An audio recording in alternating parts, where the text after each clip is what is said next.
Welcome along once again to the Sunday of activity for the round 3 of the UAM Motosurf World Championship in glorious Stockholm. We may not necessarily have started the day in the bright sunshine we did on Friday or on Saturday, but by the end of the day we should have an absolutely gorgeous sunshiny blue sky that continues the journey of the Swedish round of the UAM Motosurf World Championship, the Huski Grand Prix of Sweden. Good morning everybody, Jake Sanson in the commentary box once again as we work our way through the categories for another spectacular battle. We'll start the day with the Masters, running all the way through to the Juniors, the Masters Women, the Electric Challenge, the Stock category and the Elite Women and Men's Championship. Heat 4A of the Masters Men is just around the bend in fantastic Stockholm.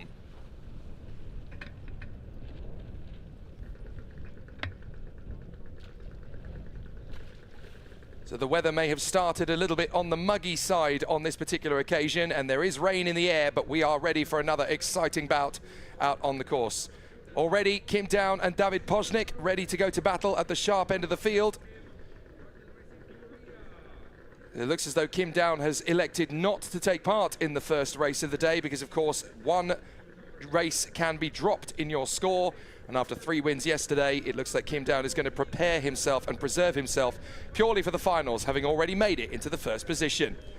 So there's going to be a big pressure from Petr Faltasek on Petr Poznik and David Poznik in the early phase of the day. They're going to be pushing on to try and put on a very good show. Jaime Hincache for Chile and Jet Surf Orlando ready for another good battle out on the water today. 6th position for Murat Jorgensila, the Turkish rider, ready to put on another spectacular show. 7th on the grid, Nikita Antonov, ready for more great battles. The Israeli competitor looking for another sensational battle out on the water. And in 8th position, Pavel Matoska for the FG Forest Racing team that's already had so much success so far this week. He'll continue his journey from 8th on the grid.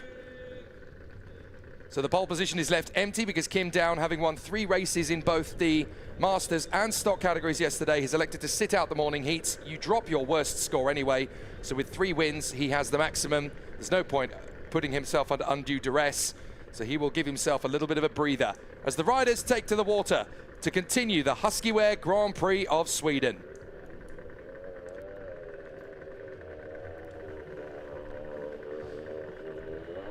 So the riders get out into the water and we are ready for more spectacular action as they get themselves up to speed. With Kim Down sitting on the sidelines, deciding to rest himself, ready for the 2 finals later this afternoon. He has made it to the front of the grid for both of those. So there's no point putting himself through another heat, especially when he's doing 2 classes. He's ready to go for the Grand Prix win in both the Masters Men and the Stock category. And having raced 6 times yesterday, it's no surprise at all that he's choosing to take a rest this morning to get himself fully fit for the Grand Prix final later this afternoon. He's already qualified for it in 1st position in Masters Men, and I believe in 2nd position for the Stock final, so there's no point in going and doing a 4th heat just for the sake of it, especially when you're racing in 2 classes. For the others, it's a chance for them to get themselves further up the order and prepare for the final. Everybody just getting themselves dialed in. It's a little bit more tricky this morning because the wind has accelerated. There's rain in the air in this fabulous location. Stockholm is quite a spectacular city. Over 30% of it is made up of waterways, and this particular location, the Djurgårdsvindsbrücke, part of the King's Land, in the shade of the Royal Palace and the fabulous museums at Nordic Vasa and the Technology Museum on the other side of the island. Great place, a real Nordic metropolis of medieval history, modern design and luscious green spaces, all surrounded by beautiful clear waterways. And this unique location puts us right in the heart of the capital, but it also puts us right in the heart of the fitness hub. So all of the joggers, runners, cyclers, dog walkers are just walking through and ambling through like they normally would, and they've stumbled upon a World Championship event. Very unique indeed. So with the rain coming down, it's not appropriate for the drone just yet. Hopefully it'll stop in time so that we can get the drones back flying again. But of course, safety is of the utmost importance in the world of UAM Motosurf. So the number 1 is left blank as Kim Down has elected to sit out the 4th heat. having won all 3 of his heats yesterday. And now we're going to get to see the start. No, we're not. We're going to oscillate first and foremost. So we're going to wait a moment.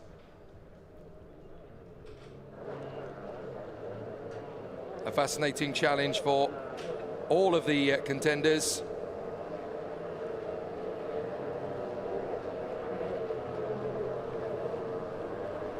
So the competitors will go around again, and we'll get ourselves back into the action. A very busy day at the office yesterday. Arkadiusz Janora getting himself ready for his 4th heat this morning, as he prepares to try and do battle with the Masters King, Kim Down, a little bit later on in the grand final this afternoon.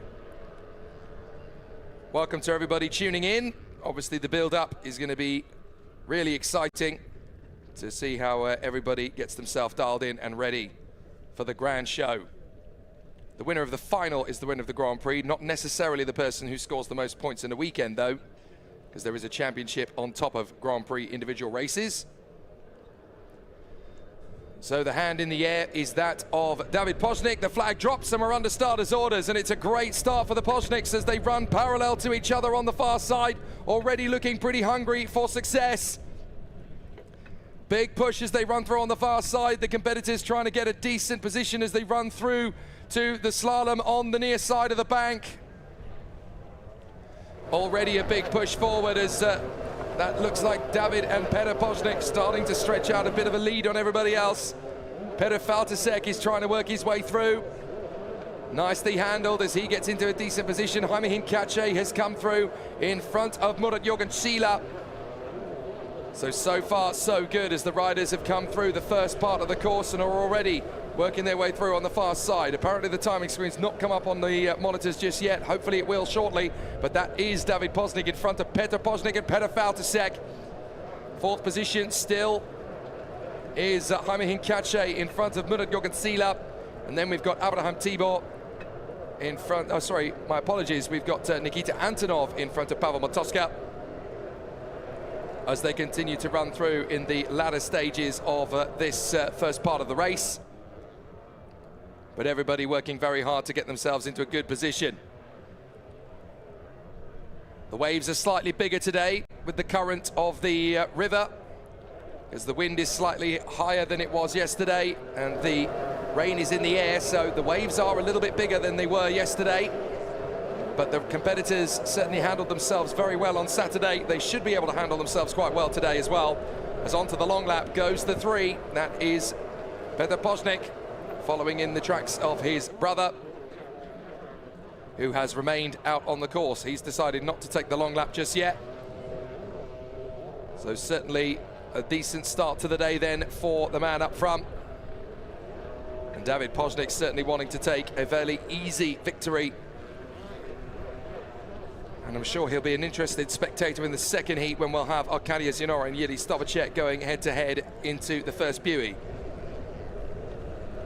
So some very solid performances already. There is the number 3, Petr Poźnik, the 50-year-old from Pardubice, older brother of David.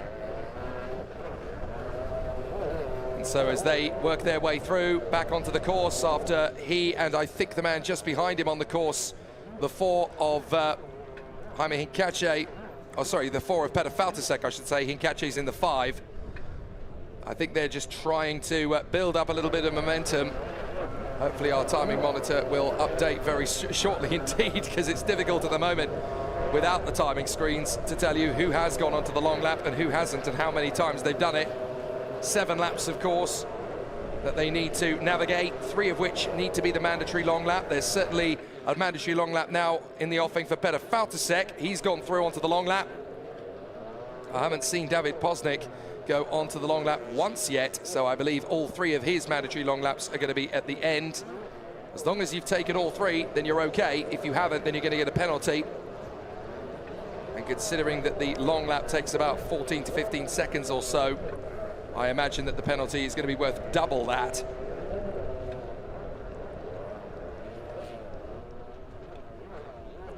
So certainly all going according to plan for David Poźnik, who has in fact taken 1 long lap. I can tell you that now, because my timing screen is updated. That's great news, and so is yours. Petr Poźnik in second place in front of Petr Faltasek, who's taken 2 long laps already. Kim Down, of course, electing not to start this race, having taken 3 wins yesterday. There's no need to do the 4th heat when you've got to drop your worst score anyway. So with 3 wins, he scores the maximum available. Onto the long lap then goes Petr Požník.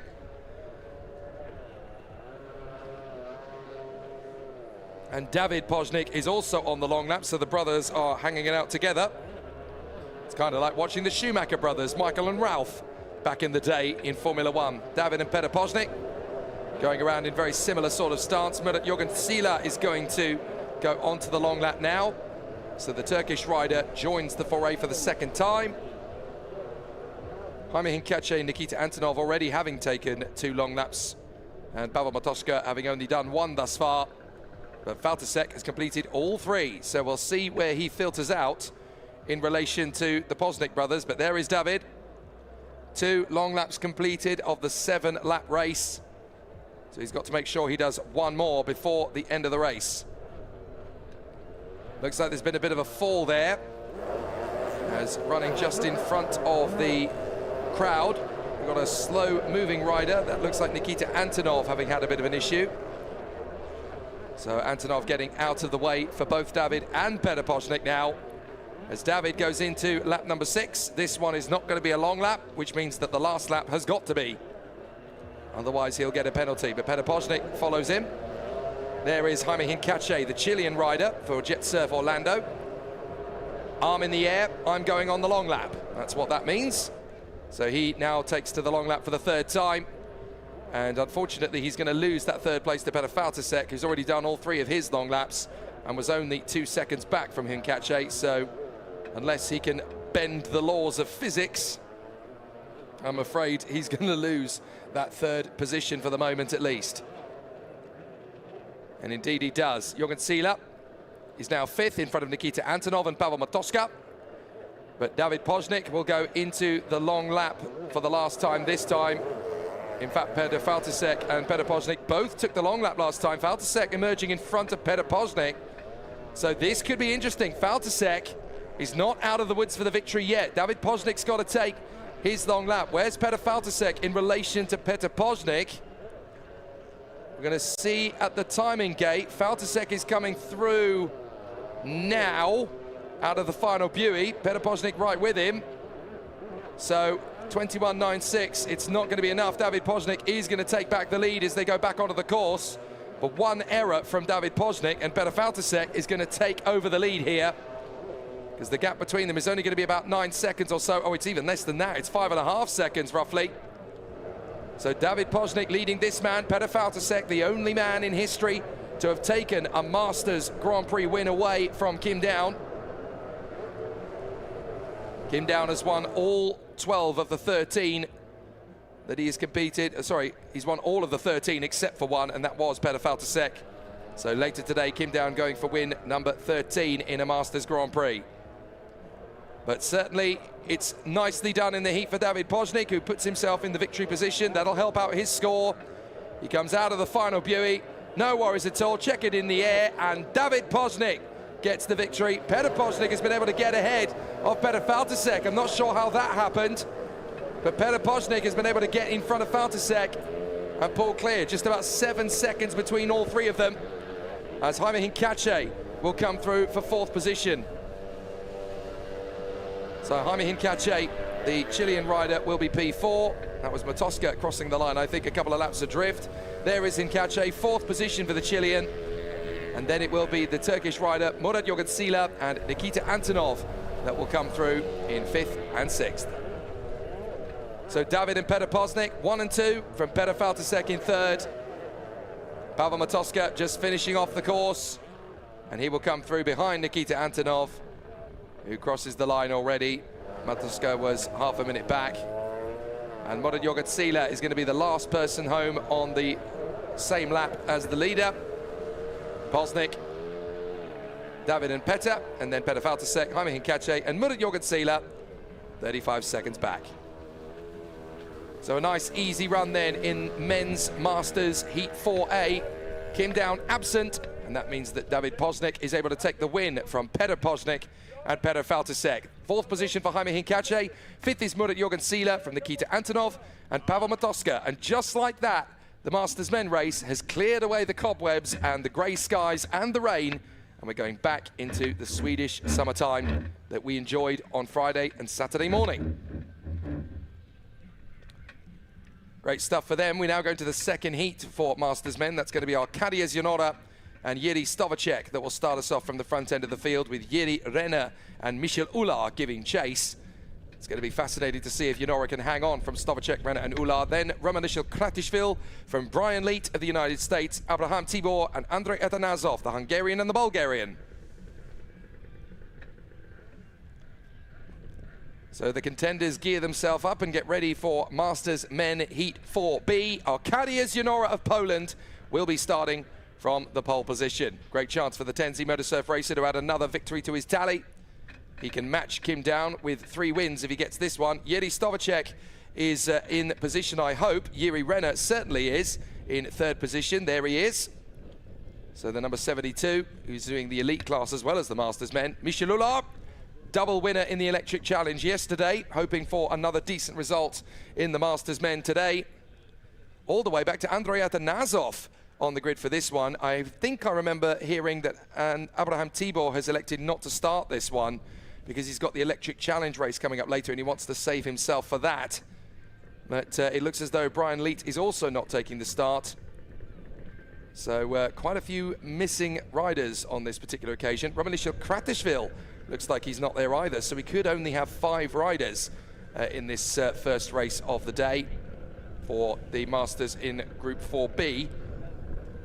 We already had the Group 4A race, of course, and the riders in that, only 7 of the 8 taking to the water, but it looks like only 5 of the 8 are going to take part in the Masters Men 4B. They did jokingly say in the briefing yesterday, if the Masters women want to go first, we're more than happy for that, at which point Leon Jin rather clearly said, no thank you.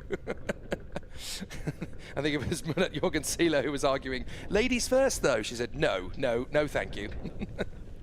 So the Masters Men 4B will be getting underway shortly, but it does look as though only 5 of them will be taking to the water on this occasion.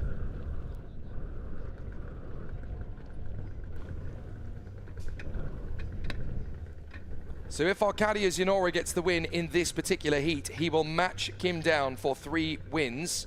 And that means they will have scored the same amount of points leading up to the Grand Prix final. It would be Kim Down who starts from pole position by virtue of the fact that he was quicker in time qualifying. But of course, that has got to be Arkadiusz Janora's goal and target to go into this one and take a victory. It's certainly made easier by the fact that there's only going to be 5 riders in the water for this one, rather than the 8 riders we should get. The absences look to be that of Jiří Stovacek, Romanishil Kratishvili and Brian Leet, as far as I can tell, although Brian Leet also missed the 3rd heat yesterday, so I wonder if he's carrying a slight discomfort or an injury of some form. May have just decided, I don't think I'm going to make it through to the final, so I'm just going to sit back and watch. In the shadow of one of the many 57 bridges that connect the 14 islands of Stockholm across from Lake Mälaren to the Baltic Sea. Quite an incredible city, this. And some amazing backdrops and landscapes. We've got some great guests here as well, not only from Team Huski. We've got the racing driver Vera Julant in the background. You might just make out her racing truck and motorhome that was here to visit us yesterday and promote her endeavours in the Formula Nordic Championship for the Vortex Performance team. We've also got the handball demonstration here. The Team Huski skateboarders are here as well. It's turning into a real carnival out here on the Djursgården Vindsbrücke.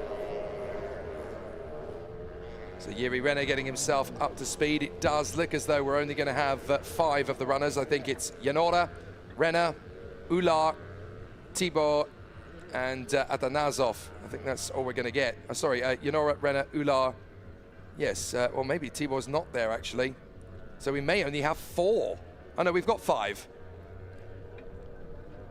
So Renner, Ular, I'm incorrect, it is only 4. So it looks as though Stovacek's sitting out this one.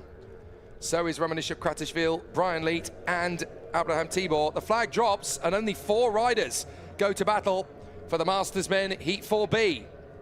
So for Arkadiusz Janora, it's going to be made easier. It certainly won't be easy because it's moto serve, so it still won't be easy. But Arkadiusz Janora certainly has a little bit more flexibility now, as he's going to be battling just Jiri Renner, Michel Ular and Andrei Atanasov. That's it. The other 4 all electing to sit out this one. Robert Hesselman pointing out, seems a bit windy today. It certainly is. Certainly a lot windier than it was yesterday. By comparison, the temperature at this time of the morning yesterday was about 21 degrees Celsius. Looking at the weather this morning, well, it's currently 17 degrees Celsius. It's likely to get to a height of only 20 on this particular occasion. Going to be very cold. 60% chance of rain over the next 2 hours. We've certainly had a little sprinkling of it already. But there is a maximum gust from the west-northwest of 21 miles an hour. So that's definitely going to change things up for the contenders across the board. No worries at all for the moment for Arkadiusz Janora in front of Renner, Ular and Atanasov. As Stovacek, Kratishvili, Leet and Tibor all elect not to take the start of this one. Clearly it's too early in the morning on too cold a day. So it looks like it's going to be, for sure, light rain at about 11 o'clock. 70% chance of that, apparently, at 11 a.m. So we'll just focus on what we can do. The rain won't affect the riders too much itself. It's more the current of the river that could change things a little bit. But of course, as ever in UAE Moto Surf, the lap changes every single lap. No 2 laps are ever the same. Even though the course is laid out the same, the feeling of it for the riders will be completely different every time. So Arkadiusz Janora working his way through the 2 left buoys that lead onto the slalom, very close to the bank if you go right side, which he does. And of course the buoys are very close together there as well. Unique course this here in Stockholm. It's very tough, very technical, and very demanding on the legs and on the back in particular for the riders as well. So across the line goes Arkadiusz Janora. He's got 4 seconds roughly on Jiri Renner. He goes for the first long lap. Andrei Atanasov has already done that, and so he's onto the long lap again for the second time. Michel Ular has already done the first long lap, so he's going to work his way through. Taking his time to not rush the process. Very important that the riders just gather themselves together and focus on their objectives. It's going to be much cooler, much colder today than it has been in previous days here in Sweden.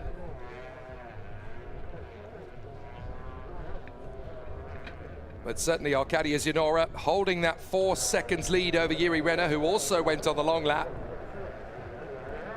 Atanasov looks like he's getting his long laps out of the way nice and early. There he is, in fact. So Arkadiusz Janora coming up to lap him already by virtue of the fact that Atanasov has already taken 2 long laps. Arkadiusz Janora has only taken 1, and he thanks Atanasov. Thank you, buddy. He got out of the way there. Very sporting indeed by the Bulgarian. As Arkadiusz Janora continues his fight for a 3rd victory. If he does so, then he will have matched Kim down, and that will be the 2 men equal on points. So Janora goes on to the long lap again. Renner has closed him down to within 3 seconds, though. So Arkadiusz Janora is not guaranteed for the win here at all. Michel Ular still running well in 3rd. Renner's decided to stay on the course this time and build a bit of an advantage over Arkadiusz Janora. So can Jiri Renner extend over the pole in 2nd position? Michel Ular, I think, has gone onto the long lap again. As Arkadiusz Janora, oh, he rejoined right in with Michel Ular, and he's managed to get past him. So that was a scare for Arkadiusz Janora. Almost clattering into the side of Michel Ular, but Michel Ular does give him the space in the end. Janora has got to where he is with 2 long laps. Ular is on 1 long lap. Clearly he's preserving himself a little bit for the electric challenge later, which is exactly what Abraham Tibor is doing, but he did say that his leg is almost finished, so he wants to make sure he can only do the races that are necessary for him. I think he's aware of the fact, Abraham Tibor, that he's unlikely to make it to the final of the Masters. So he's going to prioritize the electric challenge, where he not only has a great chance of a decent result, he has a good chance of winning it. So 17 seconds is the deficit for Arkadiusz Janora to Jiri Renner. Jiri Renner's got to make 2 mandatory long laps now. Janora's only got to make 1, but Janora has the flexibility and the freedom of knowing he's only got to make 1. It's a wide berth on the Buey there. Interesting, as you go on the left side, you can see that he actually made quite a tight radius, but he gave a very wide berth to the right-handed Buey. I'm not sure whether that was tactical or whether that was an error, but certainly it's quite telling of the situation. Arkadiusz Janora 5.6 seconds back from Jiri Renner after the last timing split, so he's made up quite a bit of time then. Renner taking the long lap, Janora doing the same. Jiri Renner is slowing up, so I think he's tiring a little bit. So Arkadiusz Janora is just throwing caution to the winds here, and as long as he doesn't fall, this should be a fairly straightforward victory, because Renner is doing his best to extend the gap, but he's clearly feeling the strain as he comes up to lap number 7. It will be the last lap. So in goes Jiri Renner into lap 7, and there's Janora crossing the timing line. Renner goes on to the long lap. Janora doesn't have to. He stays on the course, and he will take the lead away by virtue of the fact that he has been very strong and superior throughout. So really good tactics from Janora. He takes back the lead of the race here from Jiri Renner, who is completing the long lap, just hoping that he can get out of the long lap. Still in touch with second place. That's going to be a guarantee, because Michel Ullard has got to take his 3rd and final long lap. So no worries at all. Arkadiusz Janora just going through the motions here in Heat 4, Group B for the Masters men category. All 4 men that decided to start this race have all taken their 3 mandatory long laps, so now it's just a case of getting it to the finish, and Arkadiusz Janora will match Kim Downes' record of 3 heat victories out of 3. The 4th race is dropped. He's happy with it. Arkadiusz Janora comes off the final Buey, and it's 3 from 3 for Arkadiusz Janora. He matches Kim Downes' pace and performance from yesterday. 3 wins for Kim Downes, 3 wins for Arkadiusz Janora.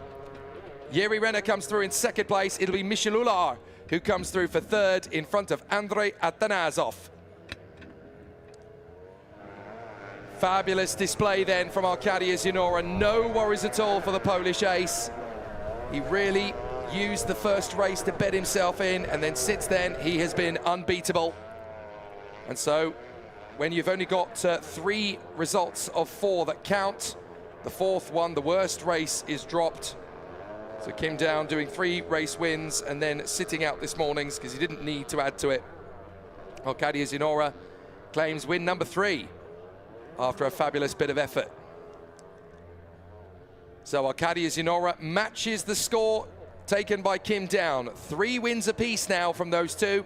They'll go side by side at the start of the final. Jiri Renner, 2nd position. Michel Ullard, 3rd. Andrei Atanasov, 4th. And Stovacek, Lishukratishvili, Leet and Tibor all electing not to start. We're certainly going to get as full a capacity grid as possible now, though, because it's the juniors. And both the junior girl and junior boy categories are still very much up for grabs. And Nela Pozhnikova, the pole sitter, could really do with getting back some of the points from Ellen Berdova yesterday. Fabulous performance from Berdova, who got 3 from 3. Nela Pozhnikova could really do with a win to elevate her tally. Stan Cahoot would like to make a bit of a comeback here on Max Ryschka, with Bibiana Pubnikova, Adela Pokarova, Leo Lishukratishvili, Niga Sawangwan, Filip Pesha and Natalie Udorova filling out the field.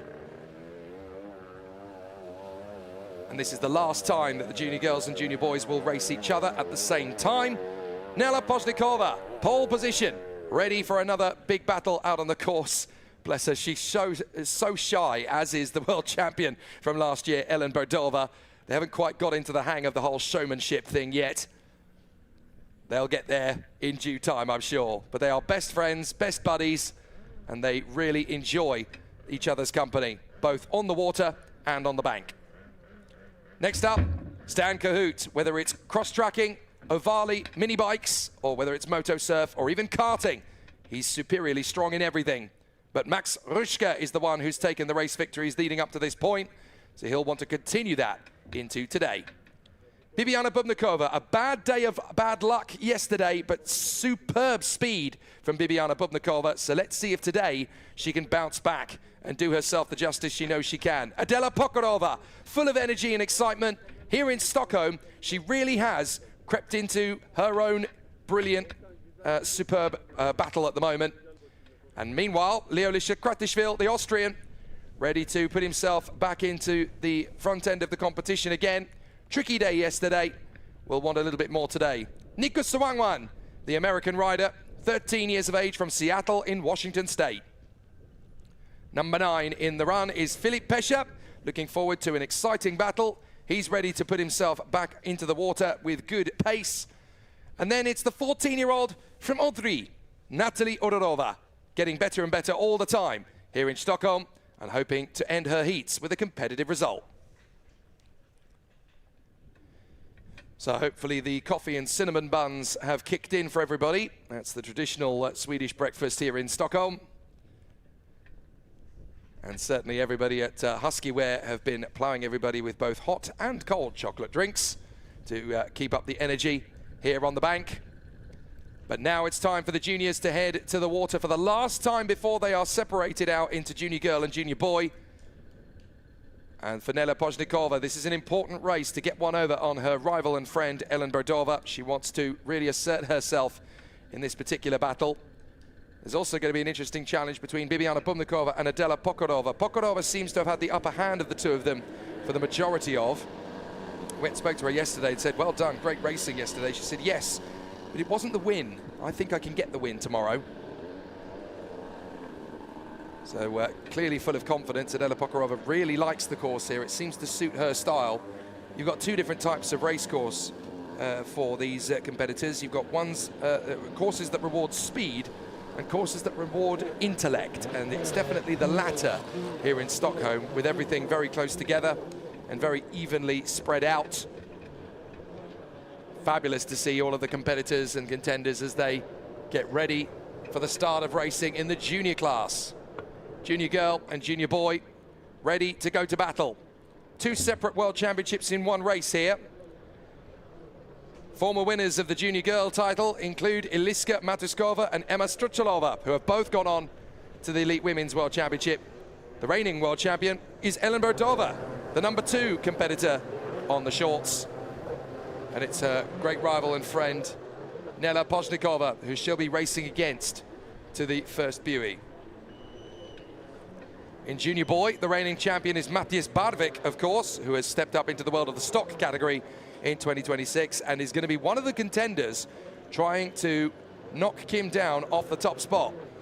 Certainly going to have a very exciting day of it, but then also Oliver Wolf and Adam Kollar want to do the same thing. Wonderful to see that the general public here in Stockholm are taking in the action and enjoying the racing. So far, we don't have a K9 class. We'll think about it, briefly. So the contenders gearing up and getting ready. Pozhnikova, Berdova, Kahut, Ruschka, Bubnikova, Pokorova, Lisha Kratishvili, Nika Sawangwan, Philippe Pesha and Natalie Odorova. They're in the line. The flag is in the air. It's going to drop, hopefully, this first time of asking. And the juniors will get understarters orders in the Huski Grand Prix of Sweden for the 4th heat. Good start from Pozhnikova. We're almost parallel to each other as they run through. But Pozhnikova has the strength and the pace to run forward as she goes right. Berdova goes left. And Ruschka is already trying to take on Stan Kahut in the junior boy. Oh, big wobble there from Berdova. And that's going to put Pozhnikova through. And Kahut has gone through in a 2nd place as well. Ruschka very nearly losing out to Bibiana Bubnikova as he comes out of the slalom. So already the juniors very much up to scratch as into the long lap go Berdova and Ruschka. So into 3rd and 4th place, Berdova taking the long lap, so does Max Ruschka. And so that leaves Nela Pozhnikova and Stan Kahut to run out at the sharp end. Nela Pozhnikova has scored the same amount of points this year in the championship as Ellen Berdova, but she has yet to take a Grand Prix win. She would love to do that here in Sweden. She nearly loses the board altogether there through the right-hand buoy. So it's going to be tricky for her to try and find the elevation, try and find the pace to work herself further forward. Stan Cahoot is only a second behind her now as they go through the slalom again. Cahoot's got to be careful. He's gone the same way, the same direction through the slalom as Nela Pozhnikova, and he's going to be riding through the whitewash. He's got to be very careful. It's very difficult to follow in pursuit of another rider so closely because essentially you've got to try and go left or right of the whitewash and try and pick up some time. Stan Cahoot had a difficult day at the office yesterday. It wasn't quite as squeaky clean as he would like. So he's hoping that today things are going to go better, and certainly a win in Junior Boy would certainly help with that. And that push to go for a third Grand Prix win in a row for Stan Cahoot. He won in Fujairah last year, and he's won the Turkish and Czech Grand Prix this year. 3 weeks ago it was particularly special because it was in his home city, Prague. Not many people in the motosurf world actually live in Prague. They live closer to the training grounds, either in Brno or Pardubice. Stan Cahoot, once again, not afraid to follow in the whitewash of Nela Pozhnikova. Very indicative of a rider who's got very little fear, as that looks like it's going to be Leolisha Kratishvili, who's trying to work their way through. My apologies, that's going to be Natalie Ulorova, I think. So Natalie Ulorova just in the way of the two leaders, Pozhnikova and Cahoot. But she does the right thing there. Well, I thought she was going to do the right thing and get out of the way, but she's got her own race to think about, Natalie Ulorova. Pozhnikova a little bit held up, and that's going to give Cahoot a better trajectory through. They're going to go side by side out of the long lap. Is Cahoot going to get the inside line to take the lead away? Yes, he does. Stan Cahoot forces the issue on Nela Pozhnikova as they run behind Natalie Ulorova. They got held up, and Stan Cahoot is able to take the lead away. Fantastic bit of dexterity there from Stan Cahoot. They took the long lap after the other riders in the field. Berdova's decided to take both her long laps nice and early, as does Bibiana Bubnikova. So they're going to get back into the action a little bit later, and we'll see where they filter out. But Berdova seems to have fallen behind Bubnikova and Rushka. So problems for Berdova on this one. Not quite as squeaky clean as yesterday. Still looks as though Pozhnikova is going to take the victory in Junior Girl, unless, of course, she loses more time than she'd like to Bibiana Bubnikova. Pokorova is the one right behind Pozhnikova at the moment, as Cahoot goes on to the last long lap. But he should be well clear of Max Rushka as he comes off the long lap. Leolisha Kratishvili also needs to take the long lap for the last time on this tour around. So he'll be hoping to jump Rushka, but Stan Cahoot is going to get out of the long lap with an absolutely dominant advantage in Junior Boy. Going with Nela Pozhnikova was absolutely the right call, and he's been able to make that his own advantage now. As they go through the timing lines, he's going to be about 6 seconds clear of Pozhnikova, make that 5. As Adela Pokorova is going to rejoin, I wonder if Rushka is going to get back into third position. Pokorova is only 2 seconds ahead of Leolisha Kratishvili. Rushka has come through, and that's Berdova. Berdova's gone down into the water. The dominant force of Junior Girl yesterday, making the mistake today. Not what she needed at all. As Stan Cahoot is going to come through to grab a victory that's very well deserved indeed. A very impressive ride from the 13-year-old from Prague. He comes off the final turn, and it's a victory on Sunday morning. And that's a very important one for Stan Cahoot. Second place will be Nela Pozhnikova. Beautifully done as well. 5 seconds behind Cahoot, but it's a victory that she needed. Further back, here comes Max Rushka to come through for third position. There he is across the line. And it'll be Bibiana Bubnikova that comes through in fourth place. That's going to be a very useful result for her to elevate her way further forward. She'll come through in front of Adela Pokorova and Ellen Berdova, who will only come home in fourth on this occasion. So Nico Sawangwan will come through in fourth place of the Junior Boy. Only Filip Pesha behind him, as Ellen Berdova cruises home to 8th position, 4th of the Junior Girls, and that is not what we expected from her. So Sunday looks like it could be a very different day at the races for the juniors. Stan Cahoot picking up the victory, 5 seconds clear of the winner in Junior Girl, Nela Pozhnikova. Then Max Rushka and Bibiana Bodnikova, Adela Pokorova and Leolisha Kratishvili, Nika Sawangwan, Ellen Berdova, Natalie Odorova and Filip Pesha. The juniors are done and dusted for the moment. It'll be the next battle out on the course for the Masters Women category. And of course, there is no need at all for the pole sitter on this occasion, Lee Eunjin, to go out there for the fourth one. I wonder if she'll actually take a rest, because we saw that from Kim Down. She got 3 wins out of 3 on Korea's National Independence Day yesterday. Wouldn't surprise me at all if after her dominant performance, she decided to take a relaxing break ready before the final later. Nobody would deny her that. But the Masters women should look like this. Lee Eunjin, pole position. The 38-year-old from Seoul, Korea, having taken 3 wins yesterday. Teresa Bekakova, the new girl to Moto Surf, second ever Grand Prix, second on the grid. Jennifer Beckman of Germany, Terza Sawangwan of the United States, and Ekaterina Antonova from Cyprus. We should also have had Kim Min-kyung, but unfortunately she had issues with her wrist in the training on Friday, so she elected not to compete in the end. Well, Lee Eunjin is not going to sit out. She is going to go racing. She loves it. Why would she sit on the sidelines when she can go and battle for the pride of South Korea? Good on you, Eunjin. Into heat number 4 she will go then. Alongside her will be Teresa Bekakova, getting faster and faster every race. She wants the win. It won't be long until she gets one. Jennifer Beckman for Moto Surf Racing Team Germany. Very solid and smooth all day yesterday. Hoping for more again on Sunday. For the ever-impressive Terza Sawangwan, the 41-year-old from Seattle, Washington. Everybody back home will be rooting for her from Lake Tapps. And Ekaterina Antonova, the Cypriot, loving life and loving Moto Surf. From jet skis, she has moved on to the world of Moto Surf, and she's addicted. No surprises there, really. Anybody who tries a jet surf and falls in love with it, it's very, very difficult to part company with it. Even someone like Aneta Sasharova, who was retired, inverted commas, well, when the Grand Prix came to Prague 3 weeks ago, she had to get involved again in the Masters category. She couldn't resist it.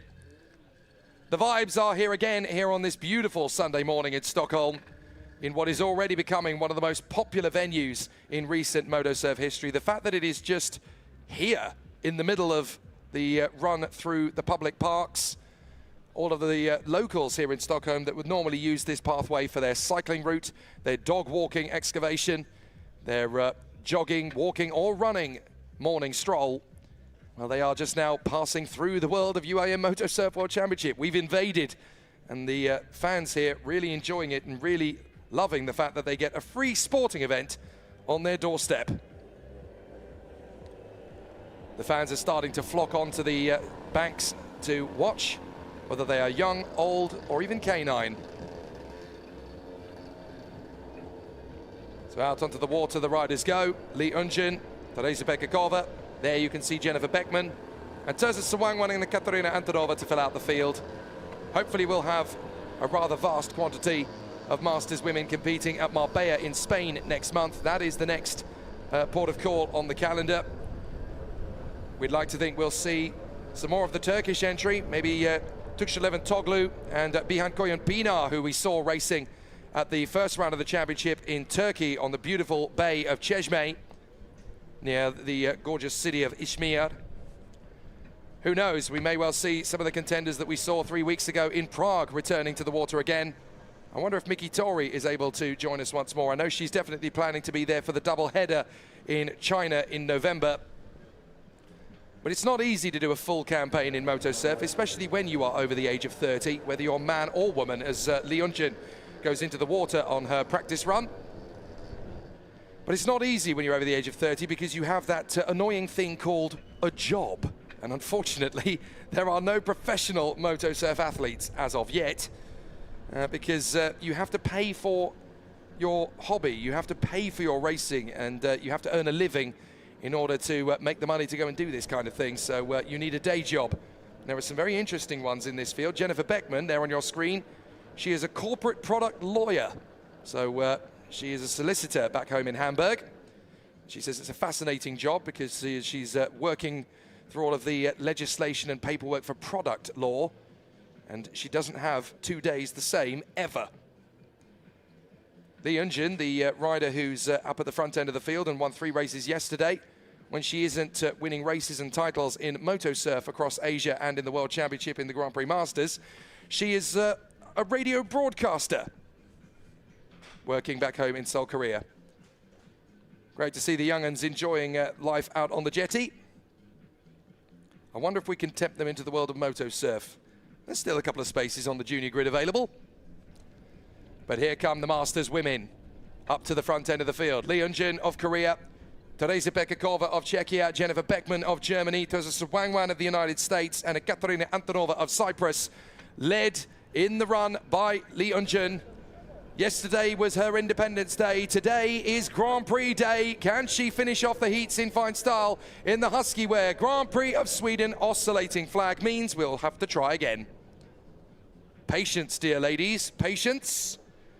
We'll form up again, and hopefully this time it will be a little bit more serene. Great to see your comments and your messages on the stream. Dushka says, bravo, Arkadia Zinora. Congratulations, you are wonderful. A beautiful dance on the water. It certainly was. Arkadia Zinora doing a great job. I wonder if Rosie Zinora is going to have as good a day when she takes to the water for the Elite Women heat a little later on. And good to hear from Stuart Reed. Back home, down under. He wouldn't miss it.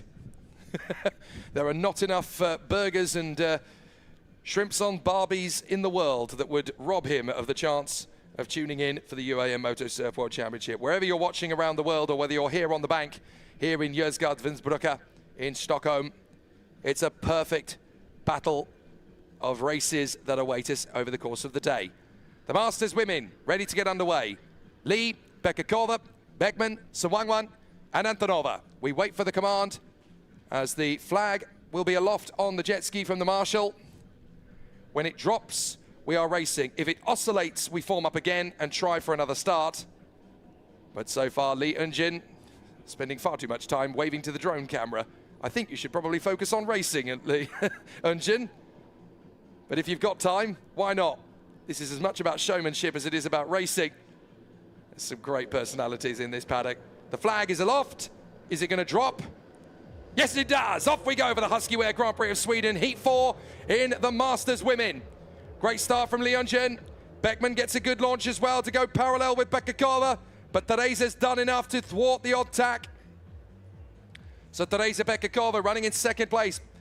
Bekakova goes to the right. Lee and Beckman have both gone to the left side of the slalom as they work their way through the buoys, and that's Bekakova. Bekakova has fallen in the slalom. That's unfortunate on the first lap. That's going to put Beckman in a second position in front of Antonova and Sawangwan, I believe. Oh, it looks like Beckman's fallen as well. I think Beckman's gone too. Bekakova's down and recovering. I think Beckman has also fallen. So that is Antonova and Sawangwan going through in second and third place. So Beckman's not come through either. We're going to see what happened. There's Bekakova going. And a couple of seconds later, I think we're going to see Beckman do the same thing. But Beckman did not come through at the end of the lap. Now she has, but down at the back, 4 seconds, 5 seconds after Bekakova. So Teresa Sawangwan stayed out on the course. That puts her into second position for the time being. But the Lake Taps-based racer from Seattle in Washington State is now going to work her magic to try and stay on the higher positions. Bekakova is up to third position already. Antonova went on to the long lap first of any of them. But Teresa Sawangwan, a mother for the third time quite recently. That's why they decided not to race in 2025, as Lee Eunjin points out that she's going on the long lap. She's having some trouble with her goggles in this race. She had to make an adjustment prior to the start, and she's trying to make some corrections while she's on the board out on the long lap. I hope that's not going to cause too much of an issue for her. But you really do need your goggles to be in a good and safe position when you're out there. I know there's a couple of riders who race without goggles, and I'm not trying to understate this. They are absolute raving lunatics.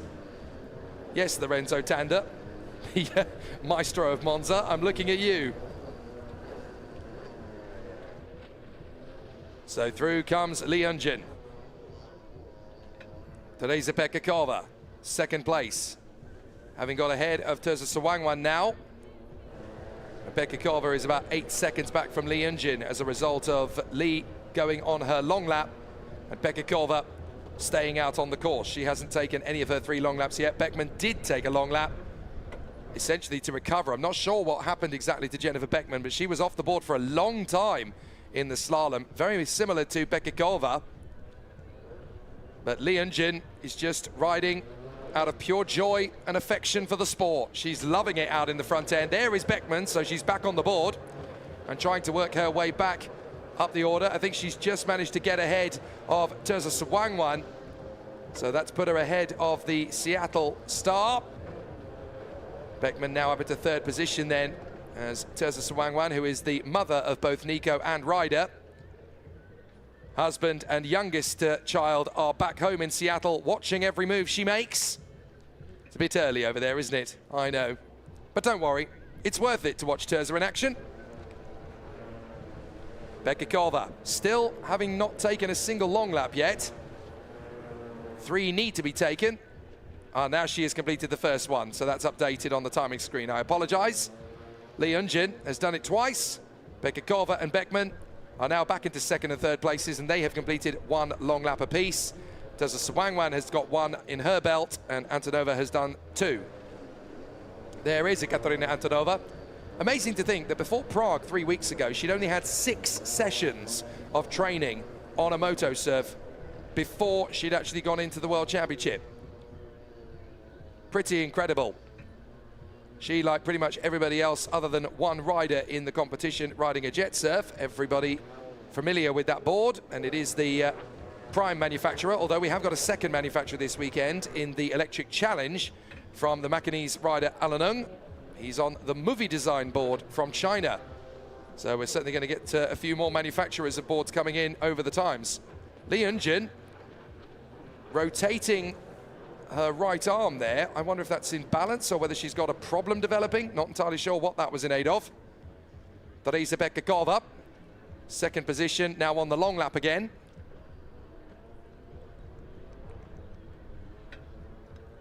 Bekikova's main priority is going to make sure she gets out of the long lap in front of Jennifer Beckman. Antonova's just decided to get all 3 of her long laps out of the way first. And that gives it, oh, someone's off down in the slalom. It's Beckman again. Jennifer Beckman for the 2nd time in this heat. She was behind Teresa Bekikova in 3rd place, but Beckman's gone down again in the slalom. That's unfortunate for the German rider. She recovers, but that certainly denies her any chance of getting ahead of Teresa Bekikova in the short term. So she's going to need another mistake from Bekikova to stand any chance of catching back up to her. A very unfortunate ride so far for Jennifer Beckman, but it's so much colder today than it was yesterday. You've got to take that into account. If you fall today, the water is going to be colder than ever, because over the last 2-3 days, the air temperature has been as high as 25, 26 degrees Celsius, the air temperature. Today, it's only 17. We had a little bit of rain yesterday in the evening, so that has definitely changed the weather. So if you think it's 17 degrees air temperature, it's going to be sub 10. Oh, is that Lee Eun-jin holding her goggles? And I did say she was having problems with those goggles. I think they've actually come off. So she's had to take them off and ride holding them. Well, that is very tough indeed for Lee Eun-jin. So it looks as though she's got to finish the rest of this race. Although she's leading on the penultimate lap, she's got to ride the rest of this race while holding her goggles rather than wearing them. God, that's brave. Trying to put them on while still racing. Fair play, Lee Eun-jin. Absolutely incredible. And she's managed it. That's very impressive. Is there nothing this girl can't do? Lee Eun-jin's so diverse and so impressive when she's in the zone. Works in radio broadcasting when she's back home in Seoul, Korea. That's how she pays for her passions. And she doesn't even like water. She's got a phobia of it. Can you believe it? Very impressive. There is Ekaterina Antonova, and she's worked her way through into 3rd position just by staying on the board. Jennifer Beckman is now behind her after her fall. So Antonova really wants to come through for a 3rd position finish if she can get there.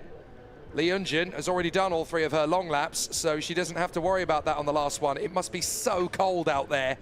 17 degrees Celsius air temperature. Imagine how cold the river itself is going to be. I would guess it's around 8 or 9 degrees Celsius on a cold day like today. It's not going to be very easy for these riders to cope with if they fall in. So today is not a day you want to fall into the river at all. Lee Eunjin goes to the left side bank, which she's become quite comfortable with in recent races. And she is going to get the job done for 4 straight victories in the Masters Women category. Yesterday was a very good day indeed. It looks like today is going to be no different. Lee Eunjin out of the final buoy. She takes the checkered flag, and it's victory number 4 for Lee Eunjin this weekend. The second place is going to go the way of Teresa Bekakova, despite her fall earlier on. Jennifer Beckman has managed to get back in front of Ekaterina Antonova. There she is, just trying to get her way home. But Jennifer Beckman, who represented Germany in the World Games at Chengdu last year, she will now come through to finish in 3rd position, a lap adrift, as will Antonova in 4th. But Teresa Bekakova will come through 2nd. She's getting better all the time, is Teresa Bekakova. Half a minute behind Lee Eunjin, but still with a chance to get more and more out of it. And there comes Terza Sawangwan, racing because she loves it. She said to me yesterday, I've got to get more strong, I've got to get more courageous, so I can't be afraid to go into the water. Well, today, you really don't want to go into the water, it's so cold. So a good effort from the Masters women. Ekaterina Antonova really stepping up the pace and getting close to the top 3 this time. But nobody can match Lee Eunjin for pace in the Masters Women in 2026. Even when Miki Tori and Aneta Sasharova went up against her in Prague, they couldn't topple the Korean. Lee Eunjin, top spot once again. Teresa Bekakova in 2nd, from Jennifer Beckman, Ekaterina Antonova, and Terza Sawangwan. The next race for them will be the final this afternoon. From the Masters Women, we go to the Electric Challenge, and it is the star of Sweden, Alexander Lanner, who will line up in 1st position. And how about this for a bit of history? Yesterday, Alexander Lanner took a victory in this water. 114 years since this young lady did so in the 1912 Summer Olympic Games. That is Greta Johansson. Her statue was only installed here a couple of years ago. She won the 10 meters freestyle diving gold in the 1912 Summer Olympic Games. She overlooks the Yozgard Wienerbrücke nowadays, and she was the last athlete from Sweden to win any form of athletic competition in these waters. Yesterday, Alexander Lanner changed that. Spectacular history. There it is. She was only 17 when she won the gold medal. Quite spectacular. In those days, it wasn't particularly commonplace for teenagers to win gold medals at the turn of the century. So very impressive. And Alexander Lanner became the first Swede in 114 years to win any form of athletic competition in these waters. Michel Ullard, Abraham Tibor, and Alan Ung will try to take a win off him.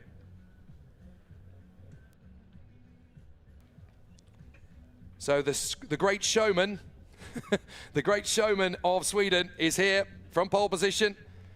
Alexander Lanner, the greatest showman of the Sweden national team for Huski wear, ready to go to battle for the 4th time in Electric Challenge. He got a win yesterday. This man got 2. Michel Ullard going for it once again in the hope that this is the year he could take a title in the Electric Challenge. But Abraham Tibor, who sat out of the Masters race so that he could prioritize the Electric Challenge, he was 3rd in the championship last year. He wants to go better than that. And it's time for the Macanese man, Alan Ung, for Team Aerodynamic. He'll get out onto the water in the brand new movie design board. Still grey clouds in the area, still a 70% chance that more rain is going to hit the circuit, I'm afraid to say. But it's Sweden, we get on with it. We continue on the journey despite the difficulties in the weather. And although it's a much colder day this morning than it was yesterday and Friday, the racing is still going to be spectacular regardless. Alexander Lanner carries the Swedish flag into the water on his Team Huski wear board to begin his journey to quest for glory in the Electric Challenge. The best chance that a Swedish competitor has of winning in the Swedish Grand Prix is going to be Alexander Lanner in the electric challenge and the stock category. Let's see what he can do in the electric challenge first. So these boards are going to be very different for him. He's used to racing on the stock category. The electric challenge is very different. They are heavier boards in the electric challenge. The stock category, well, they're about 20 kilograms in weight. The electric challenge is about 35 kilograms in weight, almost double. And of course, the batteries that are found inside the board compared to the 100cc direct fuel injected engine in the stock boards produces just about enough power to keep the top speed the same, but the board is heavier, which means in a straight line they are comparable, but in the turns they are much heavier. The drone captures the greatest showman, Alexander Lanner, dialing himself in and getting himself ready. There's something quite special about racing on home soil. Not only is he racing on home soil, but in his home city. Alexander Lanner with a great chance to continue his journey in the electric challenge with what he hopes is going to be a victory. But he's going to have a lot of pressure, to be fair, from Michel Ullard, who won twice yesterday, and Abraham Tibor, who was third in last year's championship title, along with Alan Ung, who's got that incredible fast starting stance on that movie design board. One thing we know that new manufacturer of board can do is be mighty off the launch. So do not expect Alan Ung to be staying in fourth position at the start for very long. In every race yesterday, he rocketed from fourth position to take the lead at the first buoy. It was only the might of Alexander Lanner that meant he was able to get back in front in Heat 2 and Heat 3 by the end of the slalom. So Lanner, Ullard, Tibor and Alan Ung all ready to put on a great showcase in the electric challenge. We may not have quantity, but I promise you, we've got quality. The flag is in the air. The marshal is ready to make the command. The flag drops and we're on the starter's orders. Look at Alan Ung just rocketing away from the rest of the field as he charges forward on the movie design board. There you go. What a debut for the Chinese manufacturer. As now Alexander Lanner goes opposing sides of the slalom. Can he handle the slalom better than Alan Ung can? Fast in a straight line, yes. But will he be faster out of the slalom? Alan Ung leads. He's done a great job through the slalom as Alexander Lanner runs it second, nearly loses it completely, manages to catch it. So Alexander Lanner gives himself a little bit of a delay there, but that should be enough to get him back into position. So Alan Ung's gone for the long lap from the lead. So Lanner and Ullard decide to keep going. Look how close it was for Alexander Lanner. This is as close as you can get to falling without actually managing it. My goodness me, that was quick reactions from Alexander Lanner. Very tricky. So now Alan Ung gets out onto the course again. He will rejoin in third because Abraham Tibor also went for the long lap, I notice. So the movie design board is now 15 seconds back from Ullard, who is 2.6 behind Alexander Lanner.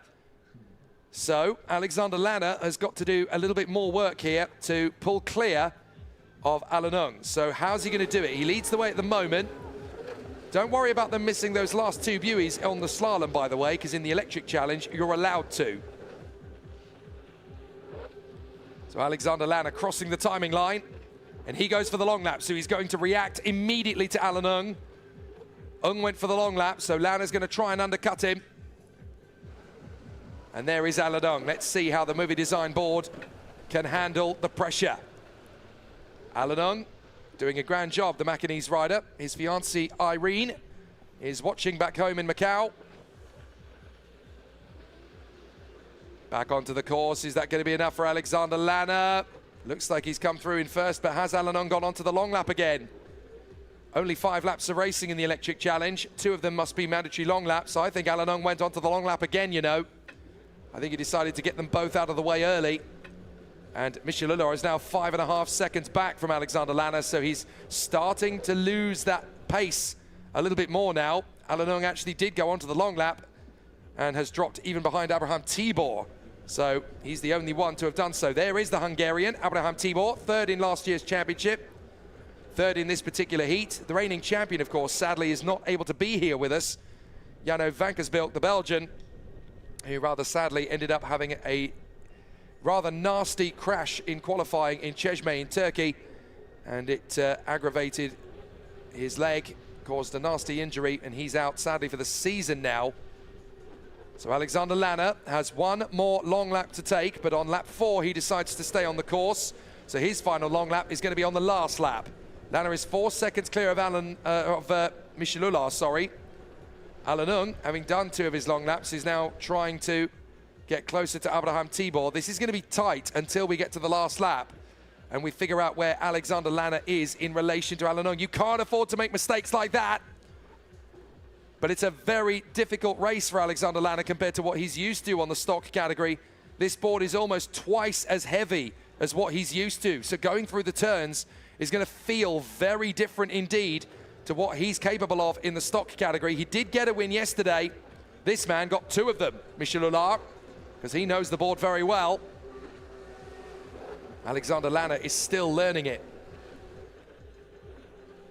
I've got a feeling he thought, I'll do the electric challenge as well. I'm at home, it'll be a nice little battle. I'm 20 years younger than the other guys around me, it'll be a laugh. I think he suddenly realized just how much tougher it's become. So he goes on to the long lap for the last time. Michel Ullard did the same thing, and he's now ahead of Alanung. So in fact, Alexander Lanner is not racing Alanung anymore. He's racing Michel Ullard now. Tibor will go on to the long lap for the second and final time as well. But Alexander Lanner has got to make sure he gets out of the long lap in front of Michel Ullard. That's the man he's actually racing. And is that Ullard going through? It is. Michel Ullard's gone through. Oh, no, he's not. That's just managed to make out in front. It was Tibor. Tibor went through. But Tibor has only done 1 of his mandatory long laps. He's miscounted.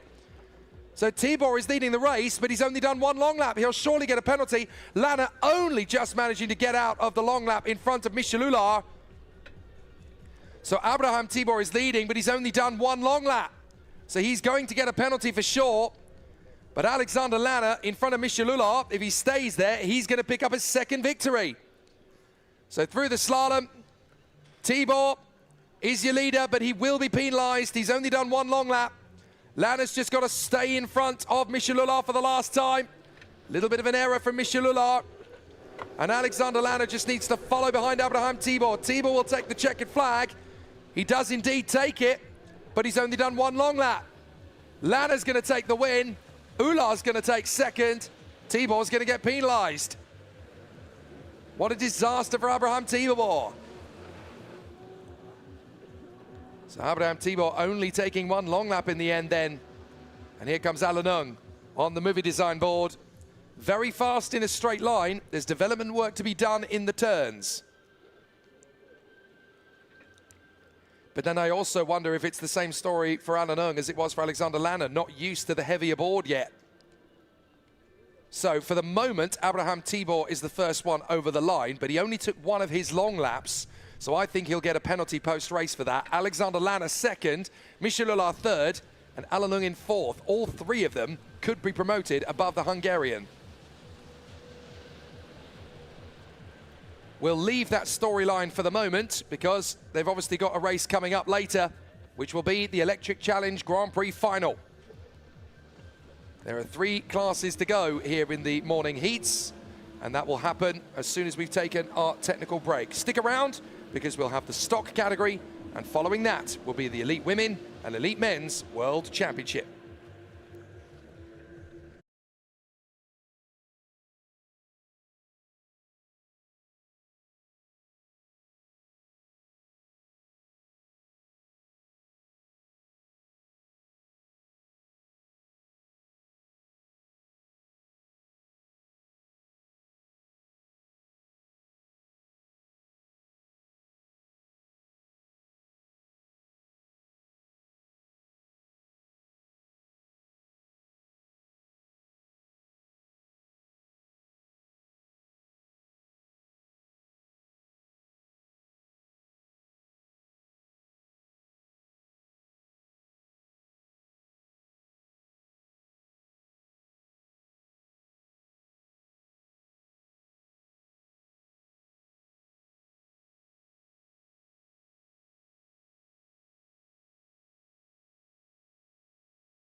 Prix of Sweden here in beautiful Stockholm on the Djurgårdsvännerbrücke, one of the beautiful locations in the heart of the city.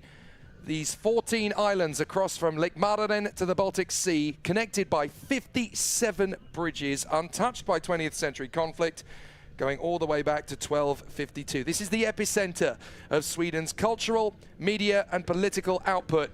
And it's also, for the first time in 114 years, the scene of racing on the water. Adam Kolar, Josip Pokora, Jan Matoshka and Alexander Lanner will go to battle in the stockmen category for Heat 4A, along with Stepan Šimek, Tomasz Stepanek, Ringo Rima and Ryder Sawangwan. So Adam Kolar, the 15-year-old who took the victory in the Turkish Grand Prix back in June, certainly fighting all the way for this year's Stockwell Championship title and looking good from the front. Alongside Josip Pokora, Rexy is ready to go to battle once again with a big shot at the top spot. Third position, Jan Matoshka, the 22-year-old, still giving us great expectations and big shows all the time. But for the Sweden national team, Huski wears own Alexander Lanner going for victory once again. Stepan Šimek, very impressive performance from him so far this year. 15 years of age and right up to the sharp end. Tomasz Stepanek doing a good job as he rises up the ranks of the stock category. Alongside the 16-year-old from Stockholm, Ringo Rima, ready to go to battle for the Huski wear team. Great to see him making steady progress as he finishes race after race.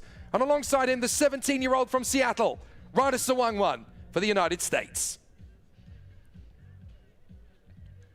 So all of the contenders in the stock category preparing for battle. This is going to be very different compared to what we saw from them yesterday.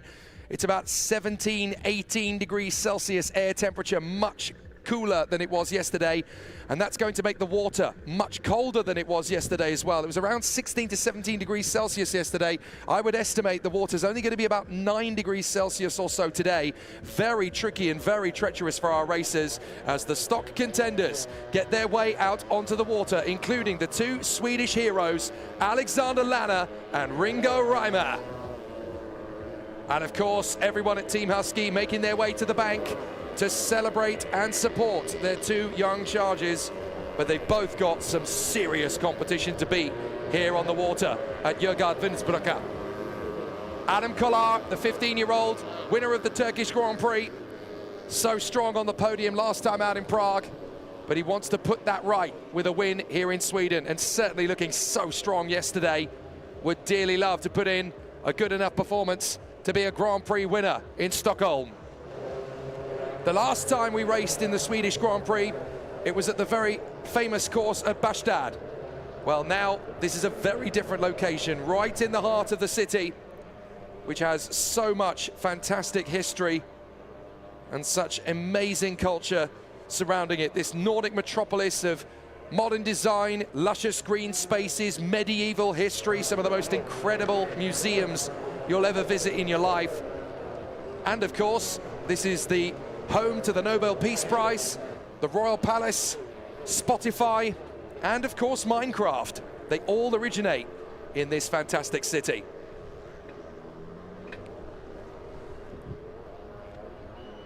Team Huski wear going bananas on Sunday morning. They know they've only got two more chances to cheer the likes of Alexander Lanner and Ringo Rima in the stock category.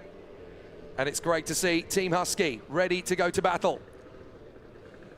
Alexander Lanner and Ringo Rima, the 20-year-old and the 16-year-old, both originating from here in Stockholm, both ready for an exciting battle. It looks like they're going to have a fantastic time out on the water. But it's going to be Adam Kolar from the front, Josip Pokora in second, Jan Matoshka in third, in front of Alexander Lanner, Stepan Šimek, Tomasz Stepanek, Ringo Rima and Ryder Sawangwan. The 8 riders ready to go to battle for the penultimate time. Only the final comes after this. The flag drops and we're under starters orders. Pokora trying to push it, and a big start from Alexander Lanner as he tries to get parallel with the third place man Jan Matoshka. Matoshka almost drops it on the buoy. Lanner trying to come out from the far side, has to drop back into P4. So it's Kolar versus Pokora as they run in the slalom almost in parallel. Not a great start for Alexander Lanner. He's dropped back into 5th position for the moment.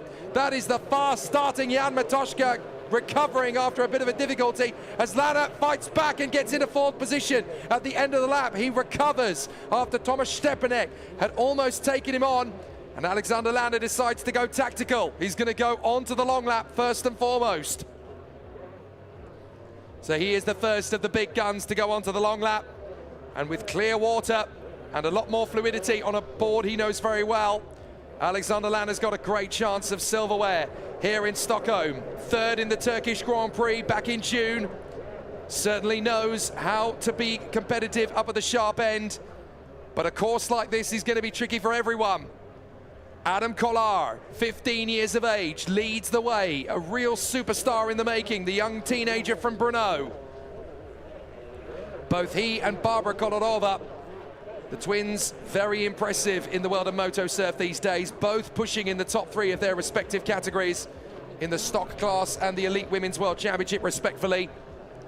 And it's going to be a race to see who gets a Grand Prix victory first in Sweden.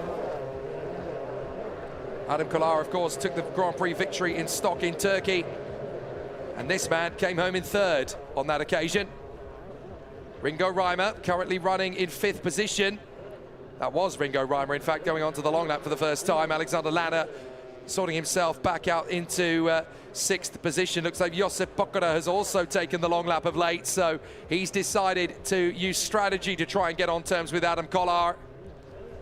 But Adam Kolar, for the La Cucina Nera squad that he and Barbara Kolarova have brought into the world of moto surf. There's Jan Matoshka for FG Forest.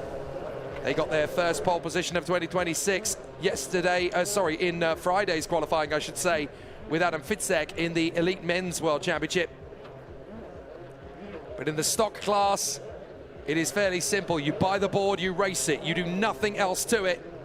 You just run it as you bought it.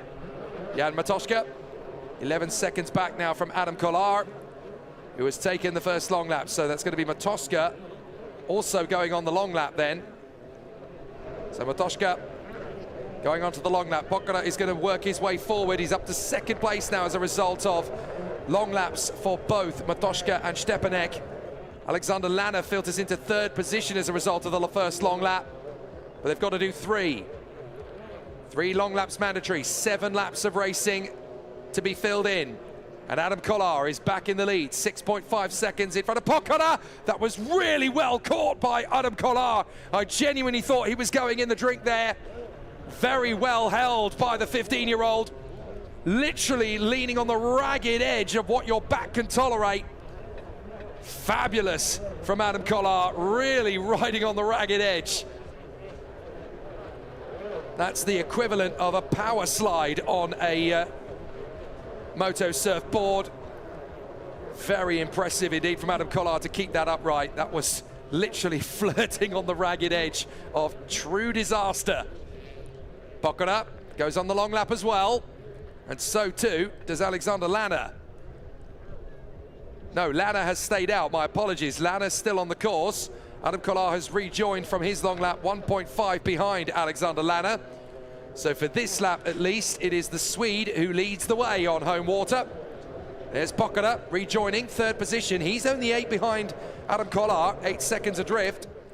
So if there's one mistake, then this race could change hands pretty quickly. And Kolar is trying to catch back up to Alexander Lana, who is in a net 3rd position.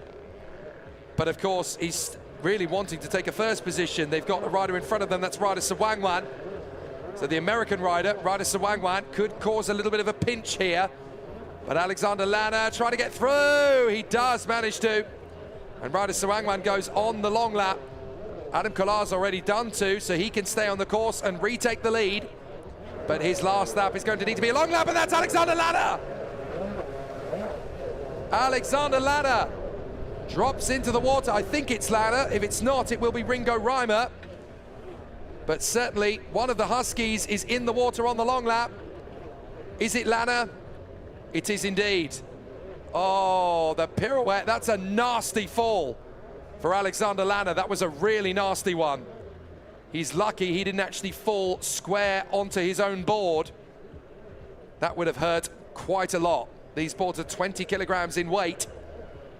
So if you land on one of those at full chat back first, that's really going to hurt in the morning. As Adam Kolar laps Tomasz Stepanek onto the long lap for the last time, then goes Adam Kolar. And Alexander Lanner is going to be very fortunate if he's going to remain in third place in front of Jan Matoszka. I'm not sure that he'll be able to sustain that. As Josip Pokora goes onto the long lap for the last time, he's just trying to bank some results in the heats, and then he'll bring out his best in the final. So Adam Kolar doing what he needs to do, stretching his advantage, pushing when necessary, stable when it's favorable to him. And Adam Kolar working his way through the buoys on the back part of the circuit just to finish things off and tidy up the run. So Adam Kolar from Josip Pokora, Jan Matoszka now third, Alexander Lanner on the long lap for the last time. And I think that'll be enough for him to be in fourth place. So here comes Adam Kolar. A very solid run for Adam Kolar all the way. Very quick indeed here on the perfect waters of the Jørgen. Very nicely done as Adam Kolar works his way out through the final chicane, across the buoy and takes the checkered flag. No worries at all for Adam Kolar. Perfect start to the Swedish Grand Prix. And it looks good for him in the final later. Here comes Josip Pokora. He's got a bit of traffic to deal with, but that shouldn't cause him too much aggravation. Ringo Reimer is going to be a lap down, but in P6. So the 16-year-old getting better and better all the time. Good effort from Ringo Reimer. Josip Pokora comes through in second place, 13.5 seconds adrift of Kolar. There is Jan Matoszka. He's going to come through for third place. Good run from the 22-year-old from Ritsani. There you go. I finally said it right. And Alexander Lanner is going to come through for fourth position after a very tough race. Fifth place will be Tomasz Stepanek. Sixth, Ringo Reimer. Seventh, Stepan Šimek. And eighth position to the American. Here he comes, Ryder Sawangwan. And I think Alexander Lanner is actually going to struggle even to make it across the line. He's in the drink. Oh, that's Ringo Reimer, my apologies. Lanner's already crossed the line. But Ringo Reimer just loving it, absolutely loving it. 16 years of age, enjoying racing at this level, and he's going to skate it home. Why not? Great effort from Ringo Reimer. He really struggled in Turkey and in the Czech Republic. But here in Sweden, he's got extra motivation. He's been able to finish races very consistently indeed. So Adam Kolar takes the win from Josip Pokora and Jan Matoszka. Alexander Lanner P4 from Tomasz Stepanek and Ringo Reimer, both Swedes in the top 6. Stepan Šimek and Ryder Sawangwan complete the field. And so we come from stock heat 4A to stock heat 4B, the second group of contenders, as Ringo Reimer and Alexander Lanner make their way out of the water. I think one is much happier than the other. Ringo Reimer will be very satisfied. Alexander Lanner will be exhausted, I think, after finishing in fourth position. Murat Jorgenseele trying to console the Swedish rider.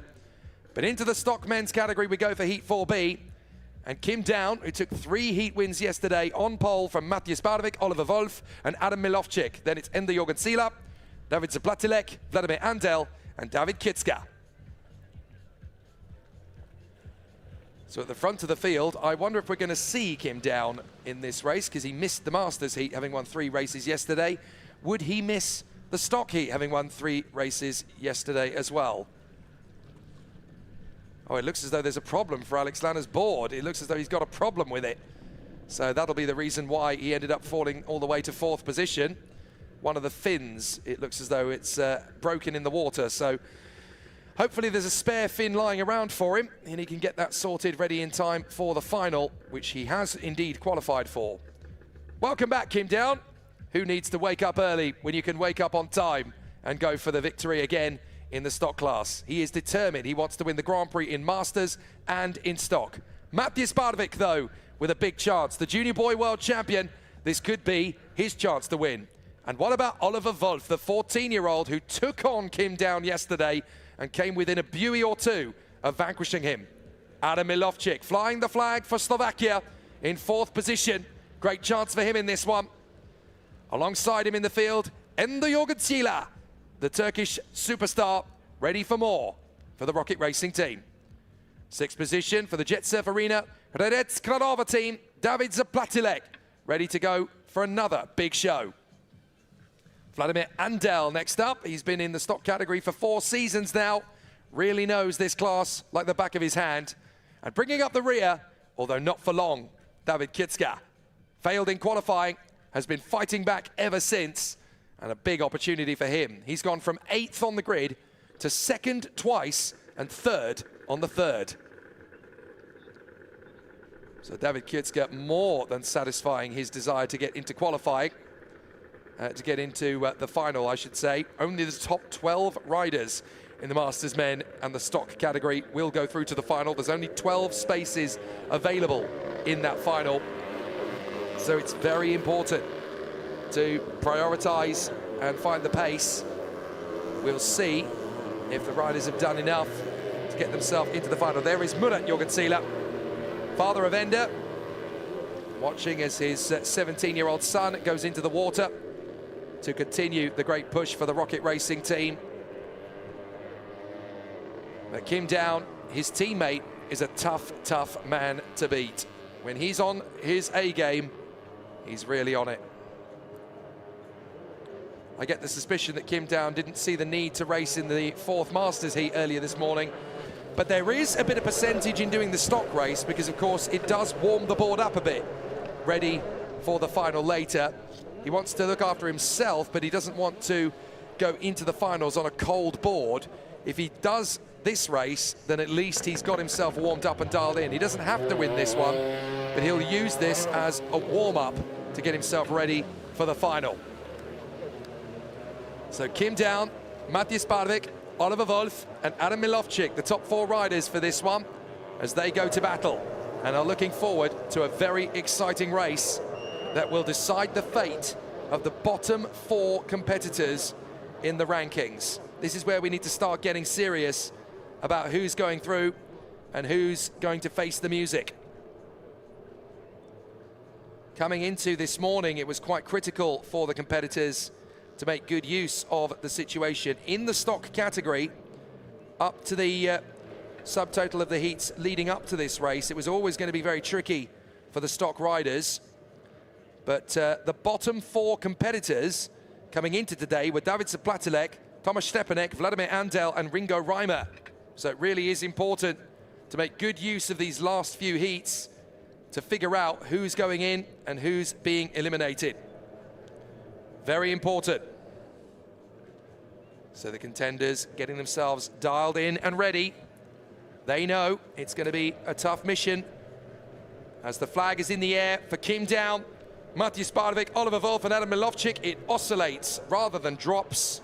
So they've got to go round and form up again. That's how you know we're going to restart, because if the flag oscillates and waves, then the riders have got to form up the grid again. If the flag drops, then we're under racing conditions. Kim Down of South Korea celebrated Independence Day back home in South Korea yesterday with 6 victories. Absolutely incredible. 3 race wins in the Masters, 3 race wins in the stock category. Murat Jorgentsila hoping that Ender Jorgentsila is going to cement his place in the stock final with a final decent run in the heat. So, Kim Down from pole position in front of Mathias Barvik, Oliver Wolf and Adam Milovchik. We wait for the flag to drop from the marshal. The marshal is ready in position. When the flag drops, we are racing. He's done so, and off we go. Great start from Barvik. Look at Oliver Wolf, already starting to rock and roll into 2nd position past Mathias Barvik. He took on Kim Down yesterday. He wants another piece of him. Barvik back to the inside line, though, and he chops back into position. Nicely retained by Barvik on the way through to the slalom. So as the riders make their way through, Barvik comes out in front of Kim Down. As Milovchik goes into the water in the slalom, Barvik has taken the lead. What a start from Mathias Barvik. Kim Down goes on to the long lap, and it's absolute flamboyance from Mathias Barvik. A rock and roll start through the slalom for him. As Adam Milovchik is struggling to get back on the board, he does so now out of the slalom, but he falls to the back of the field. So we're going to see Milovchik, where he initially got it done, and then suddenly, whoops, back in again. So Milovchik has fallen twice in the same stretch of buoys. But out in front, it is the 15-year-old reigning junior boy world champion, Matthias Barwik. What a start here in Stockholm. He leads Wolf, Andel and Kim Down. Kim Down, of course, went on the long lap, as did Saplatilek, Kiecka and Jorgatsila. And so onto the long lap to try and fend off from Kim Down goes Matthias Barwik. He will have looked over his shoulder and he will have seen that Kim Down has gone on the long lap, so now he's got to try and fight back. Oliver Wolf, meanwhile, has elected to stay on the course. Careful, Oliver. Cool, that was a tight moment there for him.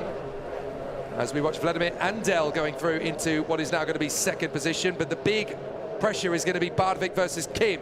That's the big one. So has Barwik emerged on the course in front of Kim Down? I think the answer to that question is yes. Barwik is through in third, Oliver Wolf getting it very crossed up. Vladimir Andel. What's happened to Kim Down? He's not come through yet. Ah, that's why. He's gone onto the long lap for a second time. So Kim Down is going to get all his long laps out of the way immediately, and that could really be the perfect tactic for the Korean. So Oliver Wolf and Matthias Barwik definitely need to be aware of the fact that the Korean is trying to be cunning. There is Barwik. He's got Vladimir Andel just in front of him. He doesn't want to get held up by him for too long. So Barwik stays on the course. Wolf's gone for the long lap. Barwik remains on course. So Barwik retakes the lead for the moment. Wolf is going to come through in, I think, second place. But that's, of course, because Kim Down has taken 2 long laps. He may well take the third on this lap as well. Just makes sense for him to get all of the long laps out of the way nice and early, and then he can focus on pure, clear water. Fascinating battle playing out here. Matthias Barwik looking strong. Oliver Wolf is only 7 seconds behind him. Kim Down is on the long lap for the third time, I can tell you, so that's where he's filtered out. So this is going to be a long haul for Kim Down. Barwik and Wolf have still got to take the long lap 2 times. Barwik's going to go on to the first of those long laps. And he is chasing down one of the back markers by the look of it. But he's got clear water, that's good news. So he's far enough back that he doesn't have to get held up by that particular rider. Wolf is 6.7 back. What's Wolf going to do? Does he take the long lap as well? I think he did. So Barwik, Wolf, Andel and Kiecka, who's yet again worked his way back from last position and hauled himself back into the top 5. Oliver Wolf going well. 6.8 seconds is the difference. Kiecka now up into third. He's got ahead of Andel, and that's impressive considering that Kiecka has got 2 of his long laps under his belt. But the man we need to keep an eye on is Kim Down. He's currently in 6th, but he's done all 3 of his long laps already. There is David Kiecka up to 3rd position. Good work thus far. But he really wants to get into the 1st position. Barwik is in that place for now, but will he stay there after his 3rd long lap? He goes into lap 6, he's got 2 laps to go, and he's going to stay on the course a little bit longer. And that is Adam Milovchik down again. Very unfortunate for the Slovak. This has been a nightmare race for him. So hopefully he'll be able to salvage something in the final later, but that's definitely going to cost him. As Barwik is going for a win when it counts. You drop your worst of the 4 scores from the heats, so a win is definitely going to help Matthias Barwik out. Through to the double buoy. And there is Oliver Wolf chasing down David Kiecka. Or is that Kim Down? It is Kim Down. So Wolf has got out behind Kim Down. And this is like yesterday. He's got to try and chase him down. But that also gives us a little bit of a hint, a suggestion as to how quick Kim Down is going by comparison to Matthias Barwik. So Barwik goes on the long lap. Kim Down is in the slalom. It's now or never. Kim Down is up to 3rd. We knew he was going to fight back in this one. There is Kim Down. out of the slalom. Wolf is not far from him. But where is Mathias Barvik going to filter out? Can he beat Kim Down to the punch? There is Barvik, and he's well clear of Kim Down. Brilliantly done for Mathias Barvik. He's done all the homework, he's got it right. And Mathias Barvik has extended the gap by staying out on the course just that little bit longer. He gave himself that little bit of space, and he's now 5.8 in front of Kim Down. And Kurtzka has been able to split Kim Down and Oliver Wolf. We're going to see a replay of Wolf. Oh, that's the moment that Wolf lost third position. Meanwhile, though, Mathias Barvik is going to go the left side of the slalom to put a lap on Ender Jorgensen. And that will finish the job for the brilliant 15-year-old Mathias Barvik. He decides to hang back. Ender Jorgensen still wants to race. So the checkered flag goes out to Mathias Barvik. What a ride from the 15-year-old. Absolutely fantastic from Barvik. Kim Down is second. Third is David Kurtzka, only a second behind him at the end. And Wolf was a further second back. So that's 11 seconds pretty much, covering the entirety of the top four. Oh, that was a big save needed from David Zaplatilek. He had so much of the board under the water, I thought he was going to be out of that. So very well done indeed there for Zaplatilek to recover. He comes through in fifth position. Vladimir Andel in P6. And there is Ender Jorgensen to come through. Jan Matoska's happy because that's another victory for the FG Forest Racing team. Mathias Barvik victorious in the final heat. The 15-year-old, the reigning junior boy world champion, has taken on the might of Kim Down. Look at Pavel Matoska. He's delighted too. FG Forest Racing having their best event of the season so far. And what a performance from Mathias Barvik in the last stock race before the final. He beats Kim Down in a straight fight. David Kurtzka third from Oliver Wolf and David Zaplatilek. Vladimir Andel, Ender Jorgensen, and Adam Milovchik. What a disappointment for him. And so now we come to the two premier categories of the UIM Motosurf World Championship. It's all elite from here until the finals. Starting with the Women's World Championship, and the absence of Eliska Maruskova has been well and truly capitalized by Aneta Shtukalova. Pole position and race victories all the way. Sara Zuborova and Barbara Kolarova giving chase. Adela Ostrolova still in her best ever season in P4 in front of Laura Markova and Emma Struchalova on her return.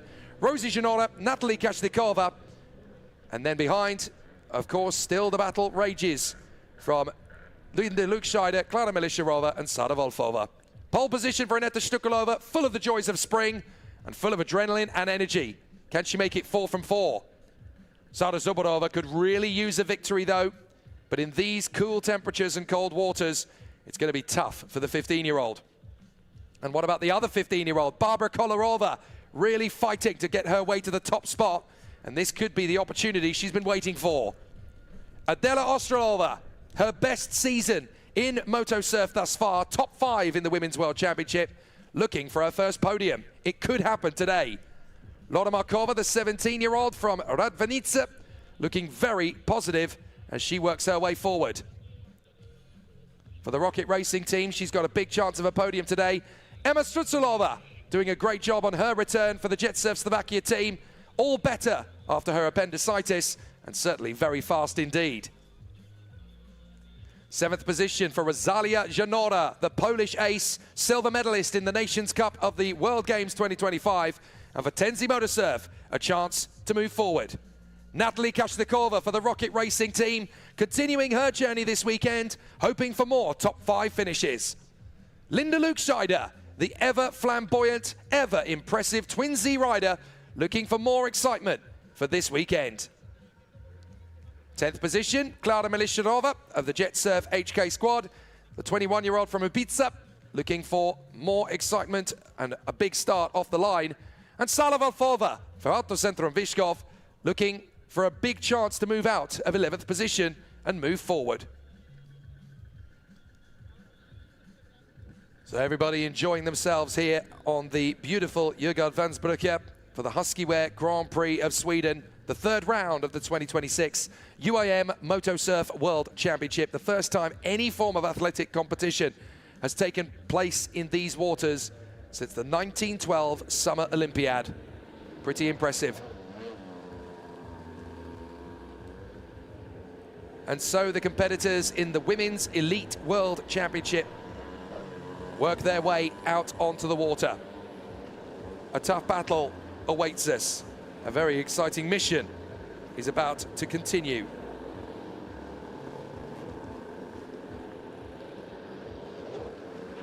And so now we've got some more great action from the Elite Women's Championship. Anette Stukalova really has been the queen of Sweden thus far. A chance to make more of an impact as we continue the journey. And the battles will be raging from the outset. A big opportunity for Adela Stukalova to extend her advantage. But for Sara Zubarova and Barbara Kolarova, this is a chance for them to fight back and give themselves a chance of fighting for the top spot. There is Adela Stukalova for the Jordak Racing team.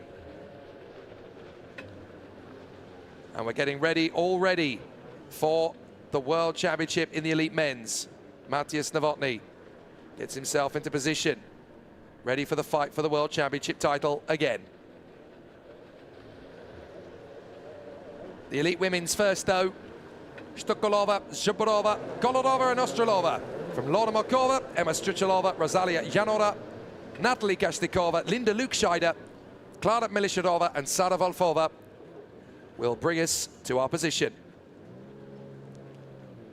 These are the 11 fastest women riders in the world, apart from the one who is sadly not with us on this particular occasion, Eliska Matuskova, on holiday for the first time in 7 years, the three-time world champion, having to miss this event rather sadly. Hopefully she'll be back with us on schedule in Marbella in Spain. So I should say 11 of the 12 fastest women riders in the world. Only Eliska Matuskova absent. And the Elite Women ready to go to battle for the fourth time in the heats, ready for the final. The flag is in the air, and the Elite Women's World Championship Heat 4 of the Huski Grand Prix of Sweden gets underway, and it's Anette Stukalova already pushing forward. Barbara Kolarova drawing level with the hard-charging Sara Zubarova, and as they work their way through to the far side buoy, it's a fantastic start. Great start as well, moving forward. That's Rosie Janara, I think, trying to push her way further forward. Emma Struchalova getting a good start there as well. Adela Ostrolova has worked her way into fourth position from where she started, but she's a lot closer to the top three than she was in previous heats. So this is a great launch. Anette Stukalova leading the way. Who's going to be the first on the long lap? It's Adela Ostrolova. Ostrolova decides this is the time to go on the long lap, and so she makes the play on the opening tour. So Anette Stukalova dominating in Sweden thus far. She's got Zubarova and Kolarova for company. Emma Struchalova's gone with them in fourth position. Big start for them, and things have already gone to a pretty exciting plane. I think Janora and Kashnikova have already gone on the long lap, as has Linda Lukscheider. So it's only Milishadova who has worked their way through. I think Volfova's gone on the long lap too. Yes, she has. Lorna Markova went on the long lap as well. I think she had a problem on the opening lap. She seems to have dropped to the back of the field, unfortunately. So Lorna Markova having a problem, as Emma Struchalova now in fourth position, chasing down Stukalova, Zubarova and Kolarova. Long lap for Zubarova. The Slovakian, winner of the Grand Prix of Macau, Turkey and Prague. The last three Grand Prix victories in the Women's World Championship have all been won by Sara Zubarova. So can Anette Stukalova take one back in the Swedish Grand Prix? Certainly looking confident to make it happen. Barbara Kolarova, second position. Zubarova in third after the long lap. Struchalova has taken the long lap as well. So where is Adela Ostrolova going to filter out in response to the top four? That'll be an interesting one, as Ostrolova lost the place to Struchalova. She has. Struchalova's been very quick. And so the Slovakian, by staying out on the course and pursuing the top three, Struchalova has moved up. Janora has moved up as well, but Ostrolova's taken a second long lap, so that could tell us a little bit of the secrets as to why she's fallen back. As Stukalova goes for her first long lap. You've got to do this 3 times. 7 laps of racing. But a very good work indeed for Stukalova in front of Kolarova. 2.3 between them at the last timing split. But Kolarova stays out on the course, so she has now taken the lead. There she is. Kolarova chasing down Saravolfova. Hopefully not going to get held up by her. And Zhubarova has jumped Stukalova. That's an important one for this Grand Prix. Zhubarova has jumped Aneta Stukalova on the first long lap. So Zhubarova has clearly dug deep and found some magic. After the difficulties of yesterday, she's doing a fantastic job. Aneta Stukalova is now behind Sara Zhubarova. Zhubarova jumps forward. Kolarova is getting pinched here by the hard-charging Saravolfova, but it looks to me as though Zhubarova may be in position to take back the lead of this. Kolarova has not yet had a long lap, and Zhubarova has jumped ahead of Stukalova in the first long lap rotation. So now Kolarova staying out on the course right to the bitter end. So she's going to need to take the long lap. Hang on a minute, Kolarova's done 4 laps. If Kolarova is not on the long lap, she's going to get a penalty. I think Kolarova's not going to get all 3 laps done. Stukalova has done the first one. If Kolarova has completed the 5th lap and she hasn't done any long laps by that point, she's definitely going to get penalized. Zhubarova on the long lap. Stukalova remains on the course. So Stukalova's got to make sure the last 2 laps are long laps. Kolarova is indeed going through the slalom. She hasn't taken a long lap yet. So Kolarova is going to make the mistake here of going too late on the long lap. 5 laps completed. And yes, indeed, it is disastrous for Kolarova. She's got to do 3 mandatory long laps. She goes on to the first of those while lapping Linda Lukscheider. But she'll only have time for 2. She will not have time for all 3. She makes the error. Aneta Stukalova goes on to the long lap for the 3rd and final time. Sorry, for the 2nd time, I should say. What about Zhubarova? What's she going to do? Will she go on the course? She'll go on the long lap as well. So now Stukalova is going to have to take the long lap on the last lap. Kolarova leads the race, but she's only going to be able to do 2 long laps. She'll get a penalty. Disastrous for Kolarova. And that has not gone according to plan at all. Aneta Stukalova then will take the provisional lead because Zhubarova's gone on to the 3rd long lap. But Stukalova's really going to need to push. Zhubarova is in great form today. Certainly better form than she was yesterday. And the 15-year-old from Kostovyashka, winner of the last 3 Grand Prix, is bouncing back to try and take the Swedish Grand Prix away from Aneta Stukalova. Here comes Stukalova through the slalom. Zhubarova really pushing hard, trying to gain back the time. Struchilova's done a great job in this race. Looks like she could come up with 3rd if Kolarova's going to get a penalty, which I'm sure she will. Yanoda doing a great job in what is currently P6, could elevate to P5. And then we've got Kashnikova, Markova and Lukscheider. So now Zhubarova doesn't need to go onto the long lap. Stukalova's already on her 3rd. There's Linda Lukscheider trying to stay as close to the top 6 as possible. But now we're going to get the switch. Zhubarova in front of Stukalova. She's jumped in front. And so brilliant work through the 3 long laps. Zhubarova has bounced back after the difficulties of yesterday. She's regrouped. She's woken up in good form. And she's quicker than Stukalova over the 3 long laps. Brilliant work from the Slovak. She's caught up to Kolarova, but she doesn't need to overtake her. Kolarova has only done 2 long laps. She'll surely get a penalty, but Zhubarova has bounced back from adversity, and it looks as though the winner of the last 3 Grand Prix in Macau, Turkey, and Czechia is going to come up with the goods to put herself into a position to challenge Stukalova for the Grand Prix of Sweden. Kolarova crosses the line, but with only 2 long laps, she will get penalized. Zhubarova should take it then from Stukalova. And welcome back to the foray, Emma Struchilova. Great to see her do such a good job. You wouldn't think that 3 weeks ago she was out with appendicitis. Here she is, back to the top 4. Great work from Emma Struchilova. Solid effort. Behind her will be Adela Ostrolova, ever consistent, ever patient. Great work from Adela Ostrolova. That's going to be good enough for potentially P4, depending on how big a penalty Kolarova gets. But Ostrolova still top 5, whatever happens. Rosalia Janora in P6 from Lora Markova, who recovers well after what we think was an initial fall.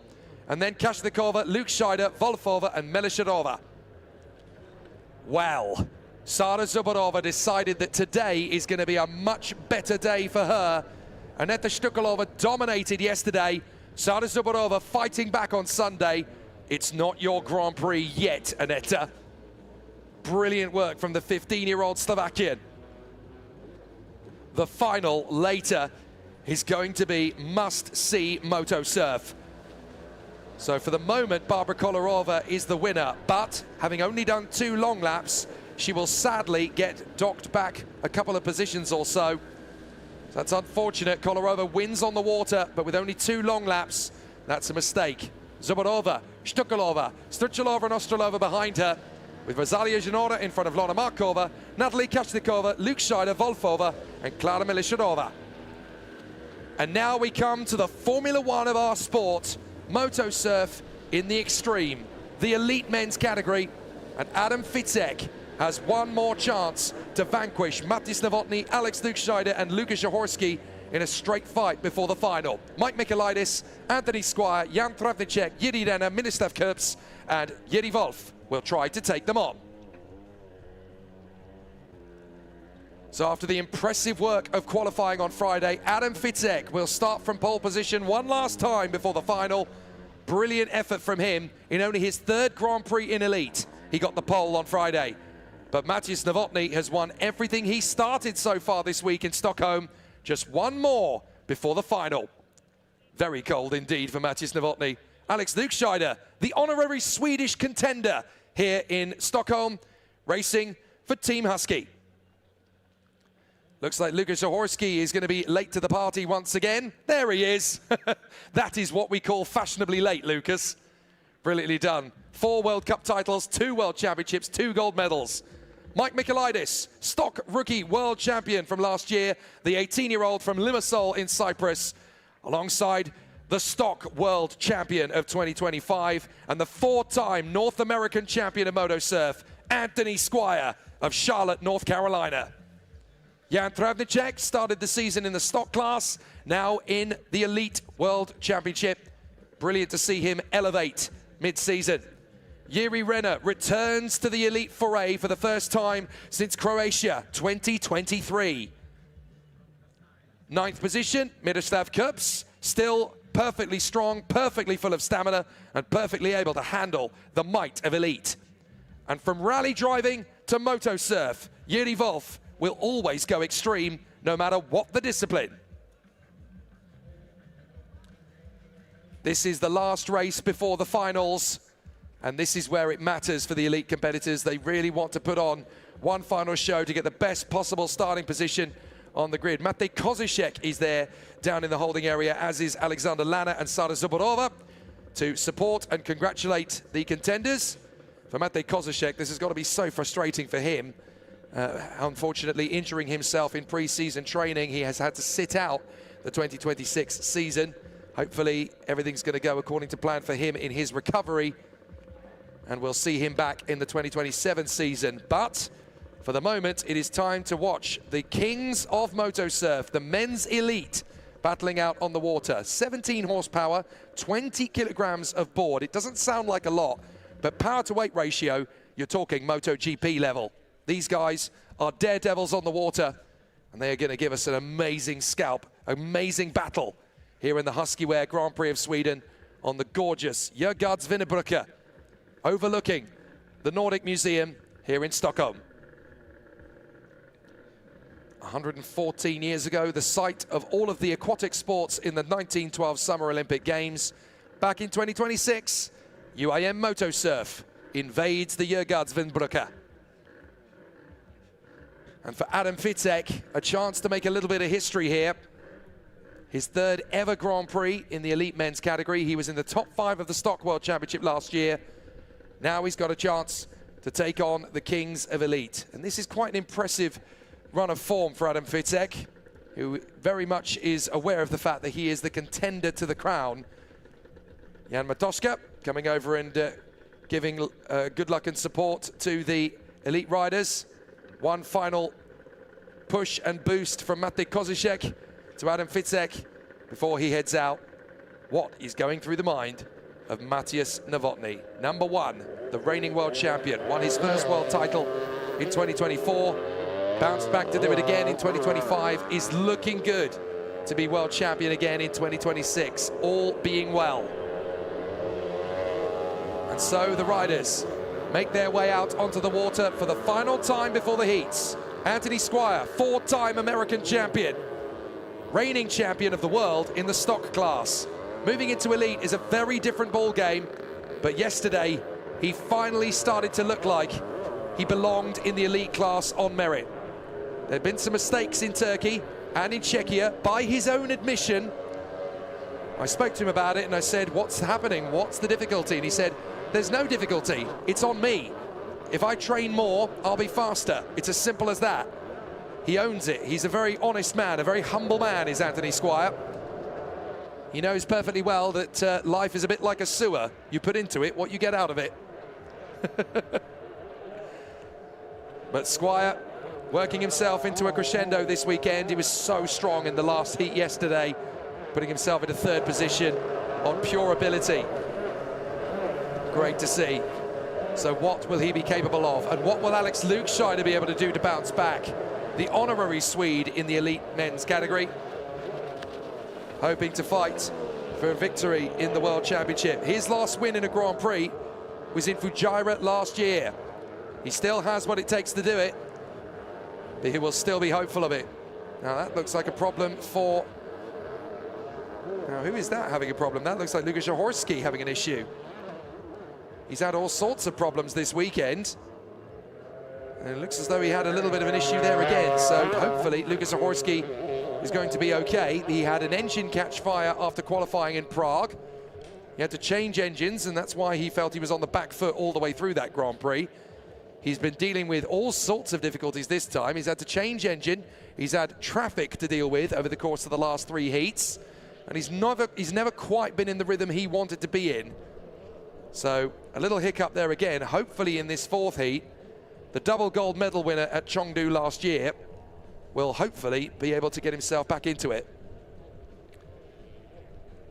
He has won everything there is to win. He's been an Electric Challenge champion, UAM Moto Surf four-time World Cup winner, double world champion, and he won the gold medals at the Chengdu World Games 2025 in the men's Open and Nations Cup categories. Flag is in the air. Can Adam Fitzek hold on to the lead in front of Novotny, Lukesheider and Zahorski with the battling elite riders beside him? They're going to oscillate the flag rather than drop it, so we're going to go round again.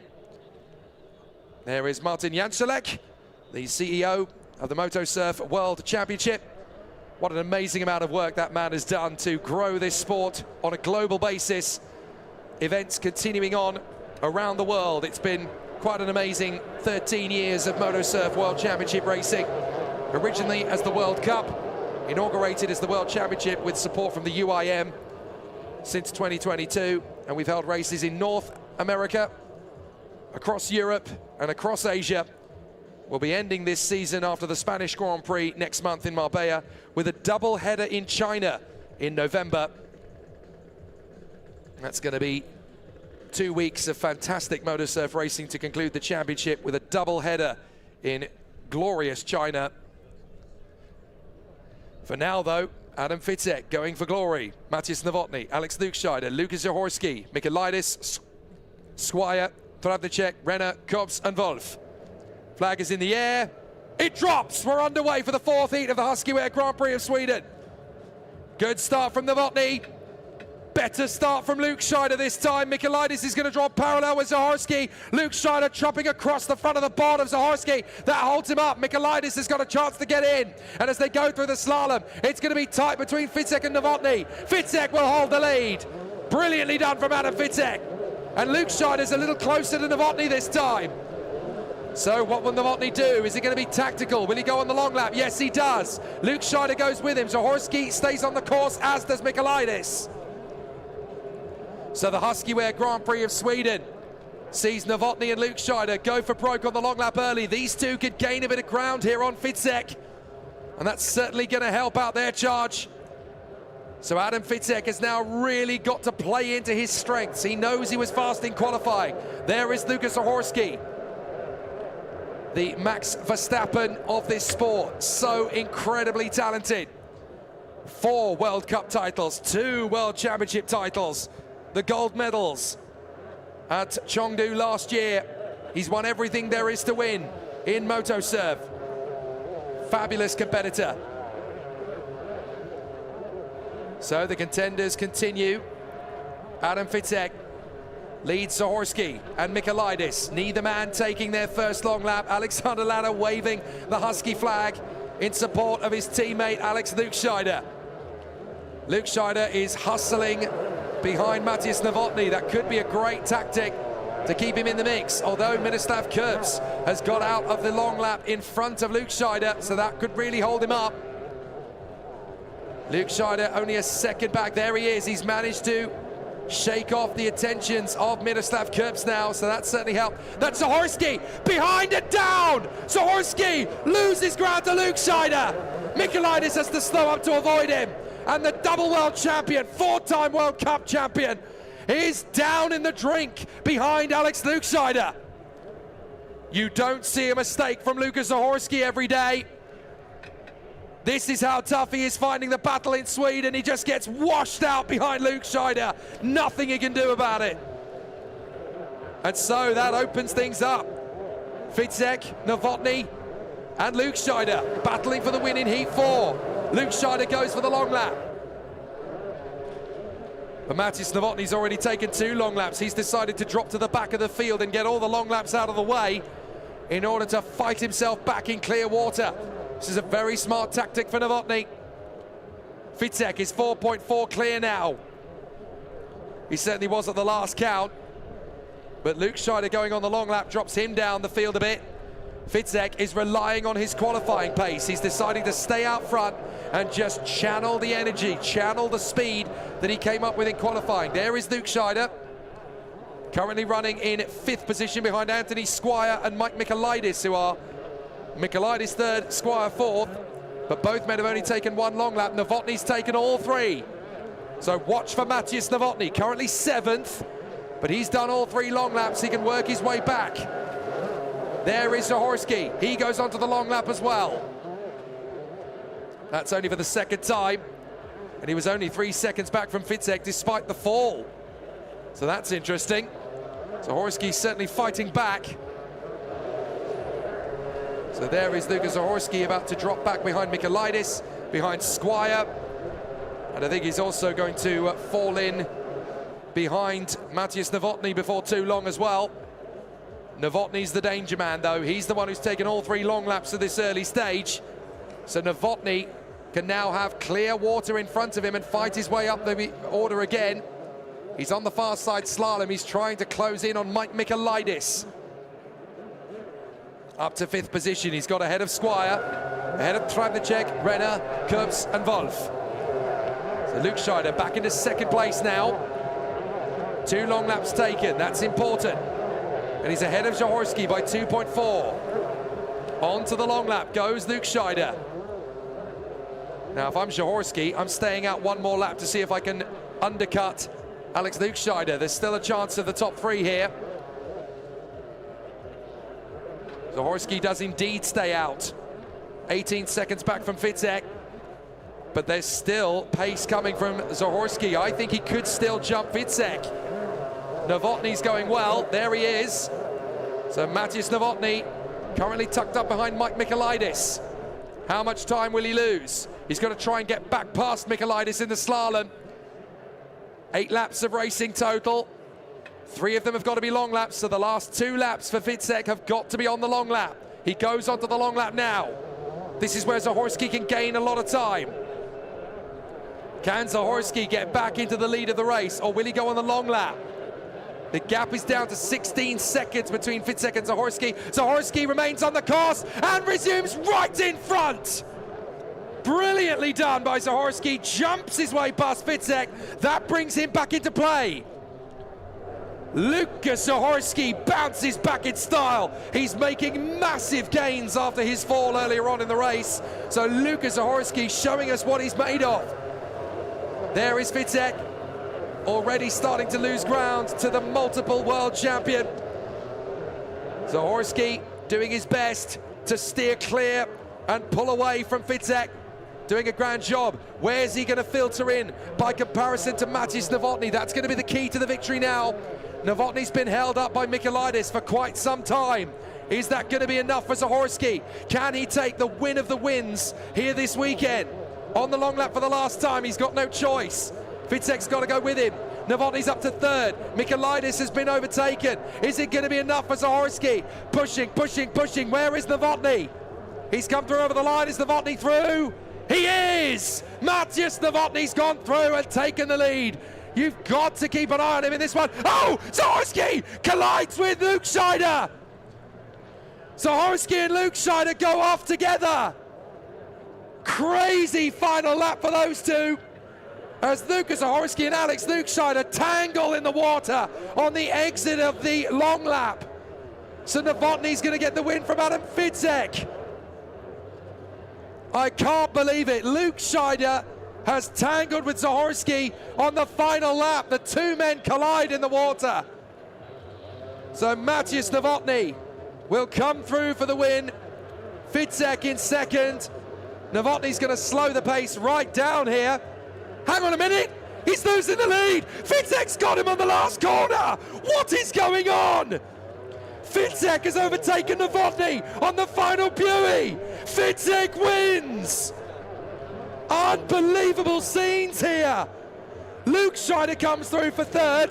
Michailidis P4. Huski's going to be fifth. But Fitek got ahead of Nowotny on the final bend. What on earth is happening? Absolutely chaotic scenes on the last lap here, as Anthony Squire has come through for seventh behind Jan Travnicek ahead of Jiri Renner and Jiri Wolf. But Adam Fitek has stolen his first elite men's win in the final buoy on the final lap. Boy, have we got to see a couple of these incidents again. The first one we're going to see, there it is. Fitek dives in on Nowotny. Nowotny suddenly realizes, hang on a minute, that's Fitek. He just takes it from him on the last buoy on the last lap. And of course, we saw that big accident between Alex Luke Scheider and Lukas Huski on the last lap as well. Dramatic scenes here in the elite. Here's what happened. Huski rejoins the course, they're parallel. He gets the inside for the next buoy. Bang, they tangle, and Luke Scheider actually goes airborne. My goodness me. What a dramatic race as Adam Fitek takes his first elite men's win in only his third Grand Prix. It's a heat win, but it's good enough for the boys from FG Forest.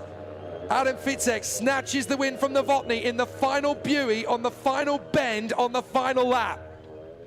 Magic, magic from Fitek. And you could see what that means to everybody in the community. Adam Fitek taking a win off the elite trio. It's one thing to take a pole position off them, but to take a win, that's special. Adam Fitek wins the last heat in front of Mateusz Nowotny and Alex Luke Scheider after Luke Scheider clatters into Huski as they race for position on the final lap. Crazy scenes here in the Huskiwear Grand Prix of Sweden. So, provisional confirmation then of the last heat of the weekend. The finals are next, don't forget. And Adam Fitek is the man who takes the victory after his pole position in qualifying on Friday. I don't think he expected a win any more than the pole. And so Fitek gets it done. Nowotny in second. Luke Scheider is third. Mike Michailidis is fourth. And then Lukas Huski in P5 from Jan Travnicek, Anthony Squire, Jiri Renner, Jiri Wolf, and Miroslav Kups. A crazy race to end the heats here in the Huskiwear Grand Prix of Sweden. And now all bets are off for the final in the Elite Men's World Championship here in Stockholm. Who would have thought that we'd get a crazy final lap like that in the Elite Men's World Championship? Amazing stuff. We'll take a pause. because it's going to be an absolutely incredible turn of events here. I've seen some things in the UAM Motor Surf World Championship in the last 2 years, but nothing quite as crazy as that last lap. Amazing. We're just awaiting official confirmation. Andy Jorgensen getting himself ready for the Stock World Championship battle later on. There are the provisional results. Adam Fitzek from Matis Novotny, Alex Lukscheider, Mike Michailidis and Lucas Zahorski. What a crazy final lap. Jan Travnicek, P6 from Anthony Squire, Jiri Renner, Jiri Wolf and Miroslav Kups.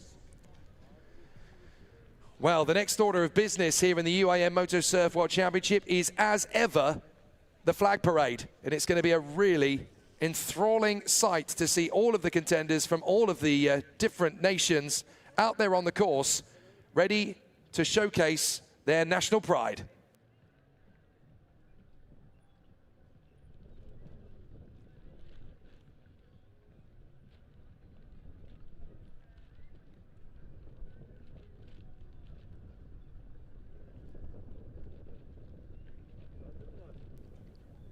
So just before we take our lunch break, this is the part of the UAM Moto Surf World Championship weekend that we love very dearly indeed. It almost upstages the racing, almost. Hope you guys are enjoying the fun.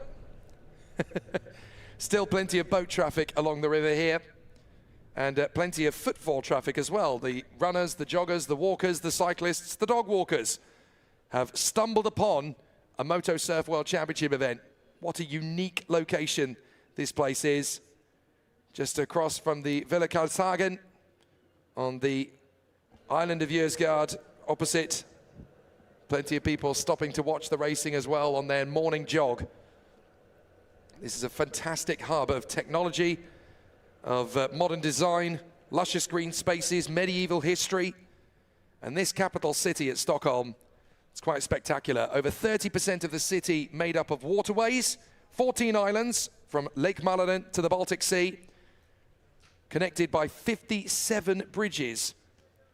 And look, you can see everybody from the Elite Men's World Championship are actually watching the incident back on our live feed so they can get an understanding of what happened. Fascinating. As all of the riders try to figure out exactly what happened and how.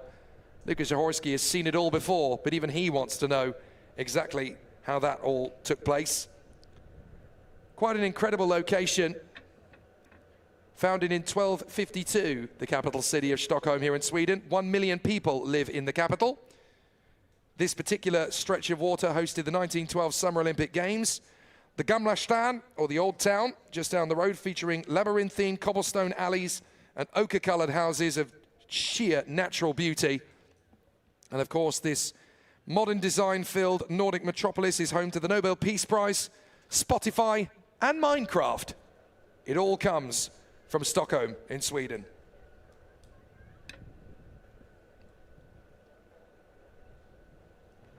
What a phenomenal location. I've been very pleased to have the opportunity over the last 2 nights to, instead of getting the taxi or the car back to the hotel, I actually decided to get one of the rental bikes to walk up to the end of the riverbank and then hire a bike and cross the city on bicycle. And I have to say, it is the only way to see this fantastic city. It is the only way.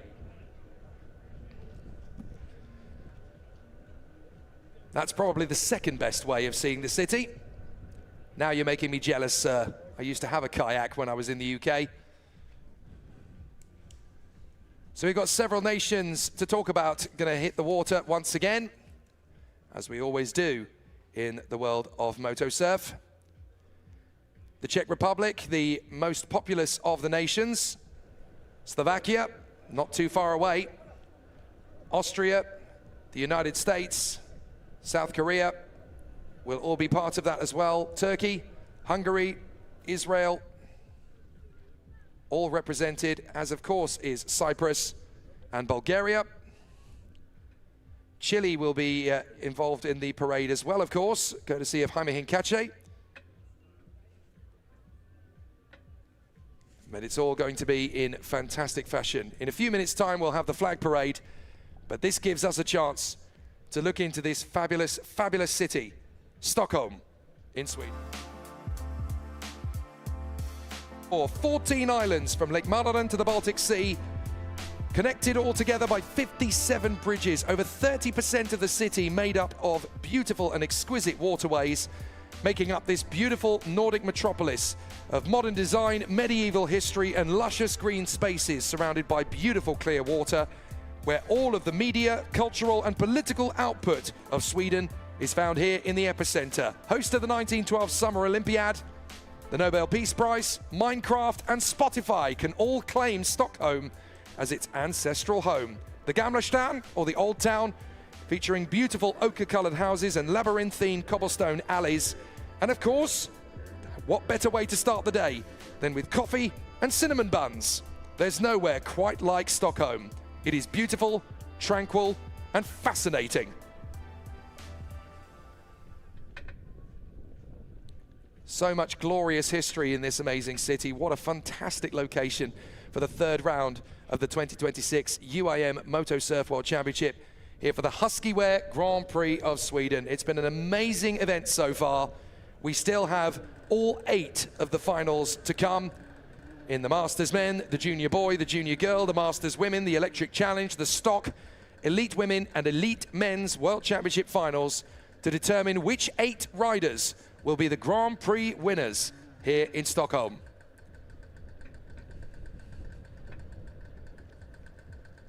Sky is getting just a little bit dark, unfortunately. We still have that ominous 60% threat of rain, but it's not going to dampen the spirits of anybody here at the circuit. We're still very much head over heels in love with this sport, come rain or shine.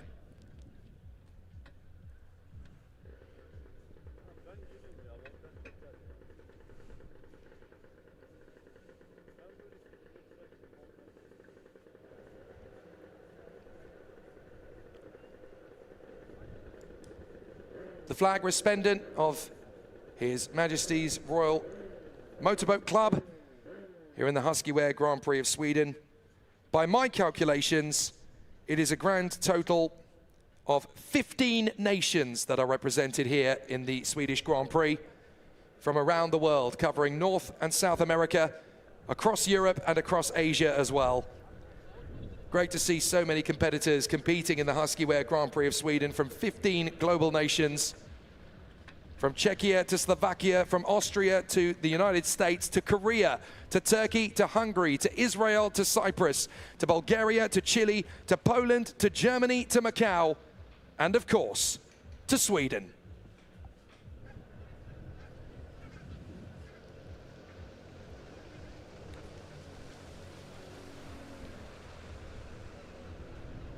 Looks as though the marshals are getting themselves into place on the jet ski, and as ever, they will fly the flag of the UIM, the Union Internationale Motonautique, which governs all of the fantastic sports under the UIM banner, from aquabike to various forms of powerboat in various different formulas, all the way to the Moto Surf World Championship. And of course, it's with the amazing support of the UIM that we are not only able to host and compete in our UIM Moto Surf World Championship, but we also had fantastic support from the UIM for their assistance in giving us a slot and helping us to gain a slot on the World Games Bill 2025 at Chengdu in China last year, where our competitors in the Moto Surf World Championship were able to quest for the first ever Moto Surf gold medals, won last year by Eliska Matuskova and Lukas Zahorski.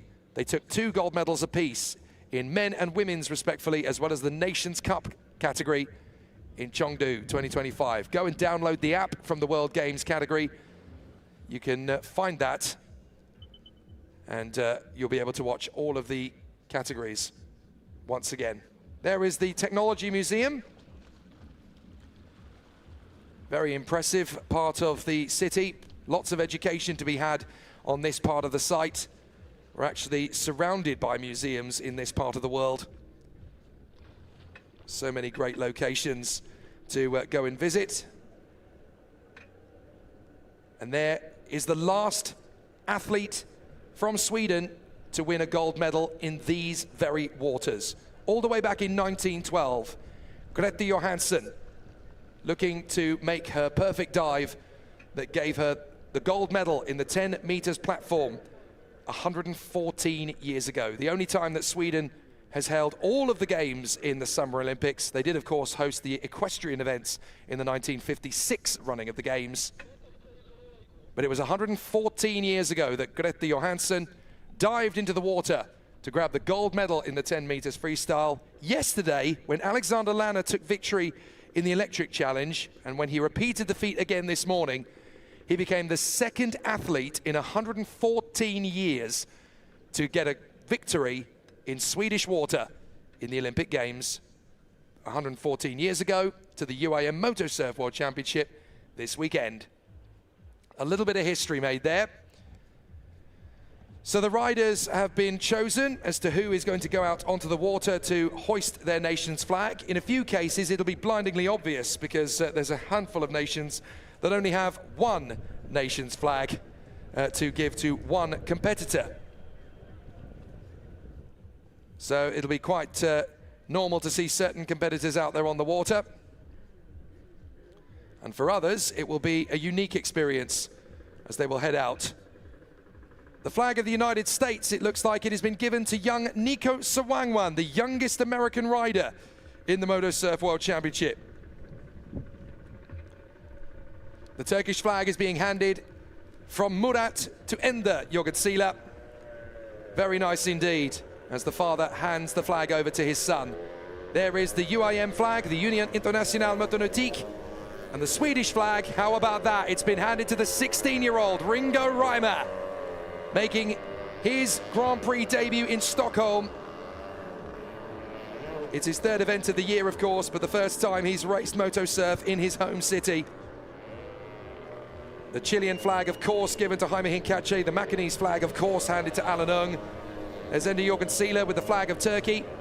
The American flag has been handed to Nico Sawangwan. That's a lovely gesture from Anthony Squire, who normally does the duty for the United States. And there is Ringo Reimer, the 16-year-old from Stockholm, waving the flag of Sweden aloft. Andrei Atanasov in the background there with the flag of Bulgaria.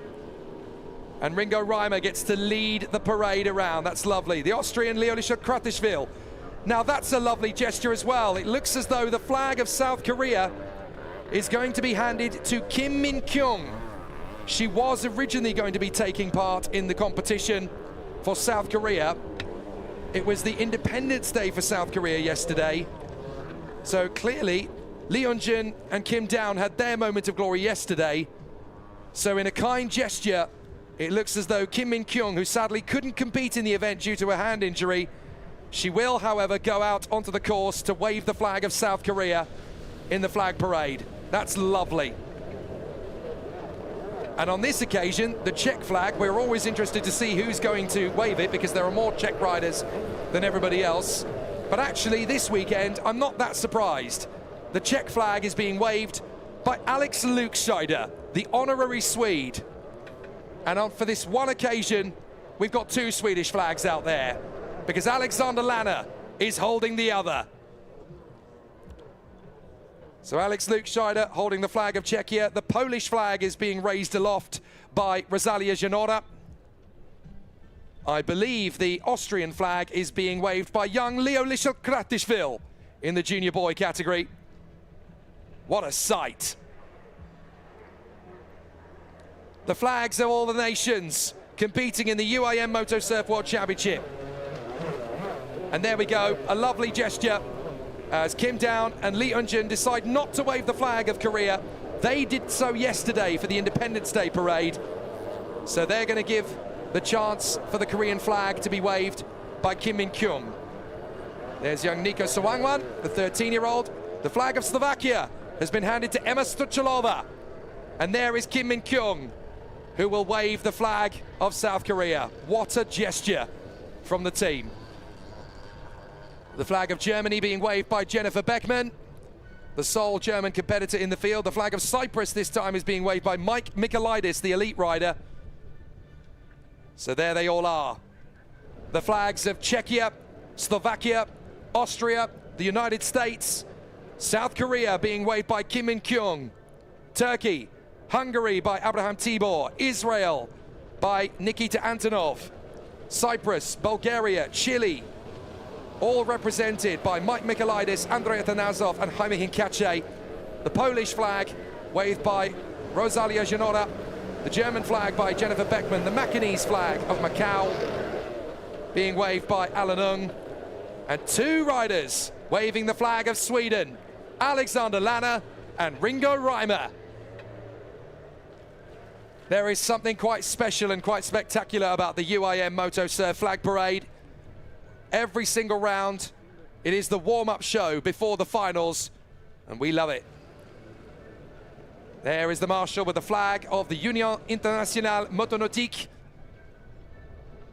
And then the flags of Sweden and Czechia, waved by Team Huski. Alexander Lanner, Alex Lukscheider and Ringo Reimer leading the parade. Andrei Athanasov, the flag of Bulgaria behind them. What a wonderful scene as the fans on the stands rejoice for the flags of Sweden and Czech Republic, all part of the parade. The flag of Poland for Rosie Janora and Jürgen Sieler with the Turkish flag. The Austrian flag with Leonisha Kratishvili. The Chilean flag of Jaime Hincache. The German flag of Jennifer Beckman. The Cypriot flag for Mike Michailidis. The American flag for Ryder Sawangman. The Slovak flag for Emma Strichalova. Alan Ung with the flag of Macau. And the Korean flag waved by Kim Min-kyung. Oh, Alex. That was not the most graceful of landings. I don't think he cares at all. Wonderful scenes here in the Husky Wear Grand Prix of Sweden as the Union Internationale Motonautique flag waves aloft for the riders of the Motosurf World Championship to enjoy the celebrations of the flag parade. Wonderful scenes here for the 15 nations competing in this weekend's competition. Czechia, Slovakia, Austria, USA, Korea, Turkey, Hungary, Israel, Cyprus, Bulgaria, Chile, Poland, Germany, Macau, and of course, Sweden, at home here in Stockholm. One of my favorite elements in a motorsport season, never mind in a Motosurf weekend. There's nothing quite so spectacular as a Motosurf flag parade. We just saw Jaime Hincache waving the flag of Chile. Wonderful to see all of the competitors out there on the water, soaking up the atmosphere in the UAM Motosurf flag parade. All 15 nations represented. And of course, two Swedish flags being waved by the 16-year-old Ringo Reimer and the 20-year-old Alexander Lanner, the home stars here in Stockholm, who will go for glory in the Grand Prix of Sweden this afternoon.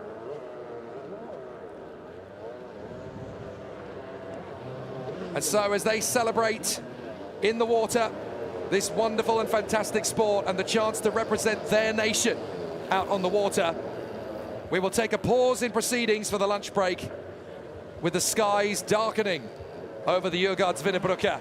Hopefully we're not going to get too much rain, but it certainly could get quite dramatic as the rain is starting to fall here in Stockholm. When we return after our lunch break, we will go to battle in all 8 categories. In the Masters Men, the Junior Boy, the Junior Girl, the Masters Women, the Electric Challenge, the Stock World Championship, the Elite Women's World Championship, and the Elite Men's World Championship. After those 8 finals, 8 riders will be the Grand Prix winners in Sweden.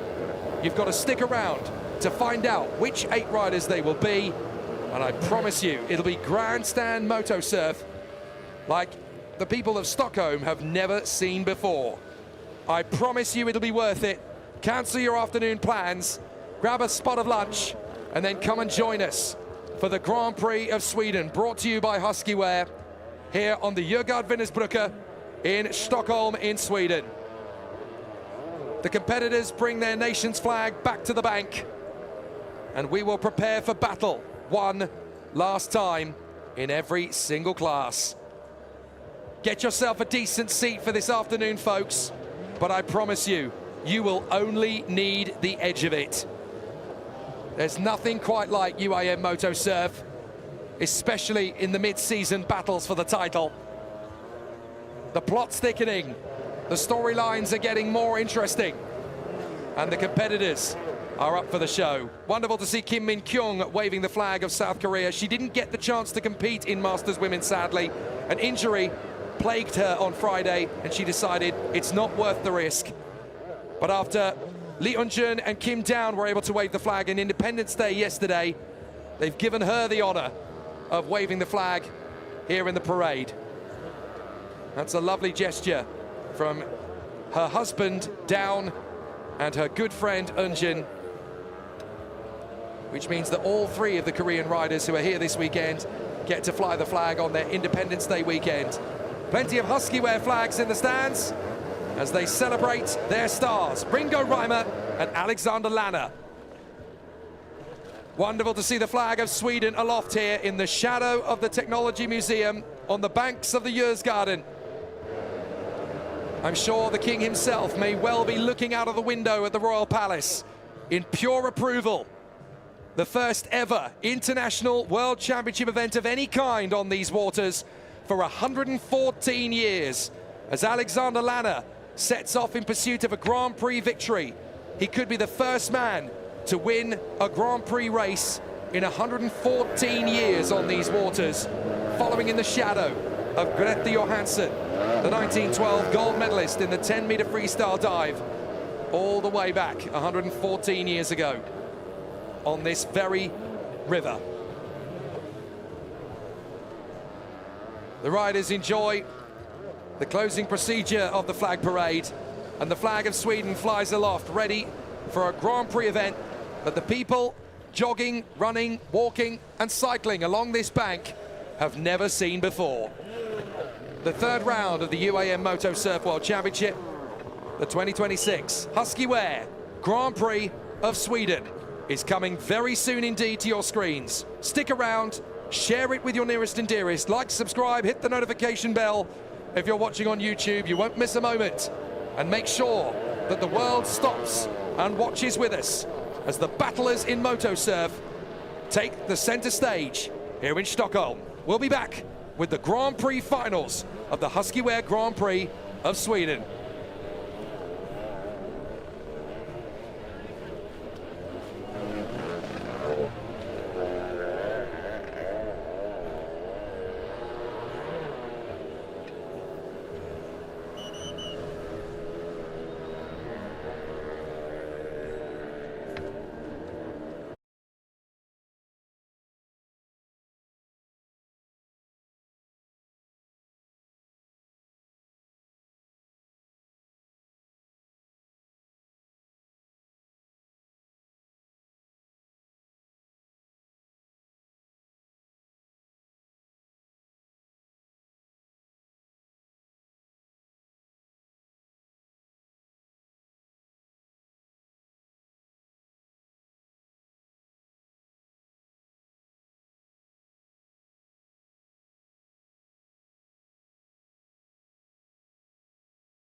The wait is over. It is time to get ourselves geared up and ready for the UIM Motosurf World Championship Round 3 finals here from the Djurgårdsvinnerbrücke on the Stockholm waterways here in Sweden. The Huski Wear Grand Prix of Sweden about to get under starters orders in each of our 8 categories. The battles have been fever pitch up to now, and all that remains is to race for the last 8 finals that will determine the winners of the Huski Wear Grand Prix of Sweden in the various Motosurf categories. We'll be going through the motions for the Masters men, the juniors in girl and boy, Masters women, Electric Challenge, the stock class, the elite women and the elite men.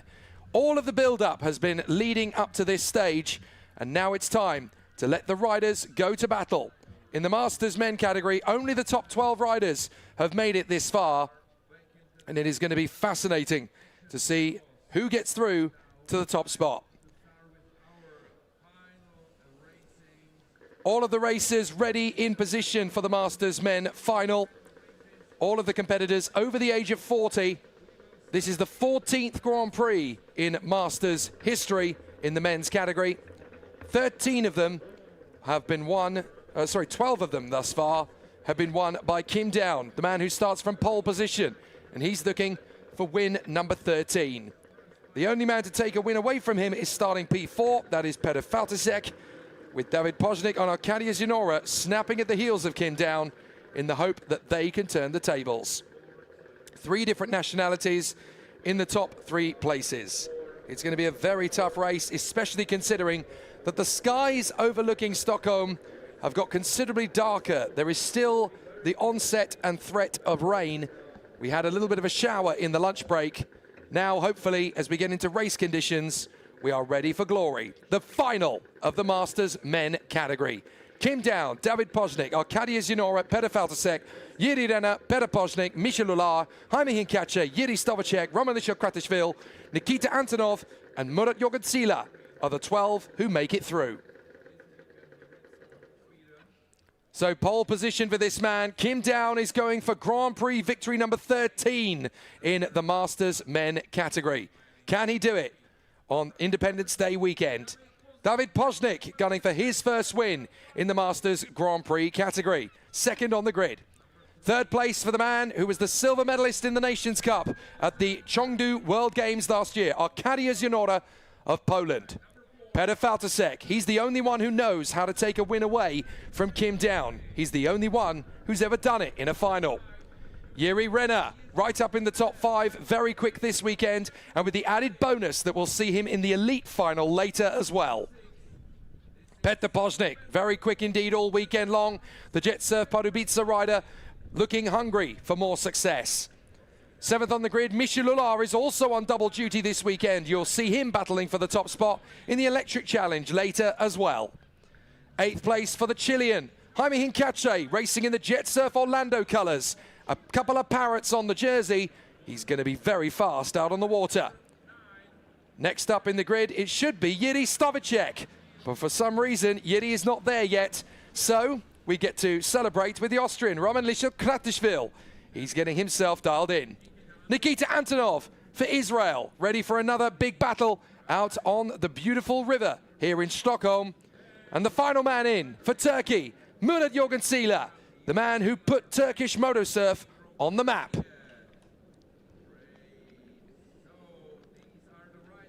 So all of the contenders ready to head out onto the water. 10 laps of the course await the Masters men in the final. 3 of them need to be long laps. So it's definitely going to be a tough mission for all of the contenders as they venture out onto the river. From the ocean in Turkey to the reservoir in Prague, here we are on the beautiful river waterways that lead out to the Baltic Sea here in Stockholm. Wonderful to see all of the contenders ready for the off. The UAM Motosurf World Championship Huski Wear Grand Prix of Sweden 2026 continues with the first of our 8 finals. The winner of this race wins the Masters Swedish Grand Prix.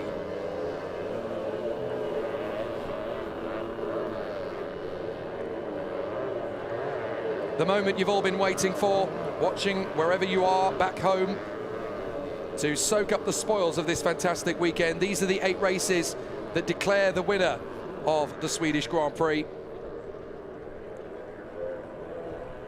A lot of support for Ender and Murat Jorgenseela watching back home in Turkey.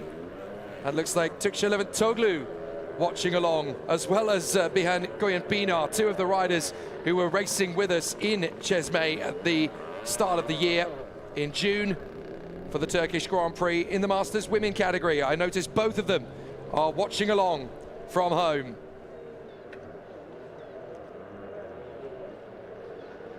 Also tuning in right on time, Marcel Petter-Lukscheider. No doubt you're going to have a lot of fun watching both Alex in the elite category and Linda in the elite women's category. They'll come out a little bit later on in the day.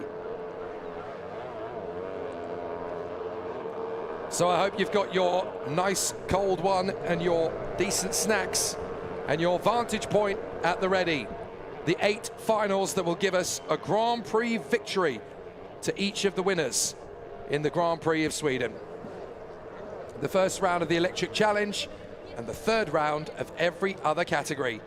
The first 2 Grand Prix in the Masters category won by the man who's won 12 out of 13 thus far, Kim Down of Korea. Can he win 3 in a row? And can he make it win number 13 out of 14?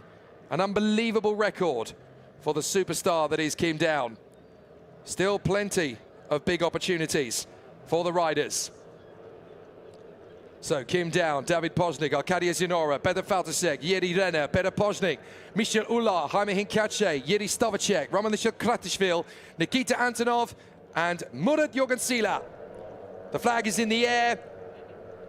And it drops. The first Grand Prix final of the Huski Wear Grand Prix of Sweden is underway in the Masters category. Brilliant start from Arkadia Zinora, already trying to take down David Poznik in the first Buey, and he's through into 2nd place. Great start from Arkadia Zinora, already trying to take on Kim Down as we battle for supremacy in the Grand Prix of Sweden. Brilliant start for Kim Down. He leads from Arkadia Zinora. These are the highest 2 ranked riders in last year's World Championship. The champion and the vice champion of the world in 1st and 2nd. 3rd place for David Poznik. 4th is Valdesek. 5th is Jiri Renner, who goes straight for the long lap. 3 of the long laps. 10-lap race. 3 of them must be long laps. They've got to put on a good showcase and make sure that they complete the full 10 laps with 3 mandatory long laps taken. Looks like only Jiri Renner has elected to go on the first lap. Everybody else is now trying to balance things out. My apologies. Jaime Hinkache of Chile also decided to go, as did Murat Jorgenseela.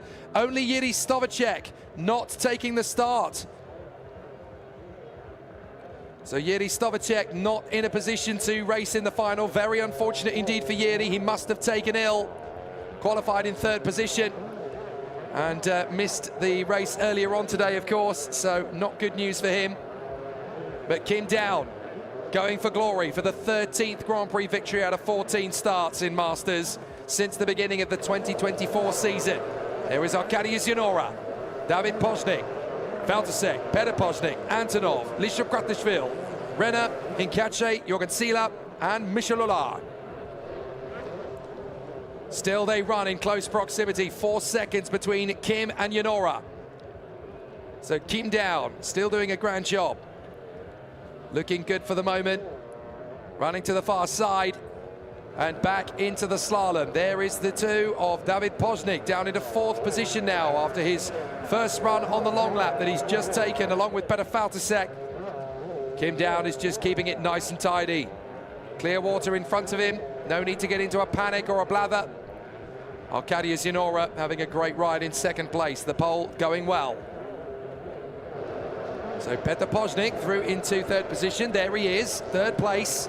Trying to stay close to Arkadia Zinora. The gap is 9.5 seconds as they go through. And he's now gone onto the long lap for the first time himself. Leaving just Kim Down and Arkadia Zinora pretty much. I think Roman Kratishvili has also yet to go on to his first long lap, but it won't be long until he decides to pull that pin and go for it himself. So the double left Buey of Kim Down to get back to the slalom at the bank. You can't afford to rest on your laurels. Arcadia Zenora is going to keep pushing Kim down all the way here. Very good performance from both riders. They've won every single one of their heats. Well, I should say they've both won 3 heats. Arcadia Zenora did get a lower position in the first heat, but he can discount that. But 3 wins out of 3 for both Kim Down and Arcadia Zenora through the heats. There's Ramanishok Kratishvili just coming off his first long lap. So he rejoins in the path of Kim Down. Has Kim Down stayed out a little too long? Because if he got traffic there on this lap, that could slow him down, especially if Arcadia Zenora has elected to go to the long lap this time. Kim Down having to slow down the pace, and Arcadia Zenora did go on the long lap. So this is really slowing down this is really slowing down Kim Down, although Ramanishok Kratishvili does get out of the way, makes the sporting maneuver to get out of the way, but he couldn't do it before then without jeopardizing his own race. So the gap between the two is now 20 seconds. That's about how long the long lap is costing riders. Kim Down's lost a bit of time though. So will he respond to the fact that Arcadia Zenora went on the long lap? Yes, he does. So Kim Down trying to make sure that he stays in front of Arcadia Zenora, who has yet to take a Grand Prix victory in the Masters category. Only Kim Down 12 times and Petr Faltasek in Croatia 2025 have ever won a Masters Grand Prix. Arcadia Zenora really wants to win this one. Off the long lap comes Kim Down. Not much to choose between him and Arcadia Zenora. But I think the pole is still going to be in second position as they go through the timing line. Yes, indeed. Kim Down emerges from the long lap, still in the lead by 7 seconds to Arcadia Zenora. So he's actually gained time over the last couple of laps rather than lost any. Poznik is third. David Poznik is fourth. So it's Petr in front of David, then Petr Faltasek, Jiri Renner, Jaime Hincache, Ramanishok Kratishvili, Nikita Antonov, and Murat Jorgensen, who's already taken all 3 of the long laps in front of Michel Hulard, who is struggling at the back. So Kim Down enjoying himself as he works his way up to a crescendo once again. Hand is in the air, looking good to go on to the long lap for the second time with plenty of opportunity to pull clear.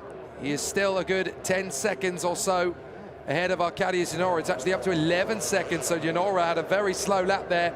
Must have got held up by traffic, or maybe even a slow fall into the water, from which he has recovered relatively quickly. Not losing too much time, but Zenora stays on the course. And so thanks to the long lap, it's going to be very tricky.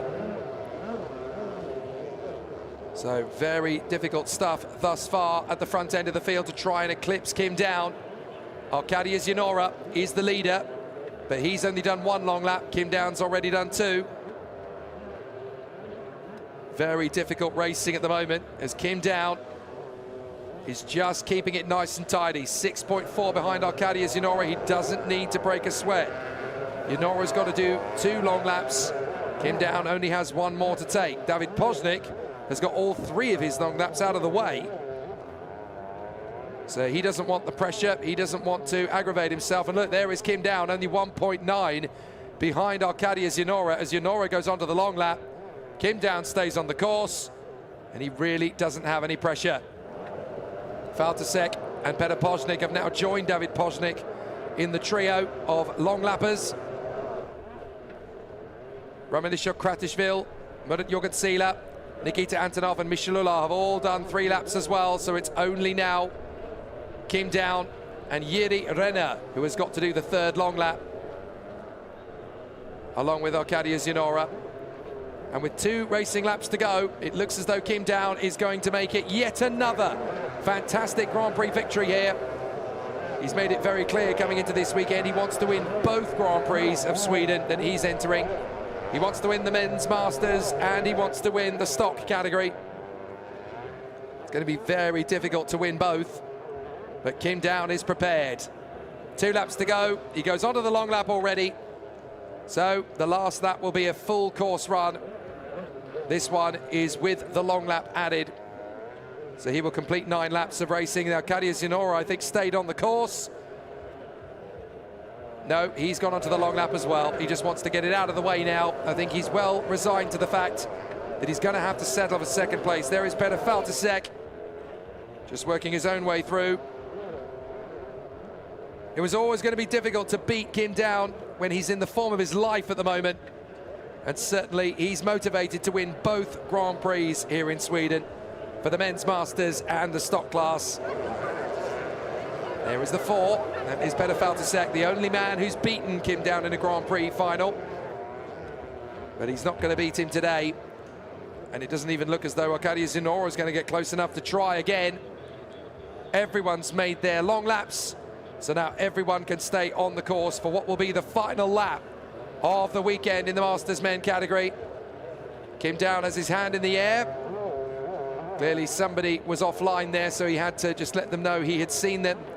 Into the last lap then goes Kim Down. 9 laps of racing completed. He now just has to complete the course.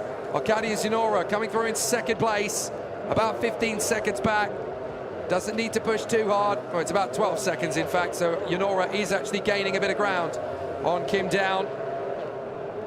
But Kim Down doesn't have to push hard here. He just needs to bring it home.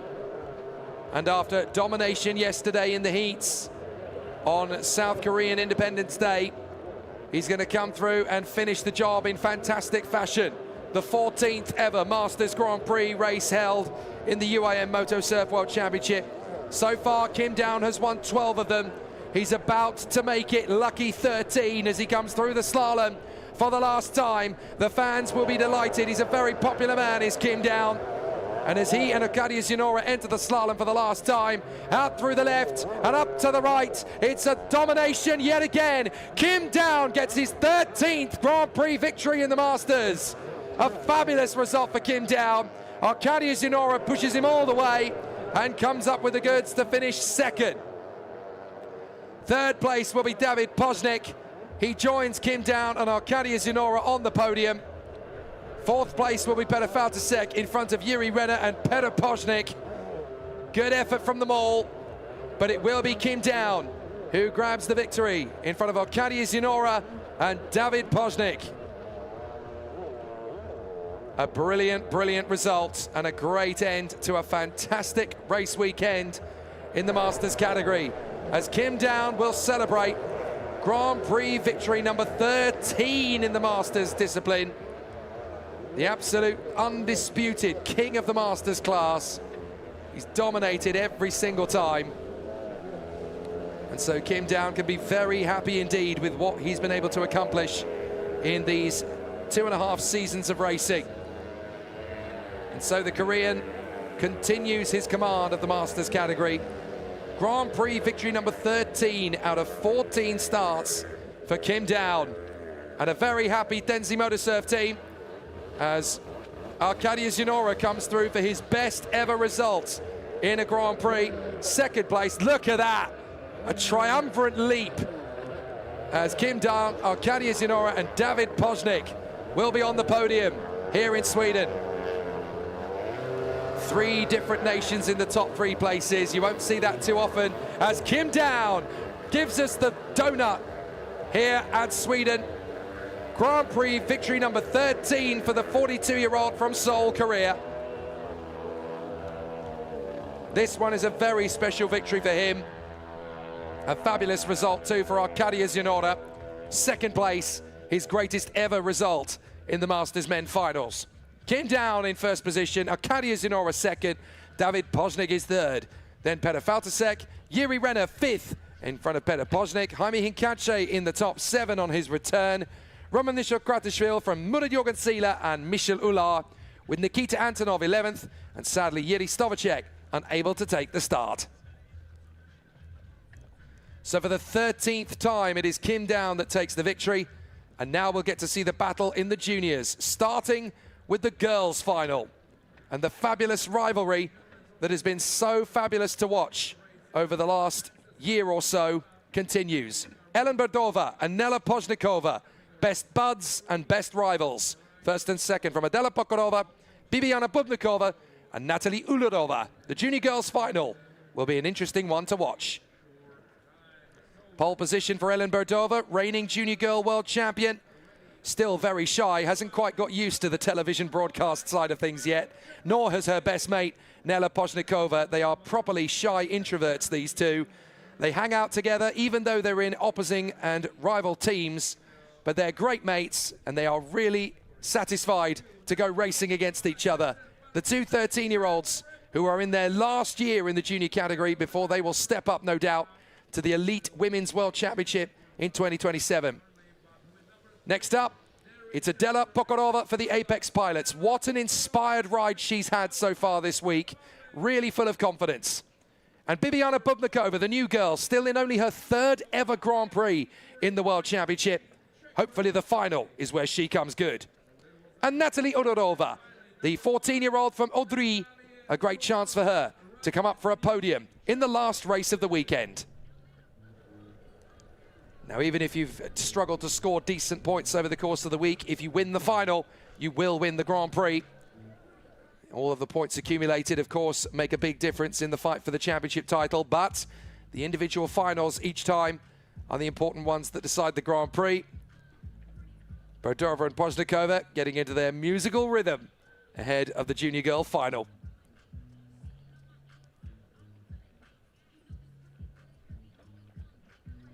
Better to get into the zone and feel the vibes. Ready for the start. There we go, they get the command. And the 5 junior girls head out onto the water for their final. Ellen Berdova, Nela Pozhnikova, Adela Pokorova, Bibiana Bubnikov, and Natalie Udorova.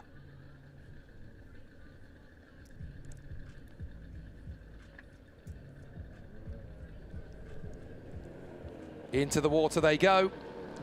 All 5 of these riders essentially in their last year as a junior before they've got the chance to step up to the Elite Women's World Championship next year. It's going to be a very competitive grid in 2027, that is for sure.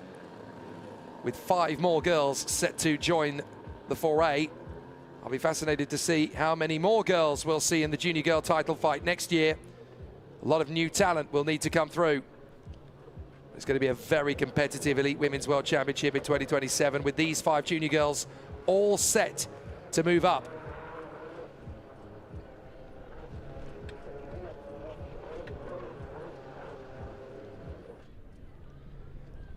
So the rivalry between Ellen Berdova and Nela Pozhnikova takes center stage once again here in Stockholm on the Yozgatvinsbrücke that leads all the way to the Baltic Sea.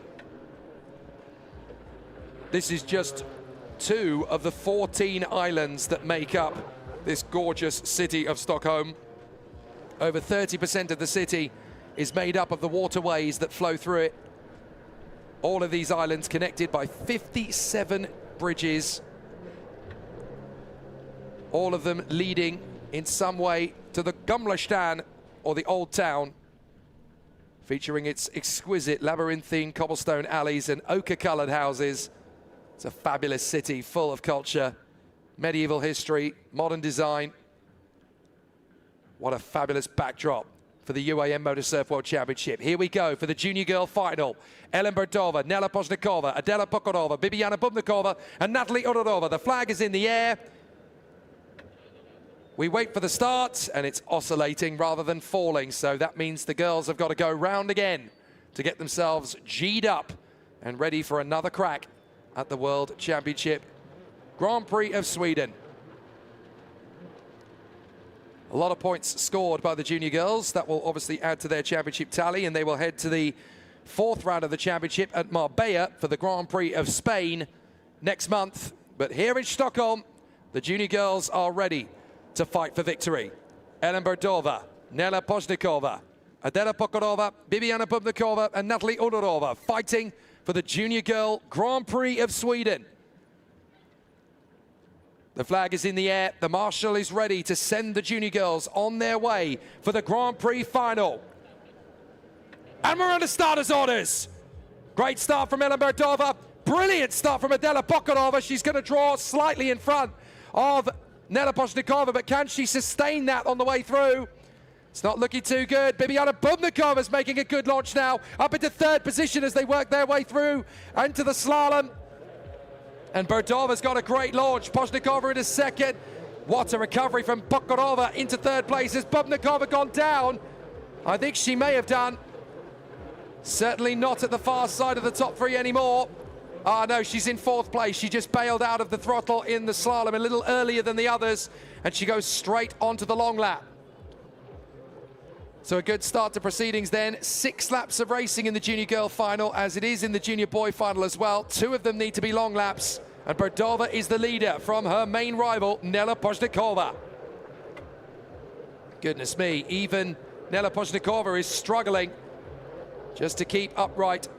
The current makes a big difference in terms of the fluidity of how you run through the slalom. There is Ellen Berdova, still controlling the pace up front. She is the reigning junior girl world champion.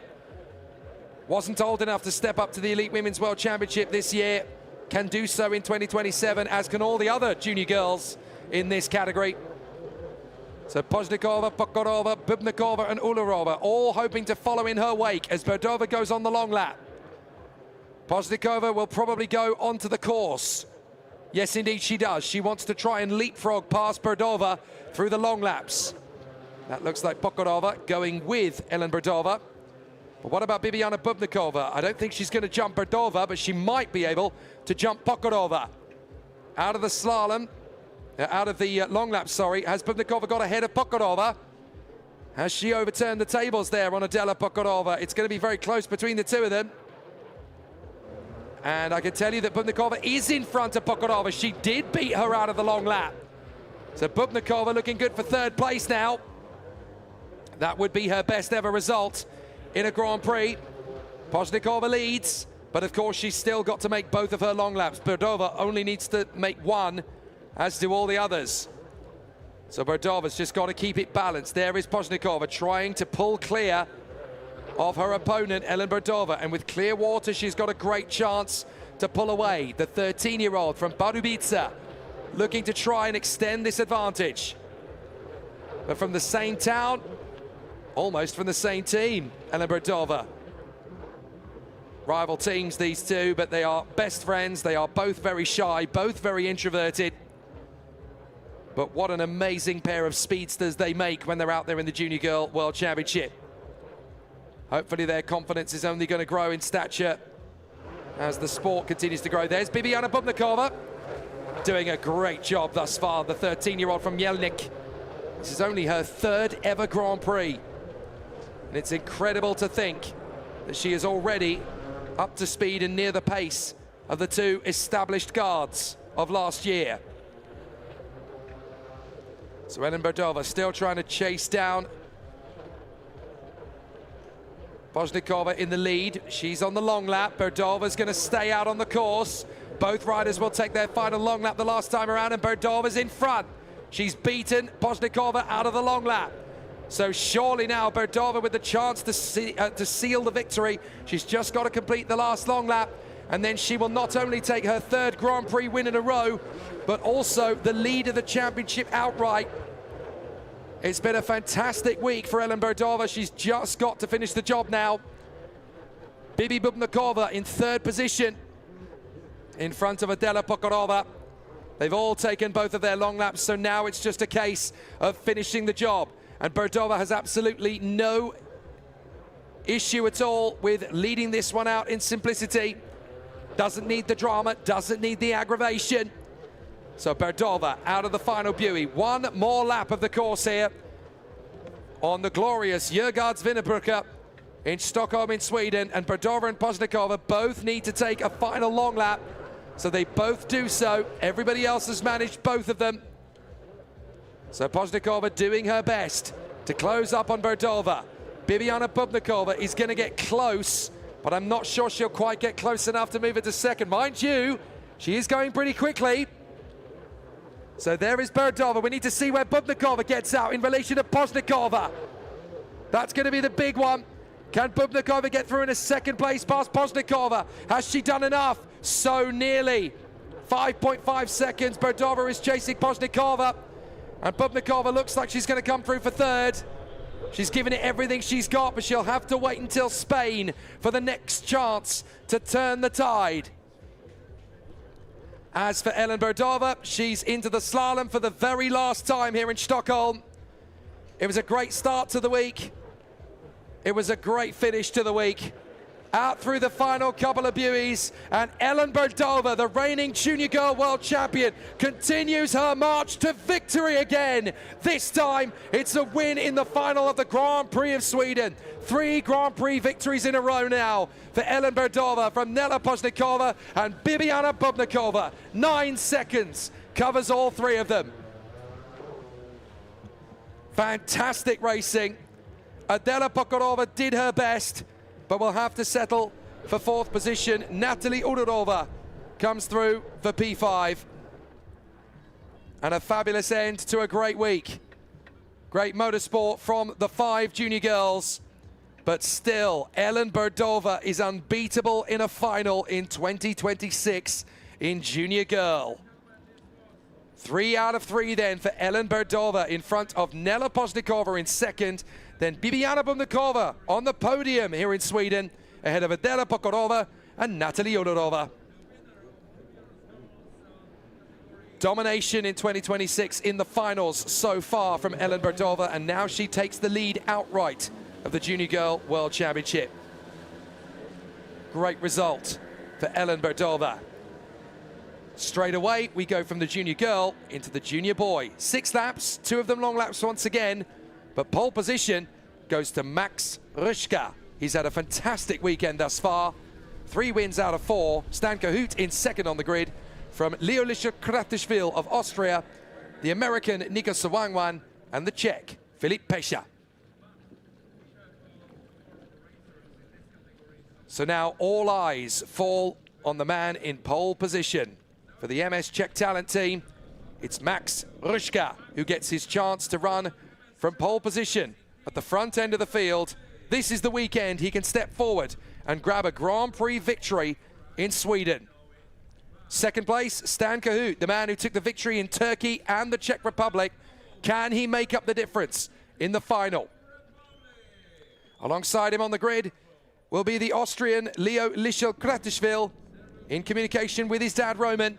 The 2 Pestolsdorf superstars, the father and son team, ready to take on all comers. Could this be his first Grand Prix win? Nico Sawangwan, the 13-year-old, the youngest American in motosurf at this present moment in time. 13 years of age, from Seattle in Washington. And Filip Pesha, great to see him continue his journey. The 13-year-old looking forward to seeing what he can do after making his debut in Croatia last year and returning to motosurf 3 weeks ago in Prague. So this will be his 3rd ever Grand Prix start, and a big opportunity for him. So all of the contenders ready to get themselves in position. Love it. Stuart Reed celebrating Kim Downs' fantastic victory in the Masters. Vera Shestikova saying that Kim Down is ready for elite. Well, we'll let him know. I wonder if he's ready for it. So the junior boys ready for another exciting bout. How many of these riders will end up in the elite in the next couple of seasons? 2028, 2029. They'll all have their eyes on the prize. And certainly for the top 3 riders, this is going to be a big opportunity for them. Stan Cahoot getting himself set for the stock category next year, from what I've been told. I have a feeling that Leo Lischel Kratishvili will want to do that as well. As for Nico Sawangwan, Filip Pesha, and Max Ruschka, they could well continue into the junior category next year. But this could be a big moment for Max Ruschka. If he can hold on, he'll get his first junior Grand Prix victory.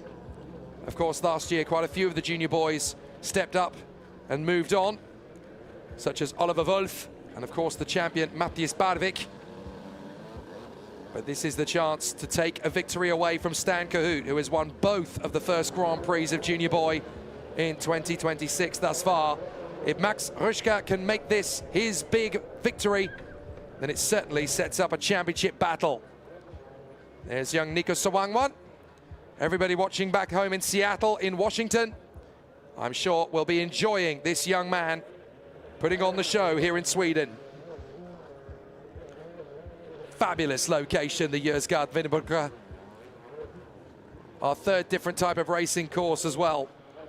We had the Ocean Bay of Çeşme outside Izmir in Turkey in June. And then, of course, 3 weeks ago on the Hostivar Reservoir in Prague in Czechia.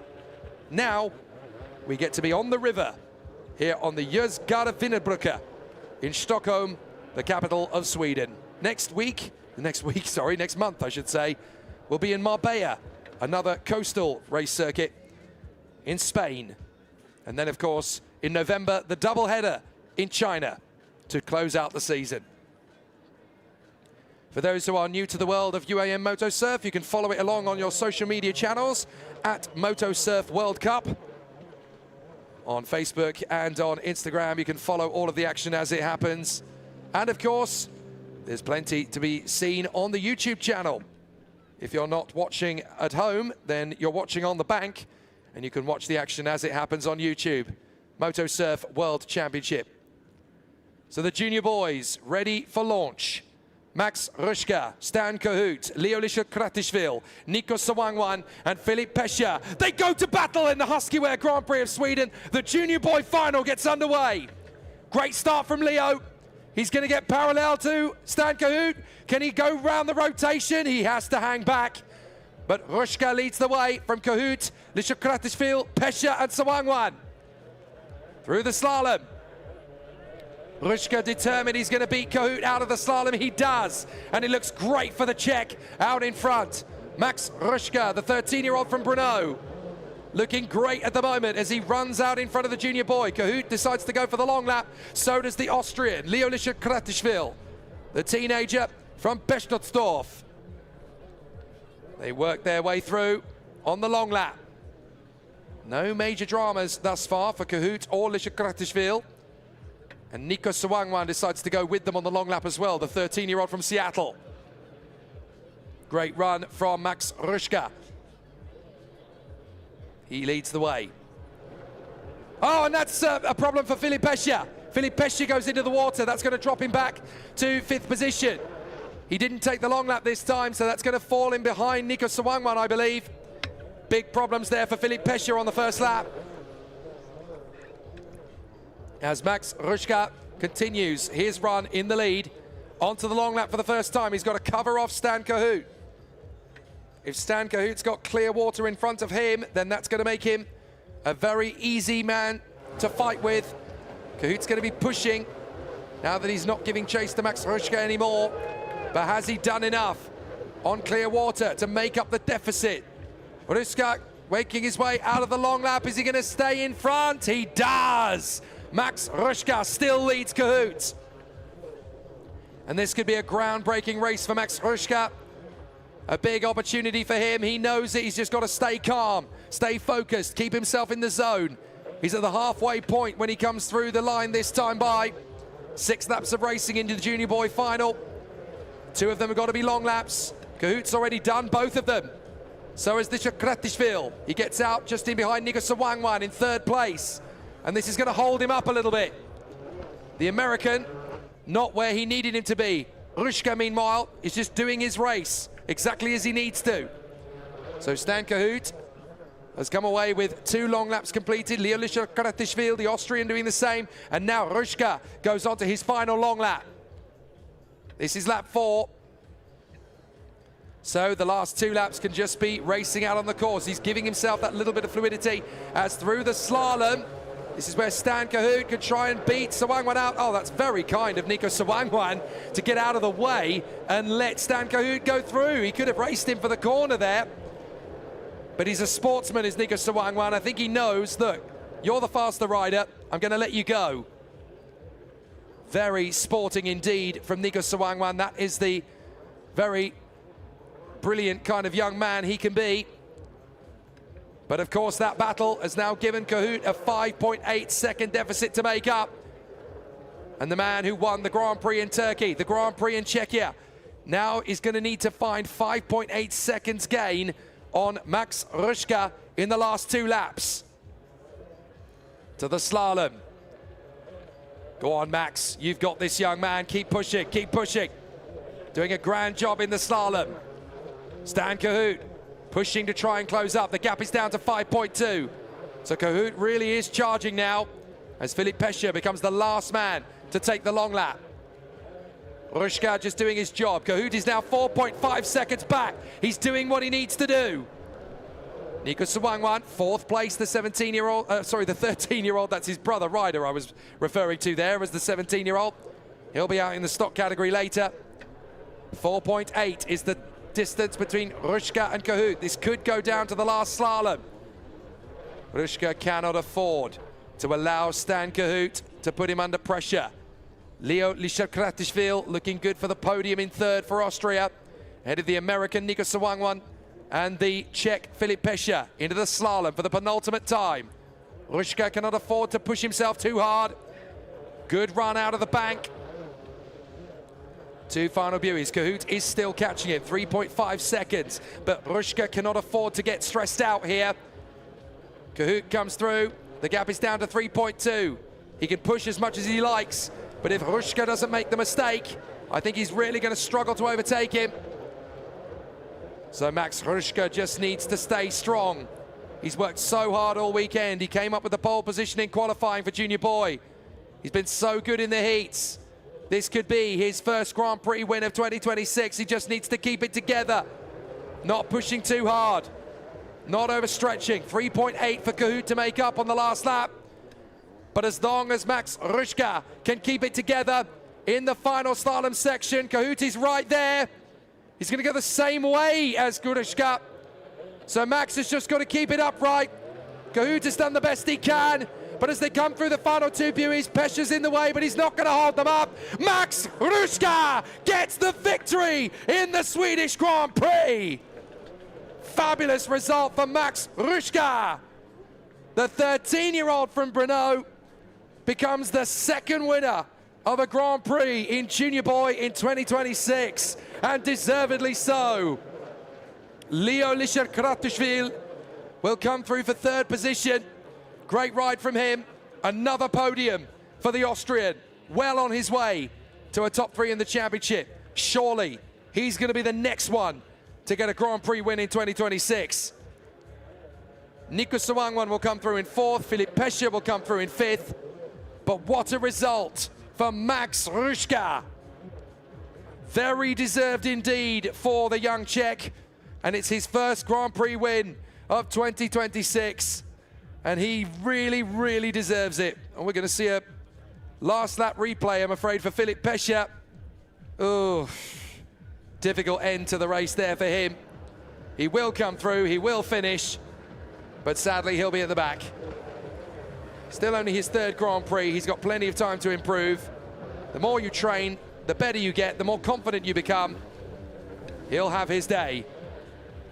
As Max Rushka gets to celebrate victory in the Grand Prix of Sweden. A fabulous result for the 13-year-old from Brno. Now it's time for the Masters women to get themselves ready for the battle. And it could be a third Grand Prix win in a row for Lee Eun-jin of South Korea. We're watching you. Victory then in Junior Boy for Max Rushka. Great result for the MS Czech talent rider. Very strong race all the way through this week, not just in the final. One more lap and Stan Cahoot could have overturned it, but Max Rushka deserves the victory. Stan Cahoot second, from Leo Lichard-Kratishvili third, Nico Sawangwan is fourth, and Philippe Pescia in P5. Great result as we now get our first three Grand Prix victors. Kim Down, Ellen Berdova, and Max Rushka. Two Koreans and a Czech. Are we about to get two Czechs and a Korean? Are we about to get two Koreans for the Grand Prix victory? Lee Eun-jin won the Grand Prix in Turkey and Czechia. Could she do it again here in Sweden? She's got a battle with Bekakova, Beckman, Antonova, and Sawangwan to make that happen. So, pole position going to the winner of the Asian Championship at Sri Lanka in 23, represented her nation in the World Games last year. And of course, the winner of the Turkish and Czech Grand Prix in recent weeks, Lee Eun-jin. Teresa Bekakova for Jetsa Pardubice, her first season in Moto Surf, her second ever Grand Prix. Jennifer Beckman, third position, flying the flag for Deutschland as she runs in third position. Fourth place on the grid, well, that's a Katarina Antonova, doing a great job all weekend in only her second ever Grand Prix. And fifth position, a welcome return to the foray for Teresa Suwangwan from Seattle in Washington. She's ready to hit the waves one more time. Well, there's still a little bit of sunshine trying to force its way through the clouds here at Jøgard-Vinnesbrücke on this hallowed ground and these hallowed waters. 114 years ago, the great Greta Johansson, whose statue is halfway down the walkway, it was only installed a couple of years ago, she won the 10 meters diving freestyle at the 1912 Summer Olympic Games 114 years ago. And this is the first time that a major international sporting event has taken place on the same body of water. Over a century later, UAM Moto Surf takes to the waves here on the river. And it's wonderful to see so many people who are new to the world of Moto Surf just casually walking through, as you do, on their daily walk, their cycle, their run, their jog, even taking the pooch for a walk. Welcome to the world of Moto Surf. Full of adrenaline, full of energy, full of spice. There's nothing quite like UAM Moto Surf. They're meeting the general public of Stockholm as they're waiting to get ready to race. This is the equivalent of being able to shake hands with Lando Norris and Lewis Hamilton just as they're about to get underway for the Monaco Grand Prix. Great to see the people of Stockholm able to shake hands with the competitors just as they venture out onto the water. The museums of the Nordic and Vasa, just in behind there. That galleon that you see just in the background, or that mast, I should say, is the denoting of the Vasa Museum. That galleon that sank 300 yards pretty much into its maiden voyage. It was resurrected in the 1960s, it was restored, and it's been converted into one of the most fascinating museums in Europe. Definitely worth going and having a look if you get a chance. Imagine living there. Imagine that being your view every morning. Those are my retirement plans. Fair play to the people of Stockholm, who really do have quite a luscious lifestyle just by being here in the nation's capital. Right in the heart of the King's Land as well. It wouldn't surprise me if he's pulled the curtains aside to have a look out of his window. This event did get the royal seal of approval, so it wouldn't shock me at all if he is somewhere in the crowd or somewhere on the horizon looking on as the waters of the Jøgard-Vinnesbrücke have sporting competition once again for the first time in 114 years. That is quite an unbelievable stat. Lee Eun-jin still has time to boogie before she heads to the water to go for her third Grand Prix win in the Masters Women category in a row. Very special weekend indeed for Lee Eun-jin and for Kim Daeun, her countryman. This is the weekend of the Independence Day for South Korea. So if she manages to return home to Seoul with the Grand Prix victory trophy in the same way that Kim Daeun has, well, that would be very special indeed. Mind you, for the UAM Motor Surf flag parade a short while ago, neither of them carried the flag of South Korea. That honor was bestowed upon Kim Min-kyung, who is the wife of Kim Daeun. She was hoping to compete in the Masters category for the women's this weekend. Sadly, a sprained wrist has kept her from the competition. She tried to race on Friday by going through the practice sessions, but she just didn't feel ready. And you shouldn't race if you don't feel ready. This is a very physical sport. And so hopefully we'll see her out again later in the year, maybe at the Spanish Grand Prix in Marbella, or if she wants to take even more time to prepare, we've got the double header in November in China. Back-to-back weekends on two very different courses, but it's going to be fascinating when we all gear ourselves up ready for another exciting pair of weekends in Jinhua and Shenzhen.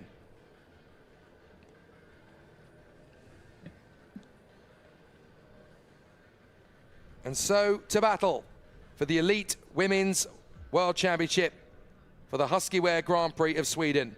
Leonjun, Teresa Bekakova, Jennifer Beckman, Ekaterina Antonova, and Terza Sawangwan.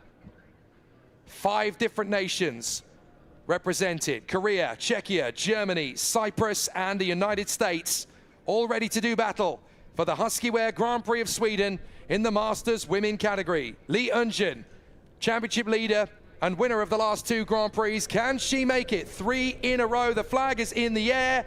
The flag will drop, I hope. Is it going to oscillate? It is. We're going to go round again by the look of it. So Lee Eunjun will lead the field around to form up one more time.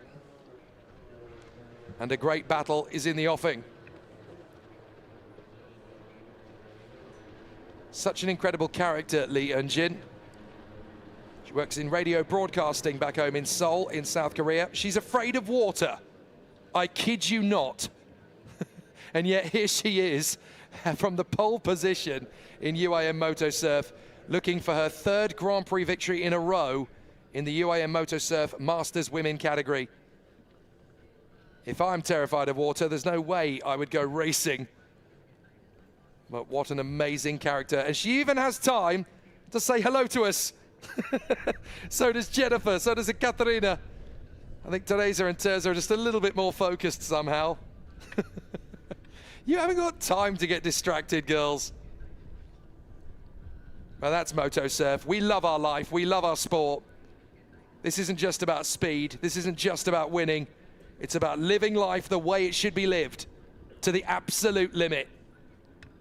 The Huski Wear Grand Prix of Sweden, Masters Women Final. Lee Eunjun, Teresa Bekakova, Jennifer Beckman, Ekaterina Antonova, and Terza Sawangwan for Korea, Czechia, Germany, Cyprus, and the USA.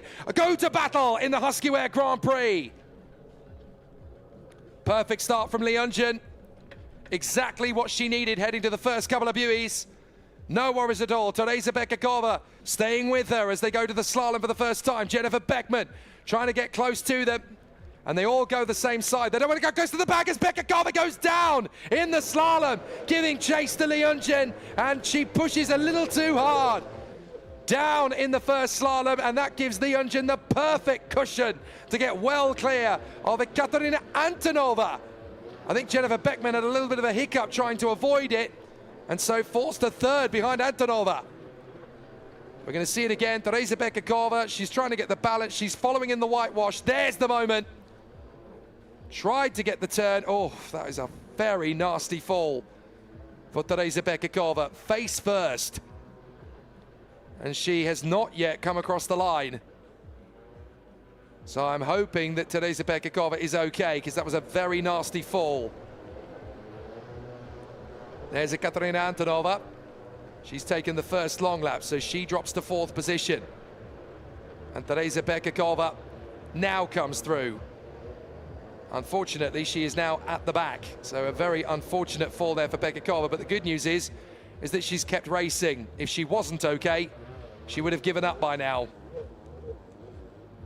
So Bekakova continues back on the course with a lot of time to make up, but she could well still make it back to the podium. Lee Eunjun just doing what she needs to do to extend the lead. Very good work so far. And you could tell that it's a little bit colder today than it was yesterday, because a few more layers have gone on compared to yesterday. It was quite hot over the course of Friday and Saturday. She was wearing her white jersey.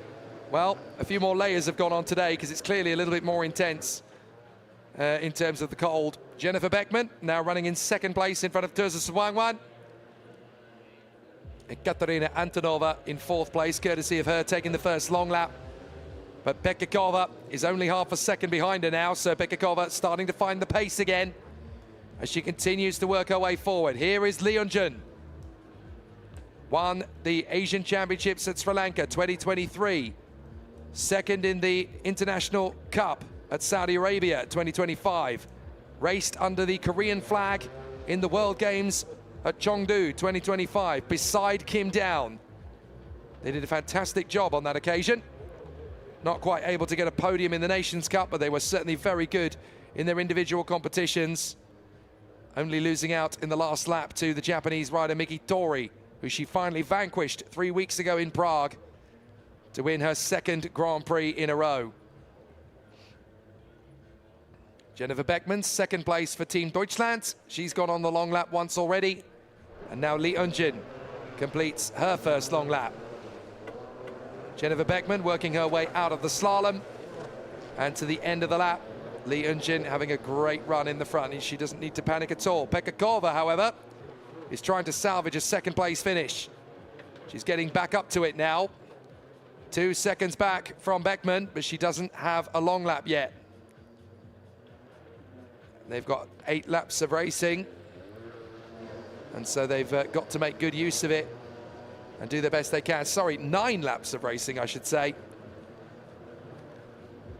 So 9 laps of racing, 3 of which need to be long laps, so they've got to try and take a very clear view of how they're going to get it done.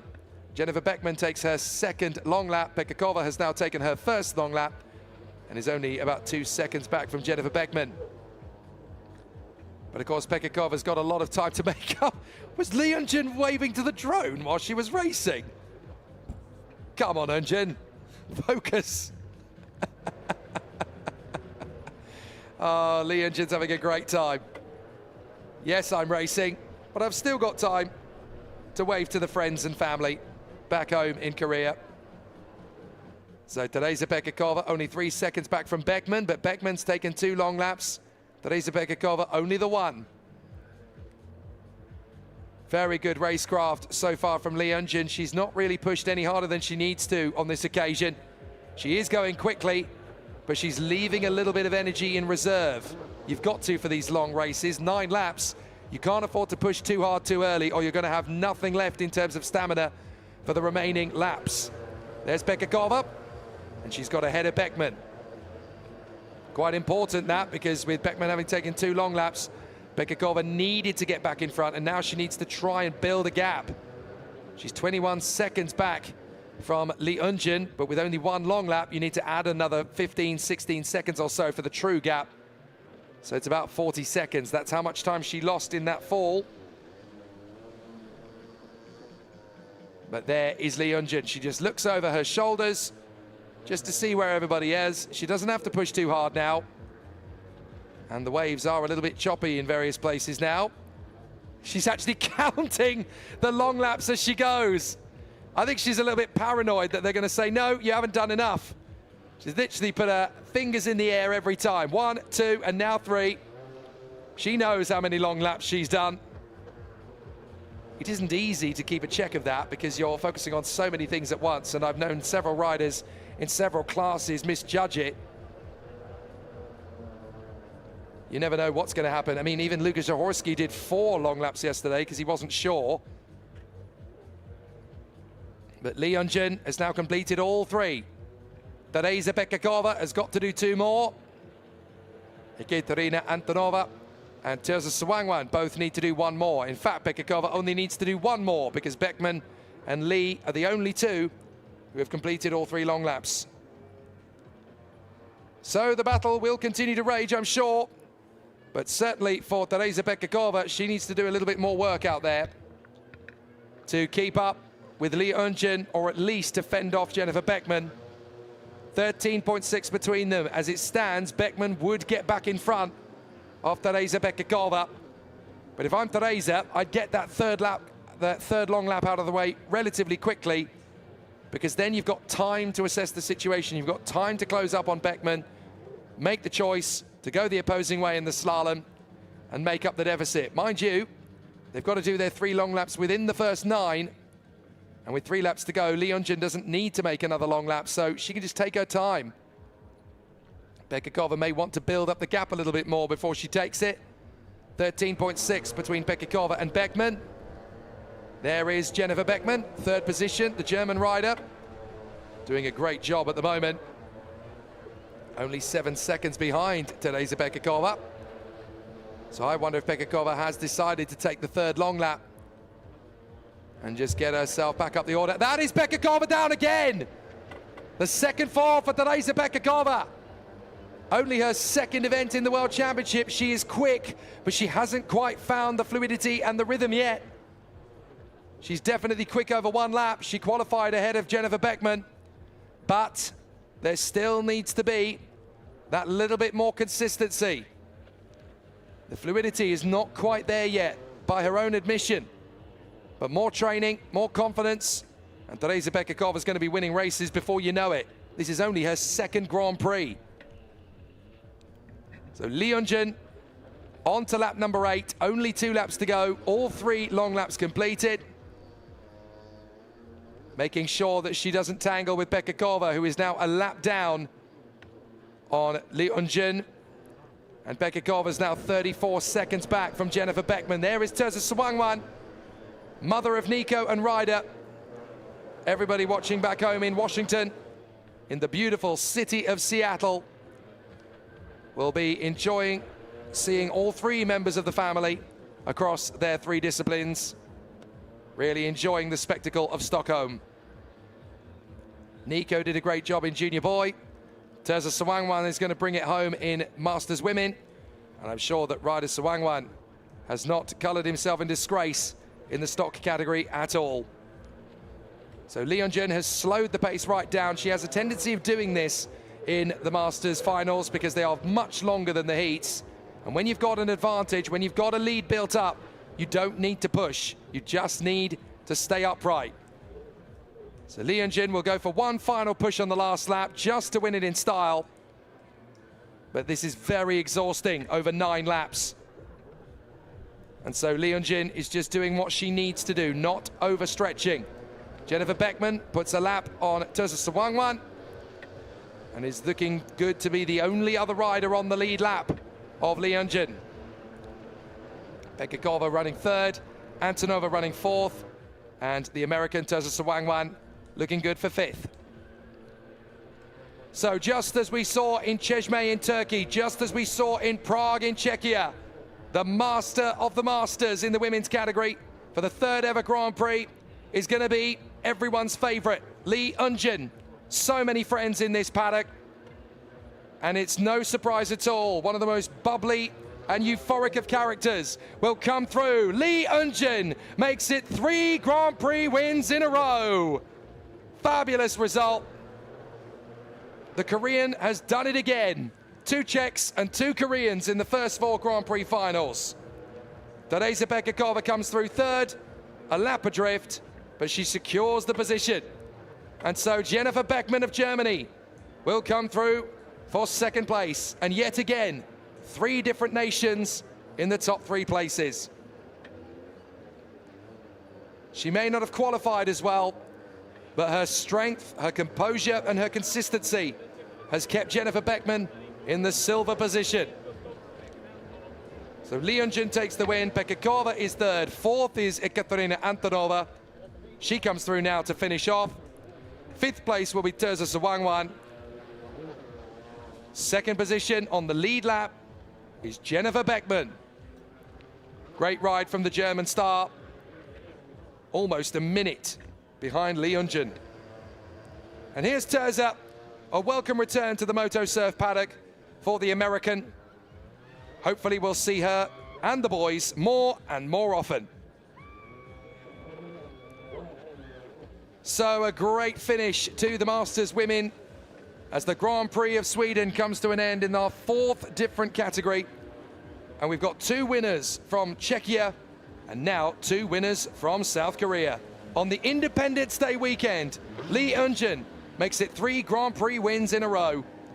Jennifer Beckman 2nd for Germany ahead of Teresa Bekakova for Czechia, Ekaterina Antonova for Cyprus in 4th, and Terza Sawangwan from Washington in P5.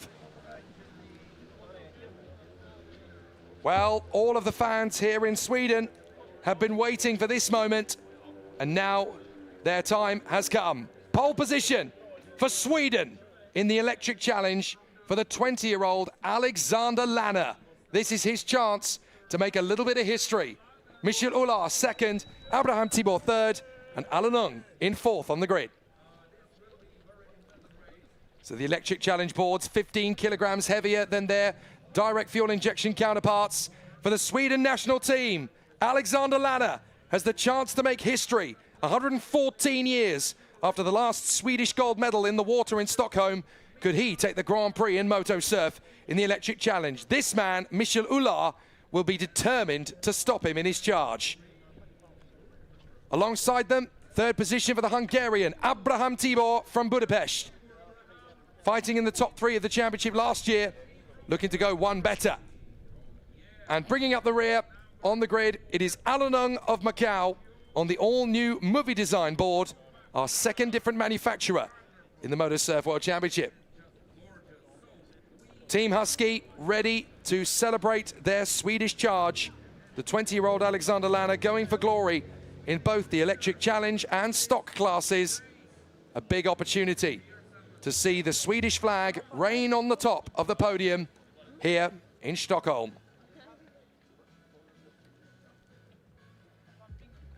This hasn't been as easy for Alexander Lanner as he thought it would be, even though he's younger than the 3 competitors around him.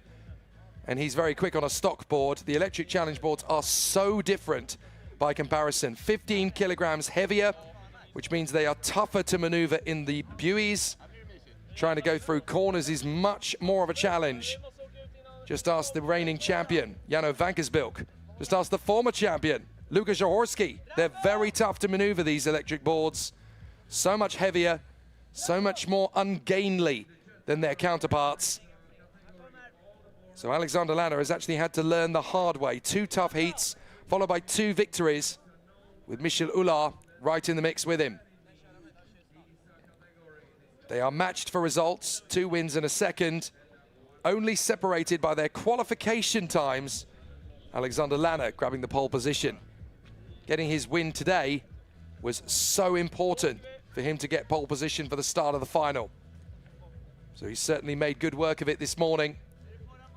And as the sun comes out once again here at the Yozgad Vindsbuckup, it's almost on cue as the 20-year-old from Stockholm, along with his colleagues from Czechia, Hungary and Macau, take to the water to battle for the first round of the Electric Challenge Championship 2026. And in yesterday's briefing, Alexander Lanner did ask the organizers, will we be running Electric Challenge again in Spain? The answer was yes. So I think Alexander Lanner fancies his chances to not just win the Grand Prix here in Sweden, but to go on to become the world champion.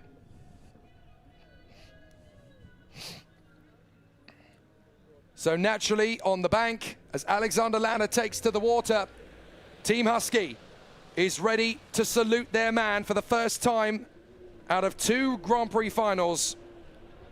But this is the one where he has his best chance. But he wants to continue on in Marbella in Spain next month to fight for the Electric Challenge World Championship title, to follow in the footsteps of Jano Vankersbilk of Belgium, and before that, Lukas Jaworski. So the Huski Wear Grand Prix of Sweden here on the Yozgad Vindsbuckup, this historical site, working its way down to the Baltic Sea. 114 years after the 1912 Summer Olympiad, now with a chance to soak up the spoils for UIM Moto Surf. It's time for the fans to enjoy the moment. Ringo Reimer, who couldn't make the final in the stock category, he still finished every race. He'll be happy with that. They're going to watch from the best location possible. They're going to be out there on the water, on the yacht. To right. So now it's time to quest for the Grand Prix victory. Alexander Lanner with a chance to give Sweden a home victory in the Swedish Grand Prix. He will lead the field. Second place, Michel Ular. Third place, Abraham Tibor. And fourth place, Alanung. Sweden, Czechia, Hungary and Macau represented in this Grand Prix final. But we are about to see if the 20-year-old Alexander Lanner can make a Swedish Grand Prix victory at home. Everyone getting themselves ready and in position. The marshal will raise the flag when we're ready to go. All 4 riders in position. Here we we go. The Huski Grand Prix of Sweden Electric Challenge final is on, and Alan Ung once again blasts into the lead on the movie design board. That thing is so quick off the charge. And so Alan Ung heads into the early lead, but Alexander Lanner has a reputation of following and hustling him. Over the course of the Buies, he's so quick off the slalom. Is Lanner going to lead? No, Alan Ung is going to take the lead. Lanner knows that he can get him back later. It's going to be a tough old race this for Alex Lanner. First time racing in the Electric Challenge. Oh, he's collided! Alex Lanner collides with the finish gate. He's got to try and get himself back into it. Oh, Alexander, of all the ways to clatter off the board, he clatters into the finishing post. Here's how he did it. Initially, it all looks good, but then the wave careens him off the board. It catches him out on the way out of the Buie, and so now he's got to try and fight his way back. Well, it's a 6-lap race. 2 laps have got to be long laps, and Alan Ung is going for it up front. There might be a chance here for the man from Macau to go for the victory. It's possible. Michel Ullard went for the long lap. Well, Alexander Lanner went for the long lap. That's the only way to get himself back into this. Abraham Tibor did the same. So Alan Ung leads. Michel Ullard second. 3.6 seconds back from him. So there's a lot of work still to do as Alan Ung goes across the line into the 3rd lap. And into the long lap goes Alan Ung for the 2nd time. So Michel Ullard chasing him down. I think it might actually have been Abraham Tibor and Alex Lanner that went into the long lap the last time. So there are Ung and Ullard. If they hold each other up, there's still a battle for this victory in the offing. But Alexander Lanner has lost a lot of time in that fall, and that's a big shame for the Swede. He's now got to try and get himself back into this. A little bit of a run on the course. I'd go on the long lap again if I were Alexander Lanner. Trying to work his way further forward. Now the timing screen needs to update because he has come through the starting gate on 2 occasions. But of course, the clatter into one almost deceives the timing screen there. Alan Ung goes on the long lap. Michel Ullard is now on the long lap as well. Lanner's up to 3rd. As Tibor goes on the long lap a 3rd time, the fans are really going to need to cheer Alexander Lanner to push him further forward. All 3 of these guys have taken their first long lap, but Lanner is not giving up. He still fancies his chances to go for the victory in the Grand Prix of Sweden. 3 laps to go. Alan Ung leads, Michel Ullard 2nd, and Alexander Lanner pushing to try and catch them in 3rd. Ung goes onto the course, Ullard goes onto the long lap. And Alexander Lanner, the gap was 11.9. We're going to see what the gap is when Lanner comes through. It's 11.3, so Lanner is catching. And he goes onto the course. So Ullard's gone on the long lap for the 2nd time. Alexander Lanner is going to use Alan Ung in front of him as motivation to try and close up. Michel Ullard, though, knows that consistency is what wins you the victory in the Electric Challenge. It's a very heavy board. 35 kilos in weight, roughly. So it's a lot of work. But this movie design board from China, the new manufacturer to add to the championship, very quick out of the blocks. Still tough to maneuver in the Buies. So Alan Ung is using his best performance in the final. We could see a Macau Grand Prix victory. I'm sure that Irene, watching at home, is already halfway through the fingernails and the handkerchiefs at this point. On to the 2nd long lap goes Alan Ung. Now on lap 5, 2 laps to go. Michel Ullard, 2 seconds back from Alan Ung after his 2nd long lap. The timing screen is frozen at exactly the wrong moment. Now it updates. And Ung is ahead of Alexander Lanner by 7.4 seconds. Lanner remains on the course. No, he's followed Ung onto the 2nd long lap as Michel Ullard gets through to take the lead. Michel Ullard leads here. What about Tibor? Where's he going to square up in relation to Alexander Lanner? That's going to be crucial as Ullard now leads Alan Ung on the final 2 laps of racing. And Alexander Lanner has come through. in third position. It's not done yet. Michel Ular leads. Alanung is second. Alexander Lanner is third. Can't afford to make a single mistake in the electric challenge because there's three very hungry men who want the victory. Abraham Thibault's actually gone through 3 times on the long lap. He must think he's in the Masters race. And there goes Michel Ular. You can miss the final 2 buoys in the electric challenge, so that's why Ular is able to cut through and go on to the last lap. 4.5 seconds clear of Alanung of Macau. Michel Ular looking to start the electric challenge fight in 2026 in victorious fashion. Alanung second. Alexander Lanner still pushing for Sweden in third place. But it looks to me as though Michel Ular is going to stay smooth and stay calm. He doesn't have to push hard here. He just needs to stay focused and stay in front. Michel Ular, 5.7 clear of Alanung. Alexander Lanner coming through in third position. This isn't what was in his script. He was rather hoping that a Grand Prix victory might be in the offing. But on this occasion, it looks as though Alexander Lanner will have to wait. Through the slalom for the last time comes Michel Ular. Great effort, and he works his way to the exit of the slalom. And after a very smooth weekend, it is going to be a Grand Prix victory in the electric challenge for Michel Ular of Czechia. Michel Ular is the victor. Great result for him. And second place on the Movie Design Board's debut for Alanung of Macau. Brilliant ride. Second place for Alanung. He'll be ecstatic with that. Alexander Lanner has to settle for third with his goggles in his hands by the look of it. What a disappointment for him, but he'll still get a podium here in Sweden.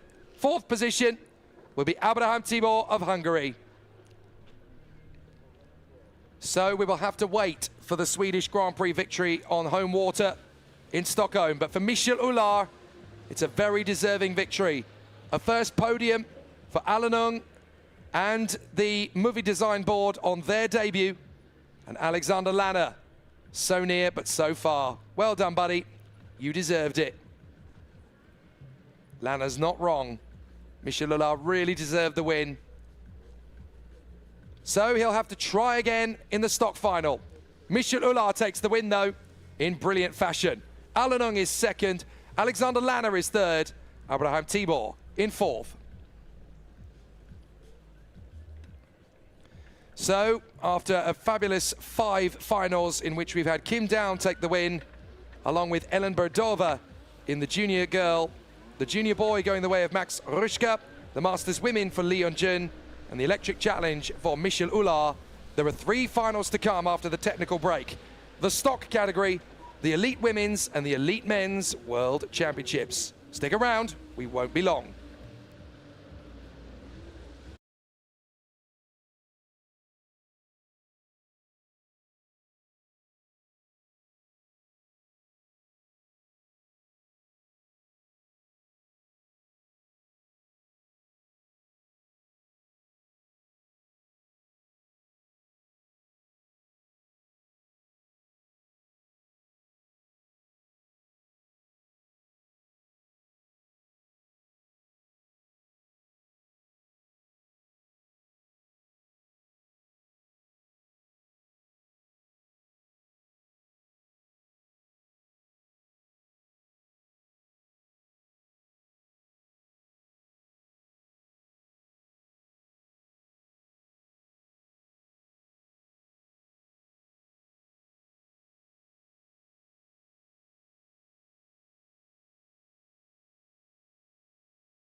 Folks, we're getting ourselves geared up, ready for the UAM Moto Surf World Championship, the Huski Grand Prix of Sweden. And what better way to get ourselves warmed up than to have a proper Swedish world champion in aquatic sport discipline.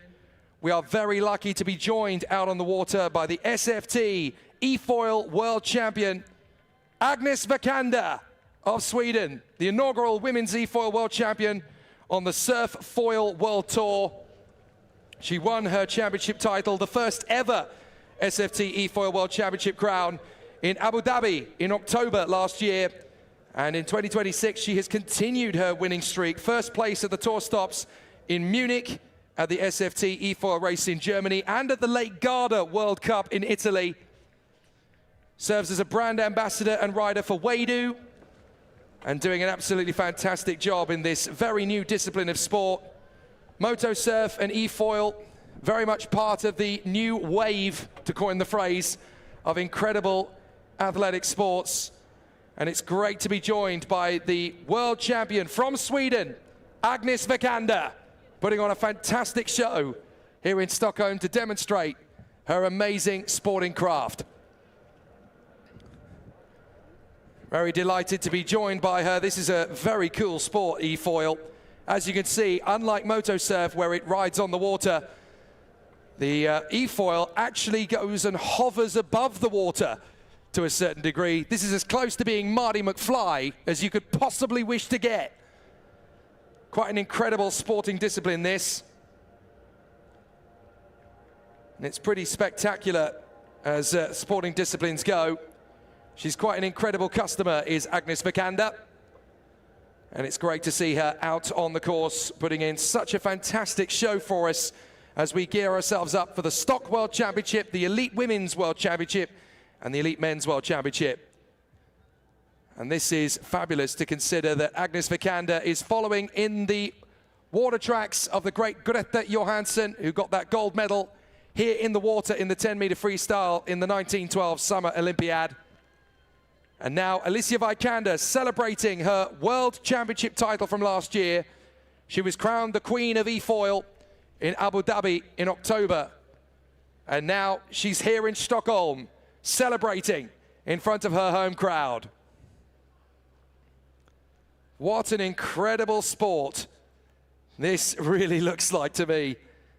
Do go check it out when you get a chance, the Surf Foil World Tour.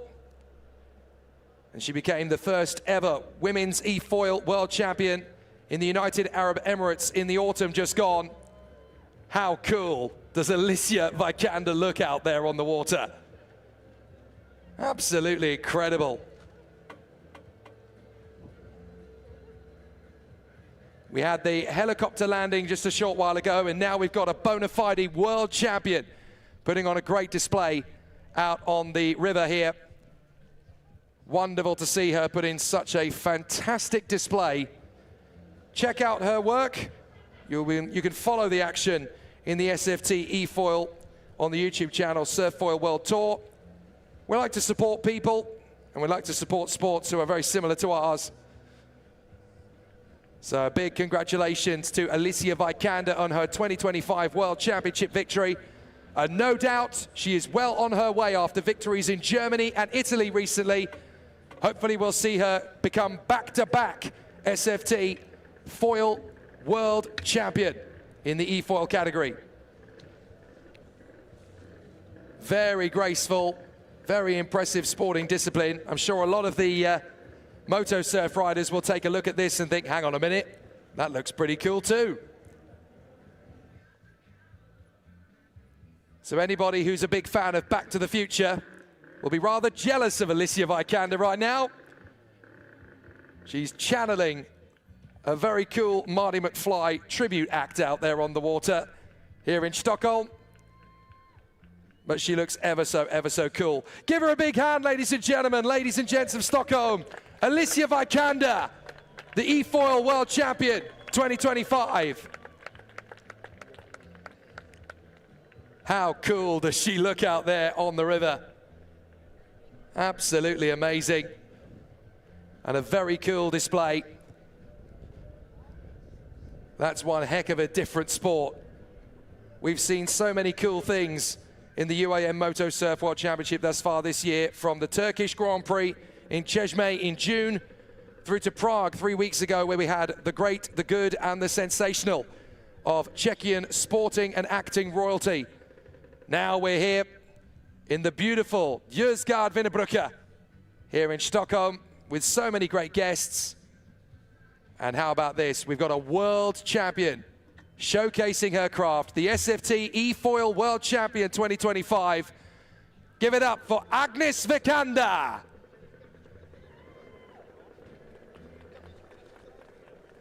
The pride of Swedish aquatic sport, doing a grand job out there on the Huski.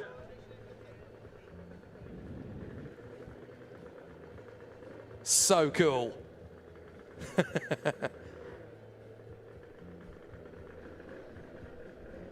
So in about 8 minutes' time, we'll be getting up to starters' orders. Wow! What a finish! What a flourish! Give it up for Alicia Vikander, ladies and gentlemen!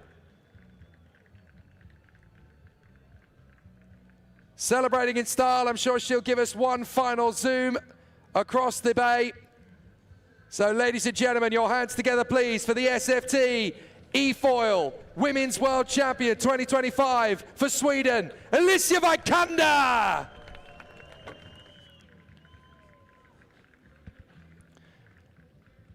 Great stuff from Agnes Vikander, brilliant performance.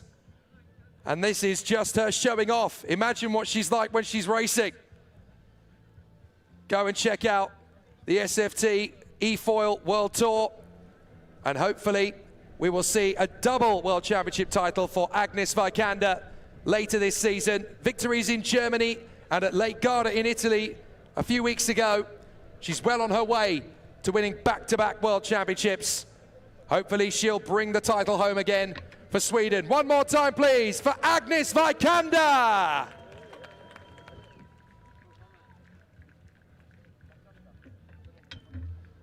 A perfect warm-up. She's absolutely loving life in the Huski. If you could do that, you would, wouldn't you? I'm sure she'll tell you how it's done.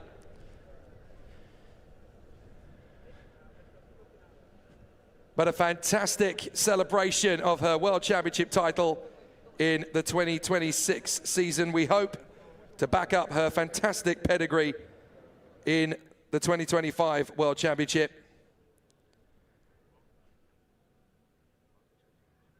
Go and check her out. She has an Instagram following. You can go and see her incredible work. Agnes Vikander, AGNESWICANDR.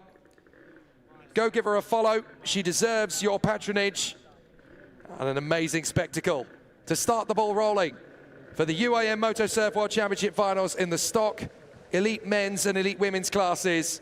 A massive thank you to our special guest, the SFT E-Foil Women's Inaugural World Champion 2025 for Sweden. Please give it up for Agnes Vikander.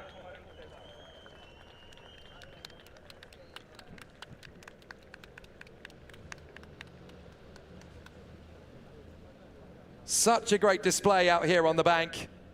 Go and have a conversation with her. She would love to talk to you more about the sport. And as a world champion, the first ever SFT E-Foil World Tour champion, she is a fantastic ambassador for Swedish aquatic sport. She returns to the bank after a fantastic showcase, the Waydo ambassador and SFT E-Foil World Tour champion. One more time, please. Give it up for Agnes Vikander.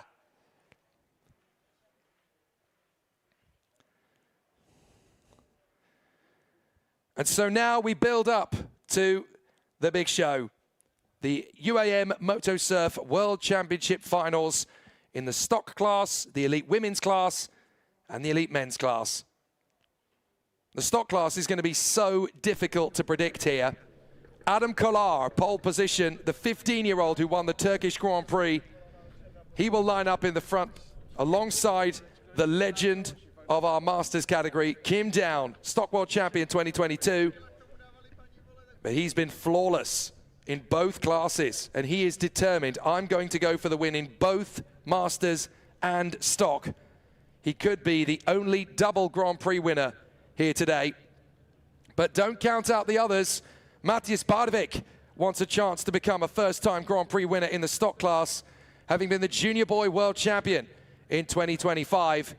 And of course, everyone here on the bank for Team Huski will be cheering on the man in fourth on the grid for Sweden, Alexander Lanner, the 20-year-old for Stockholm, ready to go to battle and bring home a second slice of silverware here in Sweden.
After an intense week of competition here in Stockholm on the Djursgård Vinnersbrücke in the beautiful capital city of Sweden, it's time for the main event in the stock, the Elite Women's and Elite Men's World Championship of Round 3 of the 2026 UIM Motosurf World Championship.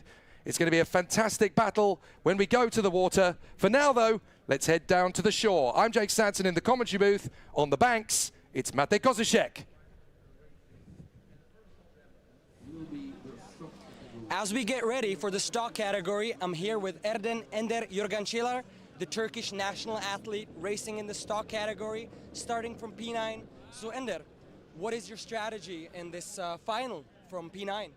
So it's my first time being in the stock final, and it's an exciting moment right now. So if we're being realistic, I'm aiming for a P7 or P8. Anything better than a P8 is perfect for me, to be real. So this is an amazing milestone for Turkey, you know, you being the first Turkish athlete in the stock finals. Well, it's not about me or other people. It's just about a Turkish guy or a Turkish person being in the finals. It's just so honorary moment, you know. Well, thank you very much, and good luck in the finals. Let's go back to Jake to see the lineup for the stock category.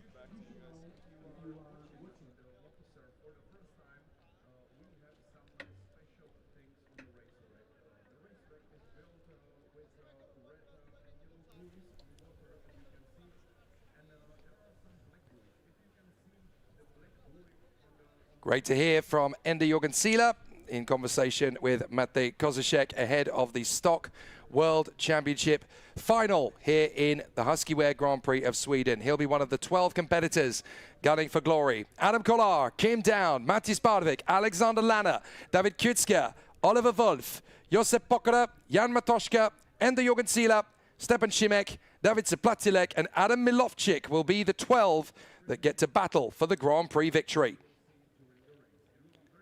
Starting with the 15-year-old winner of the Turkish Grand Prix earlier this year, Adam Kolar, battling for glory in the Stock World Championship. Could he go all the way to be one of the youngest world champions ever in the stock class? Alongside him, the man who was already the Stock World Champion back in 2022, Kim Down. He's won 13 out of 14 Masters Grand Prix. Could he win 2 Grand Prix in the same day here in Sweden? Mattis Barvik, reigning junior boy world champion, stepping up to the plate in 2026. This could be his moment of glory to win for the first time in stock. But for the Swede Alexander Lanner, Sweden expects. He got the podium finish in Turkey earlier this year. He got a podium in the Electric Challenge earlier. Could he get more silverware here in Stockholm? David Kutska has literally gone from last to the front over the course of the last 2 days. He now starts P5 for the final. All bets are off for him. And how about the 14-year-old challenger to the crown? Oliver Wolf has a great chance to put on an amazing show and could go all the way to the podium. Josep Pokora for the Workout Land team. Number 54 and Rexy the Dinosaur will come to fruition again. Jan Matoshka for the FG Forest Racing team, the 22-year-old ready to go to battle here in Sweden one more time, in the hope of some silverware. The pride of Turkey, Ender Jorgenseela, looking for another exciting race for the Rocket Racing team. He's ready to rock and roll. Stepan Šimek on the A-short position. A big opportunity for the 15-year-old from Železny Brd. 11th on the grid, David Zaplatilek, the ever-impressive 18-year-old from Jičín. Don't forget, he only competed in Croatia 25 in Stock Rookie Merlin Plus. He's still a new boy. And for the pride of Slovakia, Adam Milovcik is ready to put on a showcase here from the back.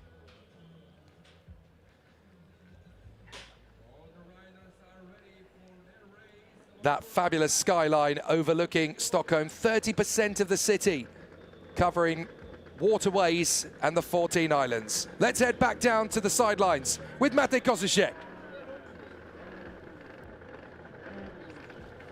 Right now, before we head to the stock final, I'm here with Lisandro Vietes, the delegate of sports for Marbella, which is the place where the Motorsurf Championship is going to be heading next after this race. So Lisandro, what can you tell us about the upcoming race in Marbella? We're all excited to go to Marbella for the first time. We are so happy that we are hosting this event. Marbella is a city that hosting different events, big events, paddle, golf, tennis, and motorsurf is one of them. So we are expecting to the next step is in Marbella. We are so happy for that.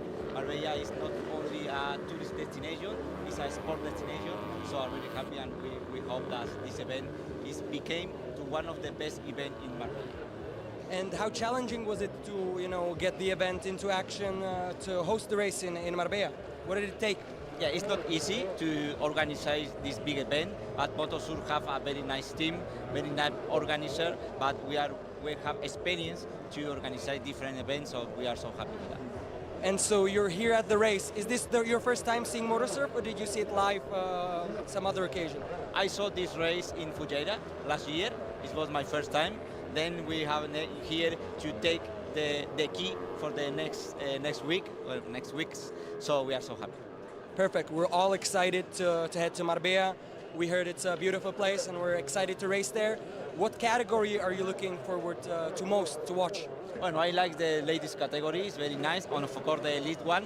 Now we are so expectative for the final now. And of course, we invite all the people to come to Marbella, not only to visit the city, but to visit this event. Okay, thank you very much. We're really looking forward to go to Marbella next month. Thank you for their interview. And let's give it back to Jake for the stock finals. Thanks, Mate. Good to hear from Lisandro Vietes, the delegate of sports for Marbella. That's going to be the next location on the UAM Motorsport World Championship calendar next month. Can't wait to be in Marbella for the very first time, watching our fantastic competitors across the classes put on another spectacular show. The fans have all come out, ready for the spectacle that is the UAM Motorsurf World Championship Finals in the stock, elite women's and elite men's classes. Turkey has taken over the YouTube stream for Tunçay, Tukşadavatoglu, and Ismail Kaptanoglu, all supporting their boy wonder, the fabulous Ender Jorgensen, with a chance to go for the top 6 in the stock World Championship Finals here in Sweden. And the Canadian superstar from time gone by, Anthony Mastroni, has shown up. He's all about Kim Down. No surprises, he and Stuart Reed believe in the Korean legend to take a Grand Prix victory in the stock class. Who's going to get it?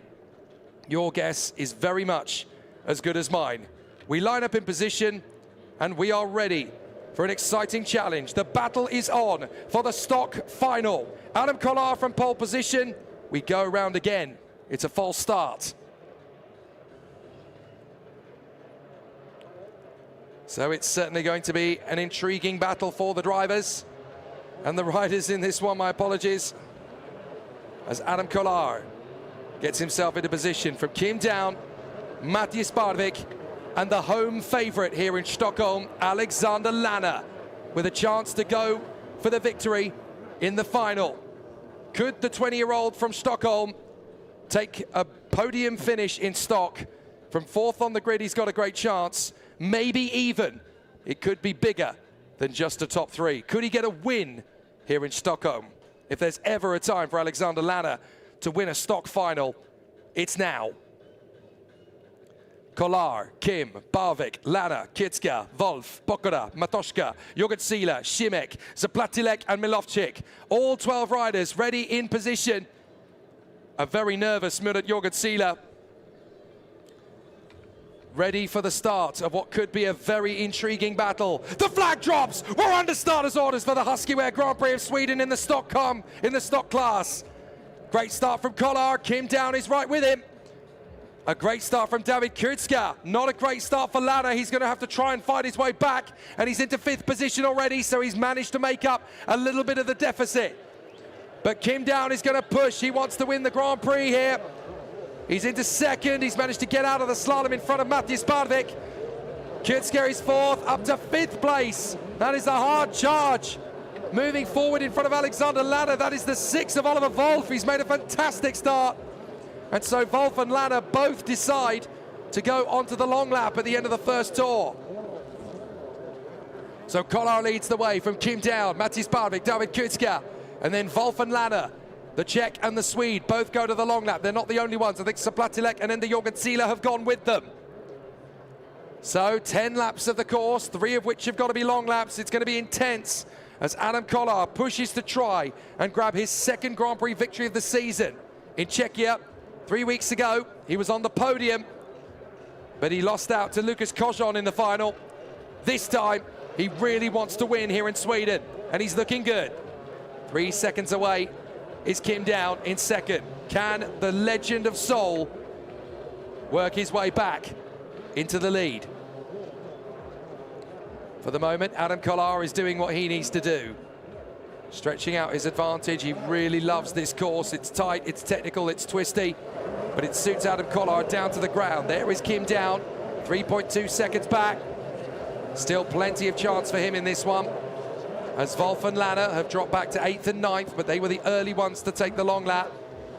This is where Alexander Lanner, who's got all sorts of cuts and bruises after his falls and his slips and slides over the day, still trying to find the momentum and the resolve to push for one last crack at some silverware here in Stockholm. He's put on a great effort all week. So Adam Kolar in front of Kim Down. Kim Down is closer than he was. He's not here just to grab a podium, Kim Down. He really wants to win the Swedish Grand Prix. But he's got to beat the 15-year-old Adam Kolar. Very impressive work, as Adam Kolar is doing his best to stretch out the lead. Kim Down is old enough to be Adam Kolar's father, and yet he's still pushing very hard indeed to try and get on terms with him. David Kutzka is now up to 3rd position. A great recovery ride this weekend after failing to get the job done in qualifying. The 16-year-old from Valtitsa now has a chance to move clear. There is Adam Kolar, the leader, 15 years old. One of, not quite, but one of the youngest in the category. Certainly doing a fantastic job in the stock class to ride the crest of the waves and put on a spectacular showcase. Adam Kolar is only a few months younger than Matthias Barvik, who is one of the very youngest in the field. The youngest in the field, well, that's Oliver Wolf, only 14. He doesn't turn 15 until October. Kim Down on the long lap. This is where he can make the jump on Adam Kolar. He's going to have to pull out his very best racecraft here, and he's going to have to be immaculate. David Kutzka's gone with him on the long lap. So Adam Kolar leads as they go through onto the far side buoys.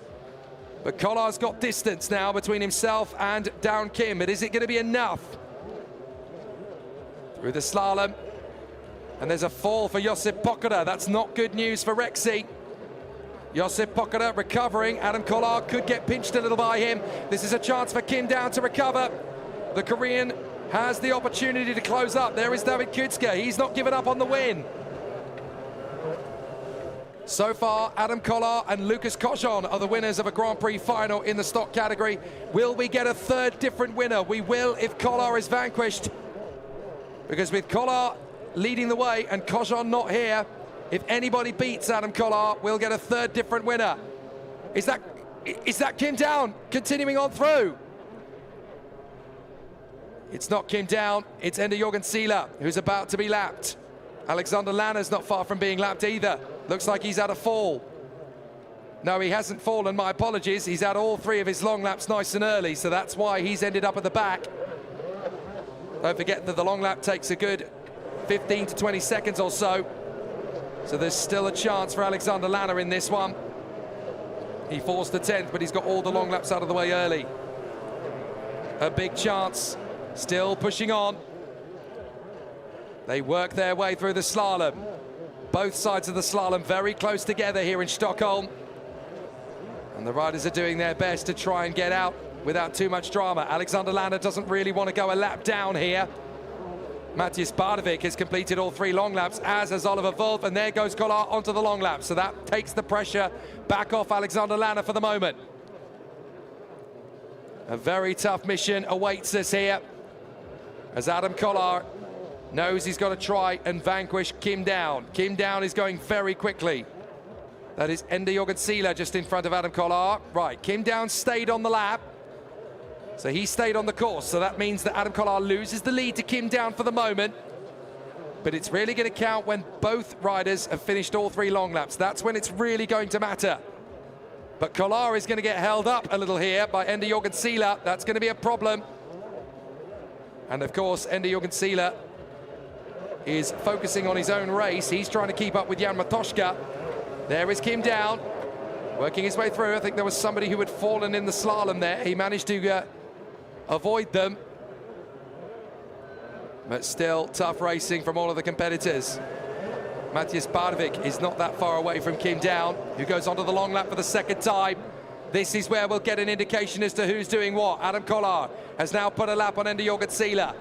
Does he go for the long lap straight away? Yes, he does. So Adam Kolar is going to finish all 3 long laps before Kim Down has completed his second. So Kim Down returns to the course, still in the lead, but Adam Kolar is now on his 3rd and final long lap. So can the 15-year-old sustain the pressure of the legend that is Kim Down? Back onto the course, and Kim Down rejoins just in front of Matthias Bardevik, who have also completed his 3rd run. So that really is a good indication for Kolar that he's going to get out in the lead. Can Matthias Bardevik jump Kim Down? He's going very well, and Oliver Wolf and David Kutska are not far away either. So it's currently Kolar, Bardevik, Kutska, Wolf. All 4 riders have done all 3 long laps. Alexander Lanner has 2, and he moves up into 6th position after the fall for Josip Pokora. So where is Kim Down going to filter out?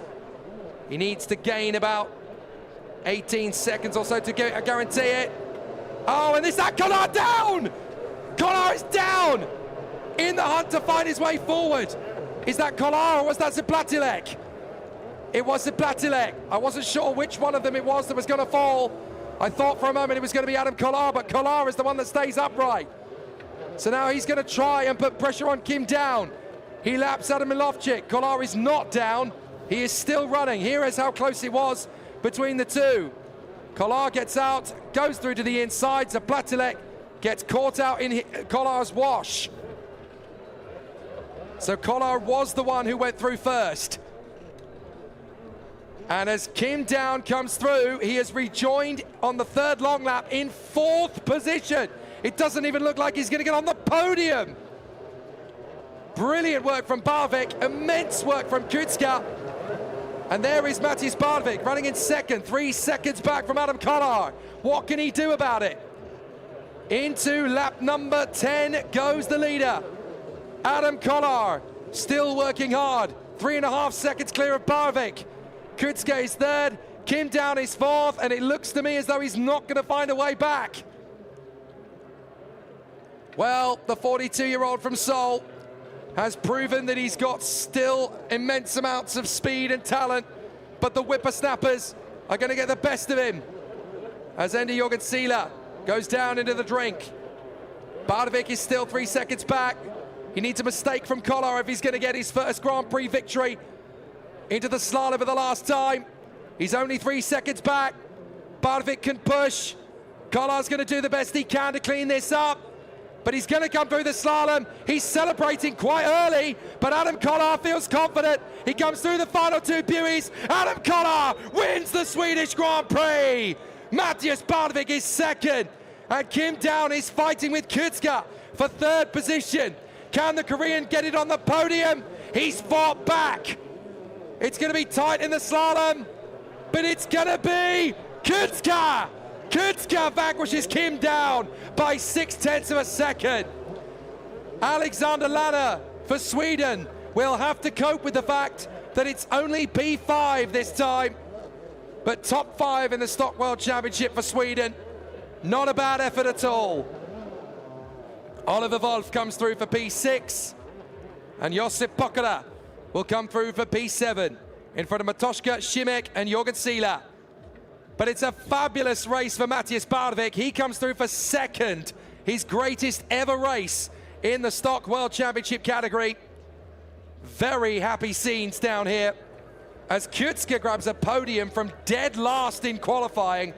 Matthias Bardevik, 2nd, the junior boy world champion, doing a great job. But for the 2nd time this year, the Grand Prix winner in stock is the 15-year-old from Brno. Adam Kolar is the Grand Prix winner again. Check out the scenes of joy and jubilation as the top 5 riders celebrate in style. A fantastic week on the water here in the Jørgardsvennebruket.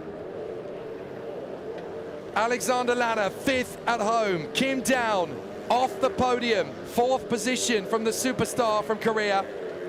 3rd for David Kutska from dead last in qualifying.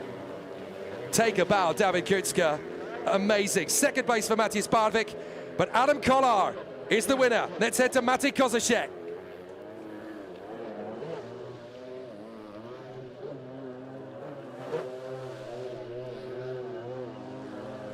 I'm really excited. It's so hard to watch your son on the track, but I am really proud of him. He did a really great job. Gerçekten çok mutluyum ve çok gururluyum. Oğlumu suda izlemek çok heyecan verici bir şey ama çok iyi gidiyor. Gurur duyuyorum onunla.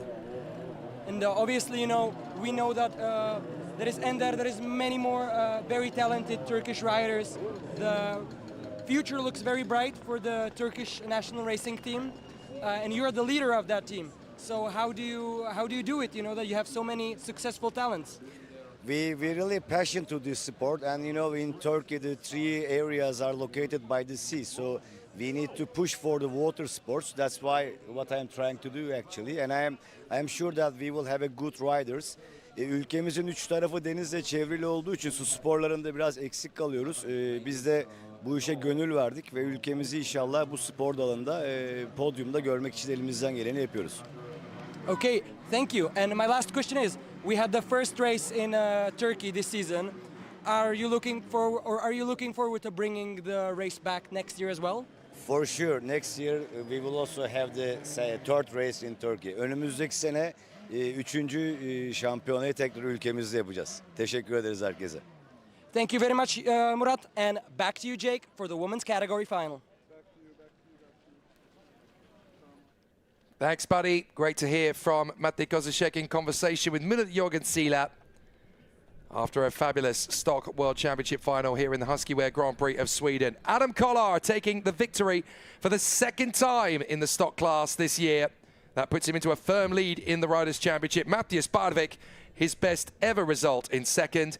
David Kudska is 3rd from Kim Down. Alexander Lanner, P5 at home from Oliver Wolf. Josip Pokora, Jan Matoszka, Stepan Šimek, and the Jorgen Sieler. And then David Zaplatilek in front of the Slovak, Adam Milovcik. 2 races still to go then here in the Huski Wear Grand Prix of Sweden, and now it's time for the ladies to take centre stage, the Elite Women's World Championship. Sadly, the first race this year, we do not have the triple world champion Eliska Matuskova, but we do have all of her opponents. Aneta Shtukalova, pole position for the Swedish Grand Prix. Sara Zubarova, Emma Struchalova, and Barbara Kolarova giving chase. Then Adela Ostrolova, Linda Lukscheider, Rosalia Janora, Laura Markova, Natalie Kashnikova, Sada Volfova, and Klara Melishadova to fill out the grid. This is the big chance Aneta Shtukalova has been waiting for in her resurgence after last year's difficulties. A win in the Grand Prix of Sweden would be the catalyst to fight back for the 2026 crown. But Sara Zubarova was very strong indeed this morning. If she's going to take her 4th Grand Prix win in the row, it'll be a very tough fight from her.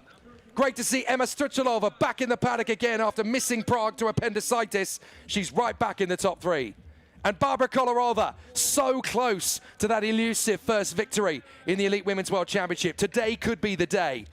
Adela Ostrolova still enjoying her best ever season in the Women's World Championship. She could come up with the goods in the final here in Sweden. Linda Lukscheider getting quicker and quicker as the weekend has progressed. She starts a brilliant P6 for the final. The former Vice World Champion in Junior Girl. Rosalia Janora, the Polish rider, still rolling on the punches of that silver medal in the Nations Cup of the World Games 2025. Laura Markova, one of the most exciting young competitors in the elite women's category, still making waves as she pushes forward. Natalie Kashnikova, 9th on the grid. The doctor is in the house, and she will charge her way forward from 9th. In the A position, 10th on the grid for Sara Volfova. A big chance for the artist to put on a great show, both on and off the water. And following her, Klara Melishadova for the Jet Surf HK Racing Squad. This is her last chance to break into the top 5. And so to the big 2 races then, the elite categories in the Women's and Men's World Championships. The Huski Wear Grand Prix of Sweden will be a very tough race to win in the elite women's category. It's going to be so tough to beat Aneta Shtukalova. Sara Zubarova has won the last 3 Grand Prix in a row, though, at Macau at the end of last season. Heading into Turkey, and then to Prague 3 weeks ago in Czechia. If Aneta Shtukalova vanquishes her, Aneta Shtukalova has a great chance to get back into this championship fight. And for Eliska Madaskova, watching from her holiday villa, this will be a fascinating tale in the story. If Zubarova is beaten in the Grand Prix final today, then it certainly keeps Eliska Madaskova's hopes of the title alive and reignites Aneta Shtukalova's. That means the championship is likely to go down to the wire in China in November, when we have a back-to-back race weekends in Jinhua and Shenzhen. A little bit of a sluggish start then for Adela Ostrolova and Linda Lukscheider.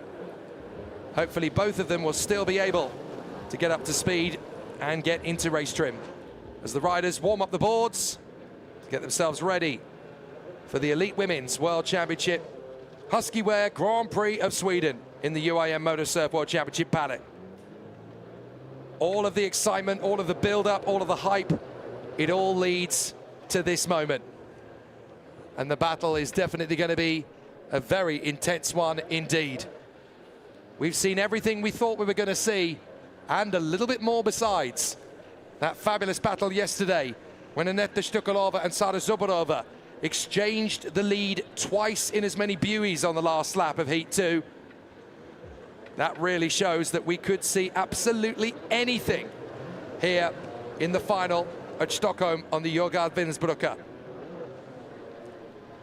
And so it's time for the Elite Women's World Championship to go to battle here in Stockholm, as the pole position goes the way of Aneta Shtukalova in front of the three-time Grand Prix winner in a row, Sara Zubarova in second. But keep an eye on Emma Struchalova. She's finally back up to full strength after missing Prague due to appendicitis. So she's going to be pushing. And watch for Barbara Kolarova in fourth. She's got a great chance.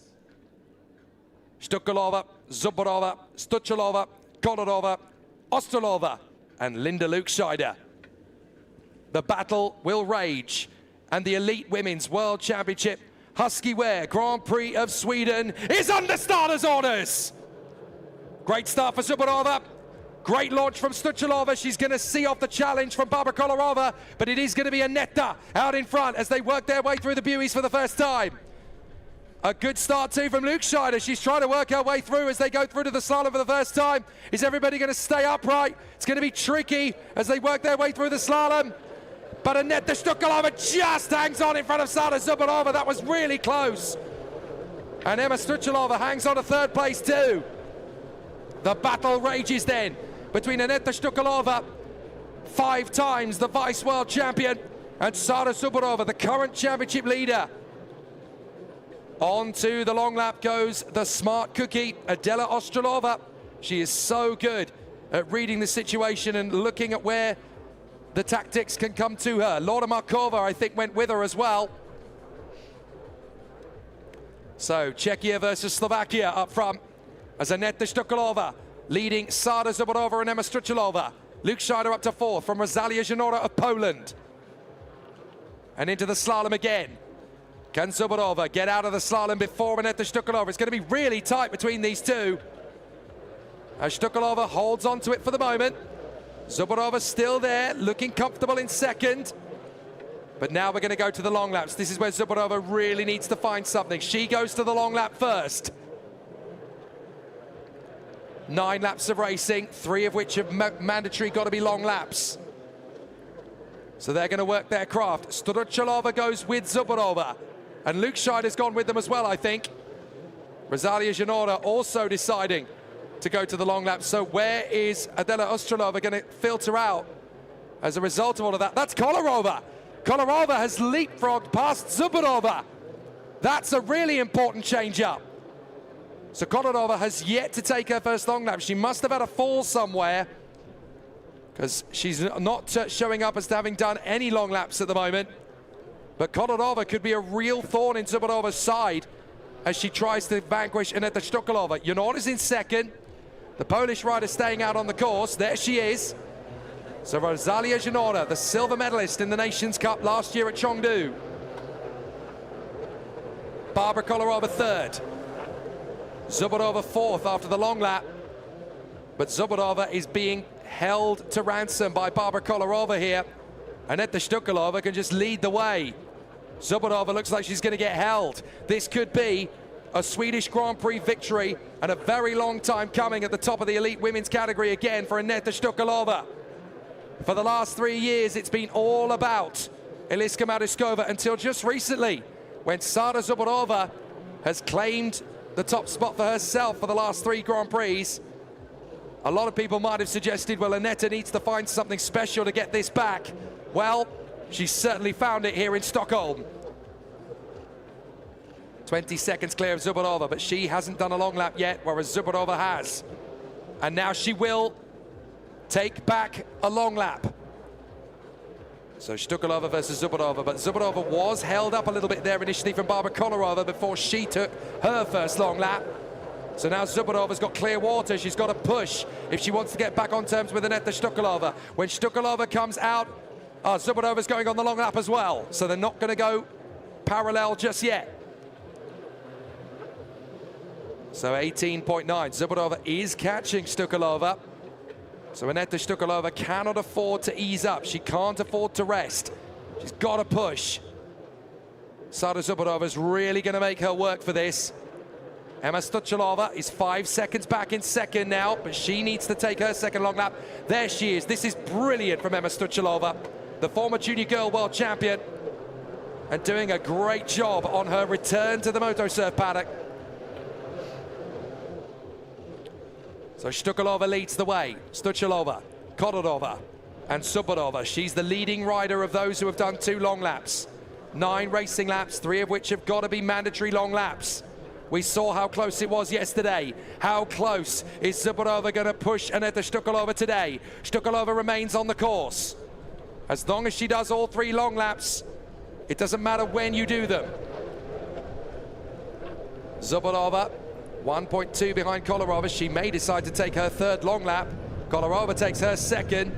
So if I'm Zubodova, I'm going to get out of the draft of Kolarova and try and make this back another way. Emma Stuchalova, 6 seconds back, and having taken the 2nd long lap, Zubodova did the same. Well, for some reason, Aneta Shtukalova's 2nd long lap is not coming up. It should do. Hopefully that'll be updated very soon, because Shtukalova definitely took a 2nd long lap, as did Emma Stuchalova. So hopefully that'll be updated very soon. Zubodova, not far away from it all. Stuchalova. There's the call from Aneta Shtukalova. Oh, now she's going on the 2nd long lap, my apologies. So Stuchalova will go with her, I think. Zubodova trying to push. This is going to be a tricky one. Stuchalova a little bit pinched here by Volkova.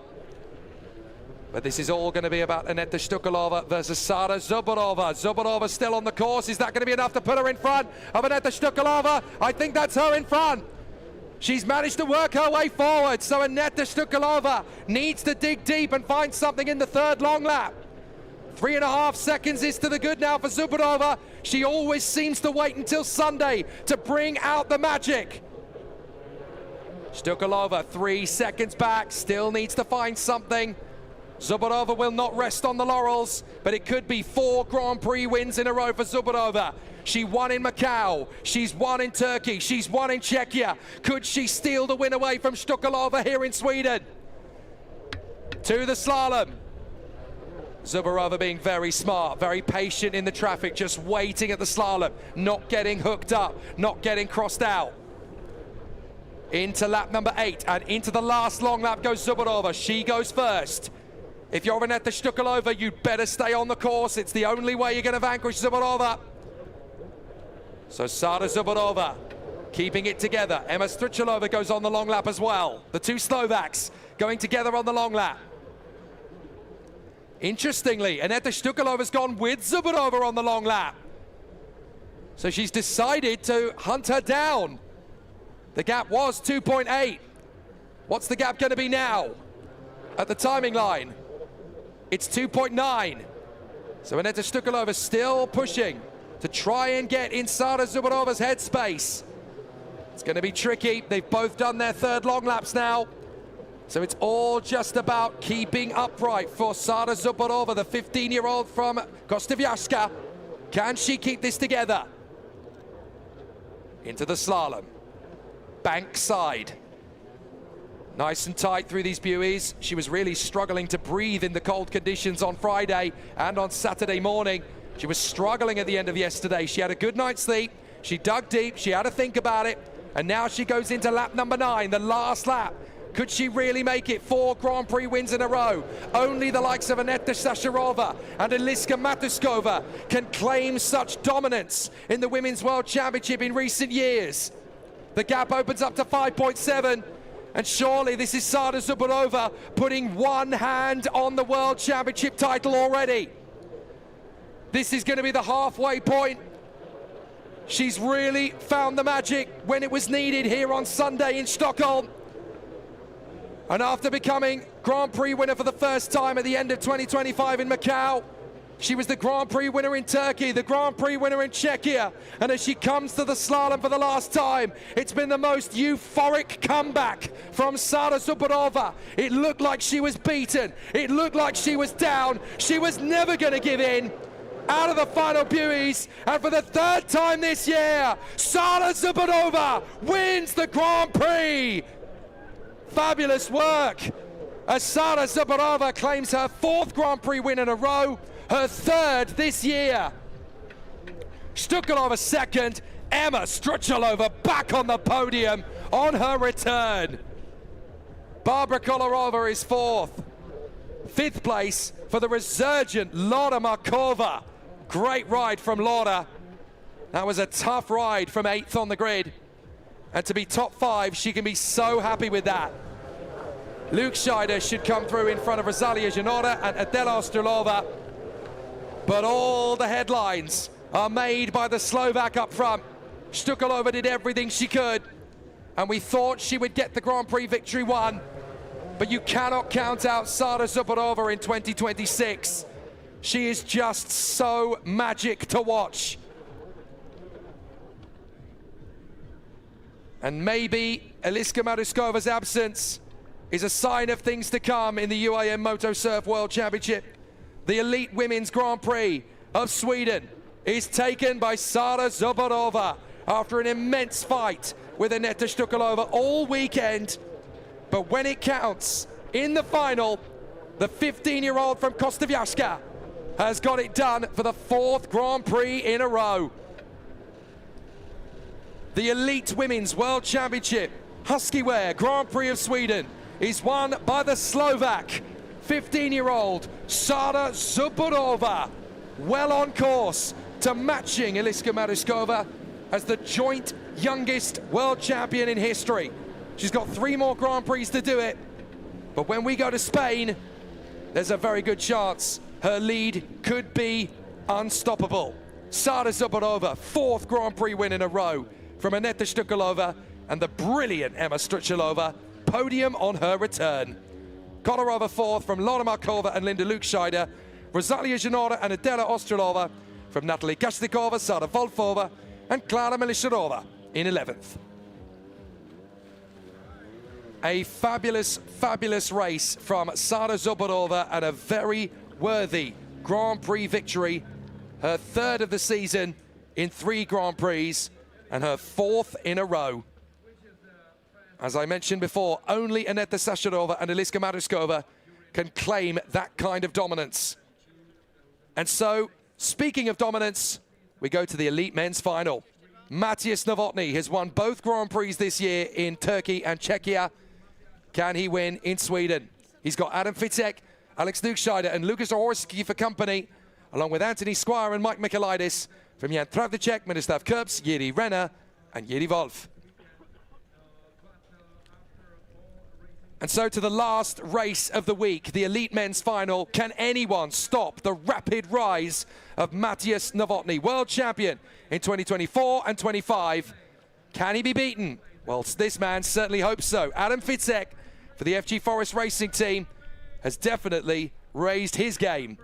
The honorary Swede, Alex Lukscheider for the Husky Wear team, ready to go to battle from 3rd. Already a Grand Prix winner last year. Can he do it this year? Lukas Huski, the man who never says die, he will be relentlessly fast on the comeback charge from P4. Fifth on the grid, it will be the American legend, 4 times an American Moto Surf World Champion now, and the World Champion in stock last year, Anthony Squire from Charlotte, North Carolina. Beside him, the 18-year-old from Limassol in Cyprus, the stock rookie World Champion, Mike Michailidis. 7th on the grid for Jan Travnicek, started the year in stock, now in the elite category, and ready to work himself up into a lather in the top 5. 8th position for the ever-impressive Miroslav Kurbs. Excellence knows no age, and the 38-year-old from Ruznetin is still ready to take on all comers. Jiri Renner finishes his exceptional week after a great run in the Masters.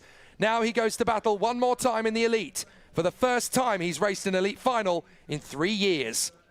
And the man who has made the Rally Slinbarum his own over the years, Jiri Wolf, rally driver, moto surfer, legend. So for the last time this week, we will go to battle on the Djurgård Vindsbrücke here in the beautiful capital city of Stockholm in glorious Sweden as the Huski Wear Grand Prix gets underway. Looks as though Alexander Lanner and Ringo Reimer are going to watch the Grand Prix of Sweden in the Elite Men's World Championship from the best vantage point possible, out on the water itself. Everyone else watching on the bank, get ready. You're about to see MotoGP with water. This is how tough it is at the peak of the competition. The Elite Men's World Championship in Moto Surf as governed by the Union Internationale Motonautique.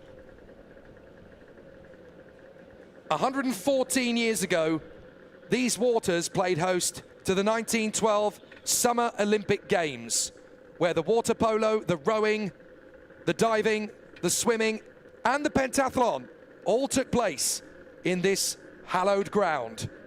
On that occasion, there was a Swedish gold medalist, the 17-year-old Greta Johansson, who you can just about see in the background on that beautiful statue that overlooks the main start-finish line here in UAM Moto Surf. 114 years later, the UAM Moto Surf World Championship becomes the first athletic and aquatic discipline to race in these waters for over a century.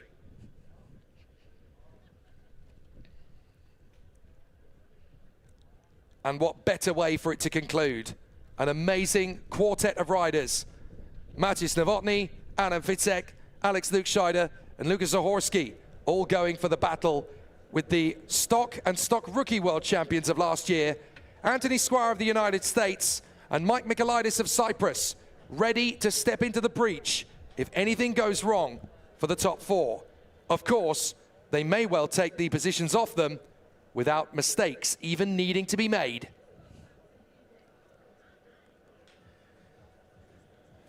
And so the magnificent men, the perfect 10, the elite men's world championship riders will head out onto the beautiful river here in the Djurgård Vindsbrücke. 14 islands make up the beautiful city of Stockholm. Over 30% made up of waterways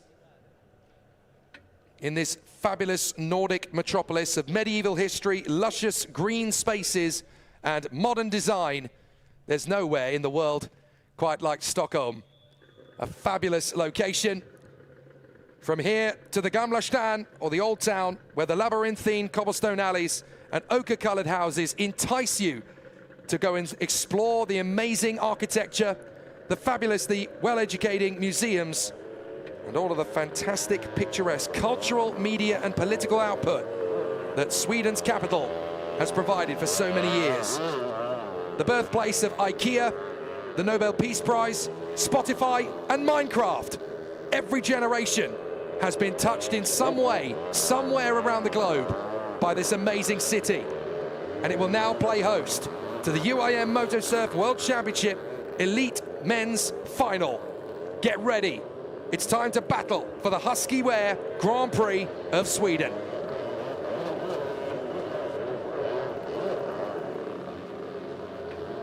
A very tough battle awaits us now. Matthias Novotny on pole. Adam Fitzek second. Alex Lukscheider third. The legend Lukas Zahorski in fourth, having to play catch-up for once. Anthony Squire and Mike Michailidis in the top six. From Jan Travnicek, Miroslav Kurz, Jiri Renner and Jiri Wolf. The 10 fastest elite riders in the world at this moment in time, all playing games and shooting for the moon here in Sweden.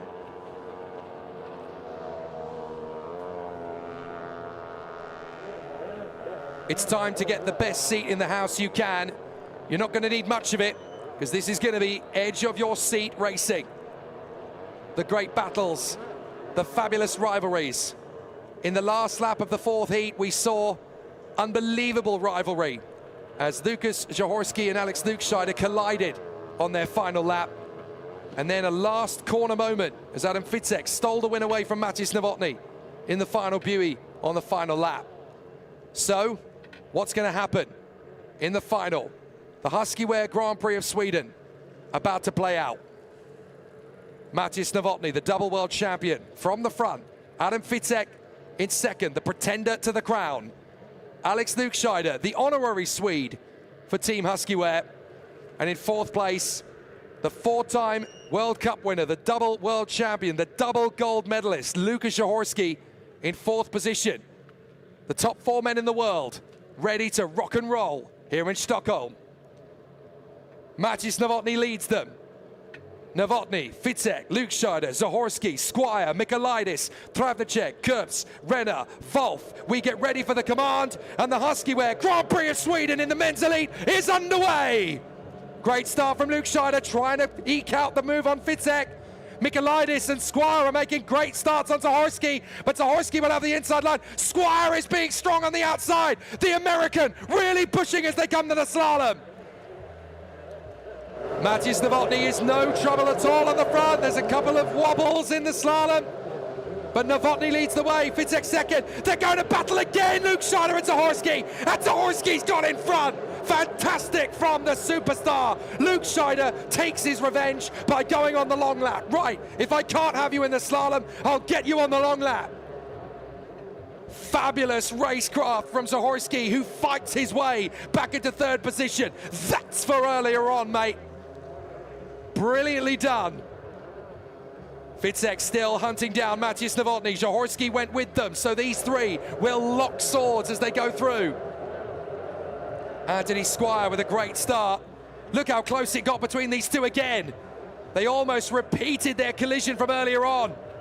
Millimeters in it.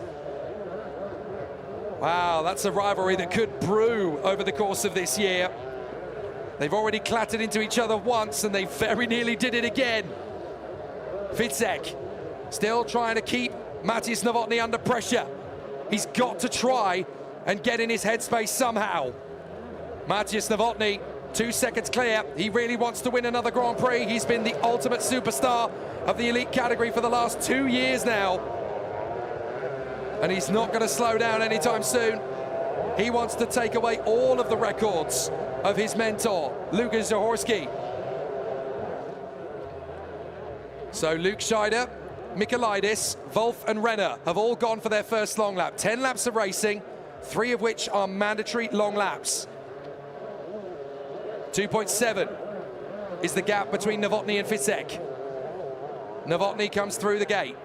Still on the course. No need to go on the long lap yet. You can take the 3 long laps anytime you like. And Matthias Novotny going strong. 2.8 clear of Fitzek. Another second back is Zahorski. Looks like Squire is trying to keep with Zahorski, but he may have gone on to the long lap this time. Zahorski is on the long lap. Zahorski fancies his chances to overhaul Fitzek.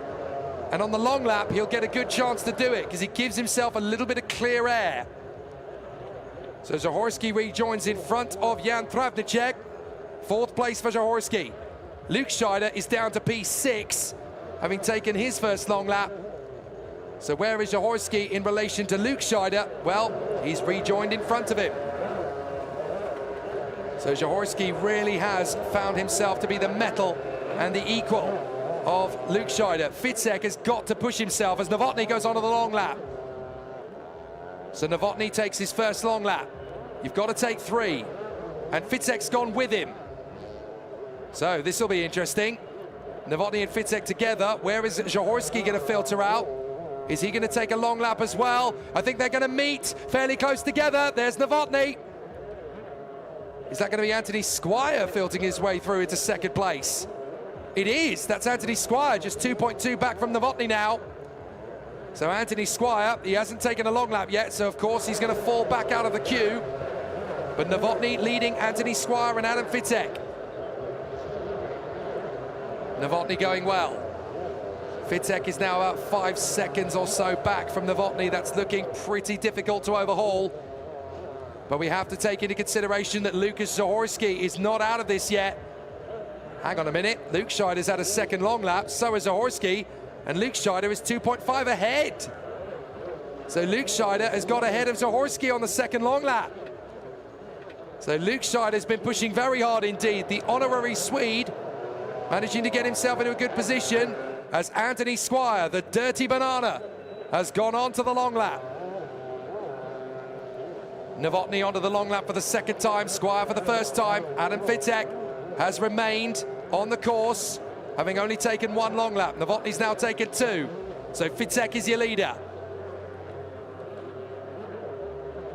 Ficek still needs to make another long lap appearance, and he's 9 seconds ahead of Novotny. That's not going to be enough to maintain the lead.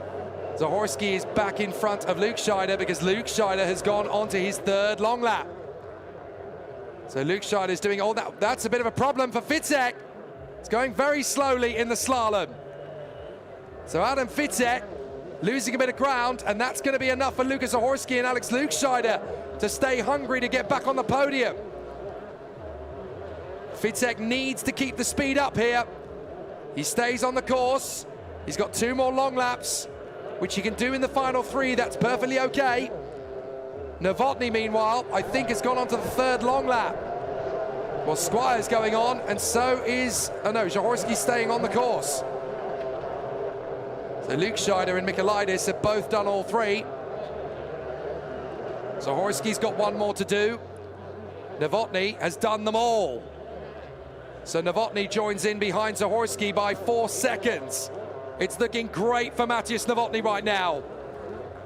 Ficek needs to do 2. Zahorski needs to do 1. Novotny's done all 3 laps. So Matthias Novotny is just waiting for the gates to open back up and accept him as the winner of the Swedish Grand Prix.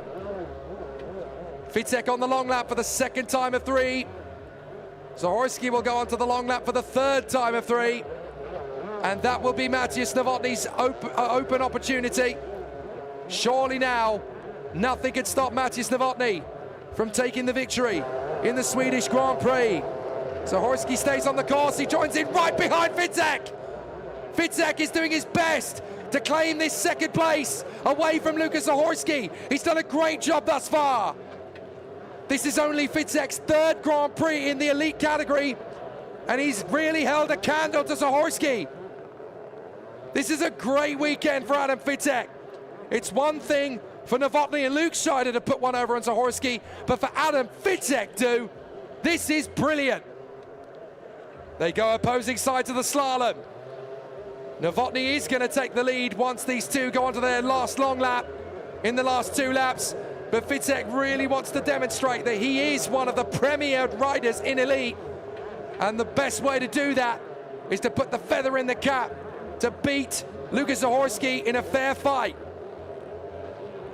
Adam Ficek is riding like a superstar out there. No mistakes this time. He's had to come off the throttle a little bit eagerly on some of the buoys, okay, but he's looking so strong. 4 seconds clear of Novotny.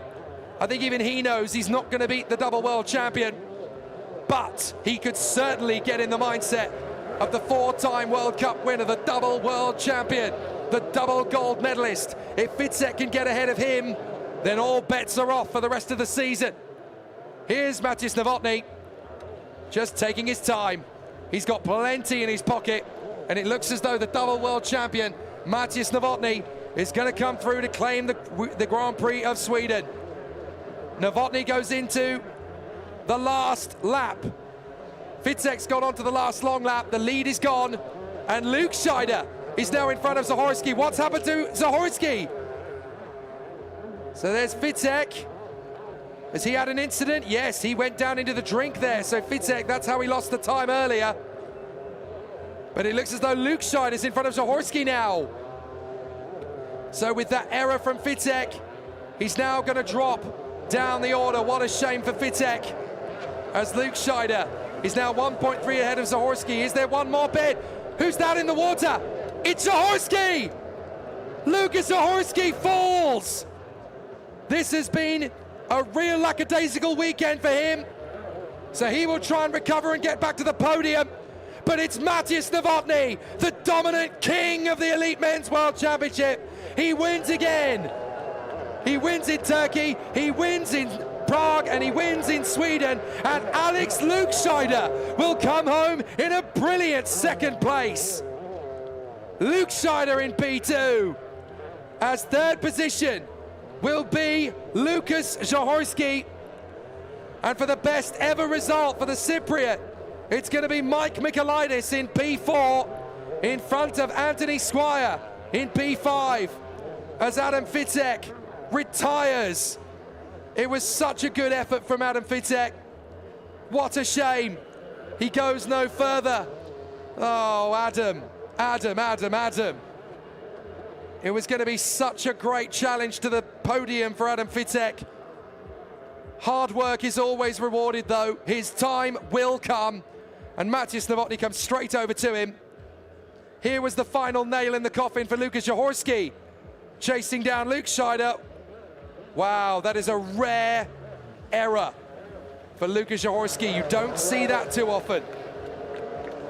You've got to feel for Adam Fitzek. He could have gone for the victory here and certainly put up a great fight. But for the moment, the world champion remains top dog here in the Huski Wear Grand Prix of Sweden. Matěj Novotný is the victor. But there's plenty to celebrate here for the Huski Wear team. Alex Luke Scheider, second in the Grand Prix of Sweden. What a fight from him. Third position for Lucas Zahorski from Mike Michailidis and Anthony Squire. And so there's going to be a decent party tonight for the Huski Wear team. Perhaps it could have been bigger if Alexander Lanner had won the electric challenge, but he was top 5 and on the podium in the stock and electric challenges, respectively.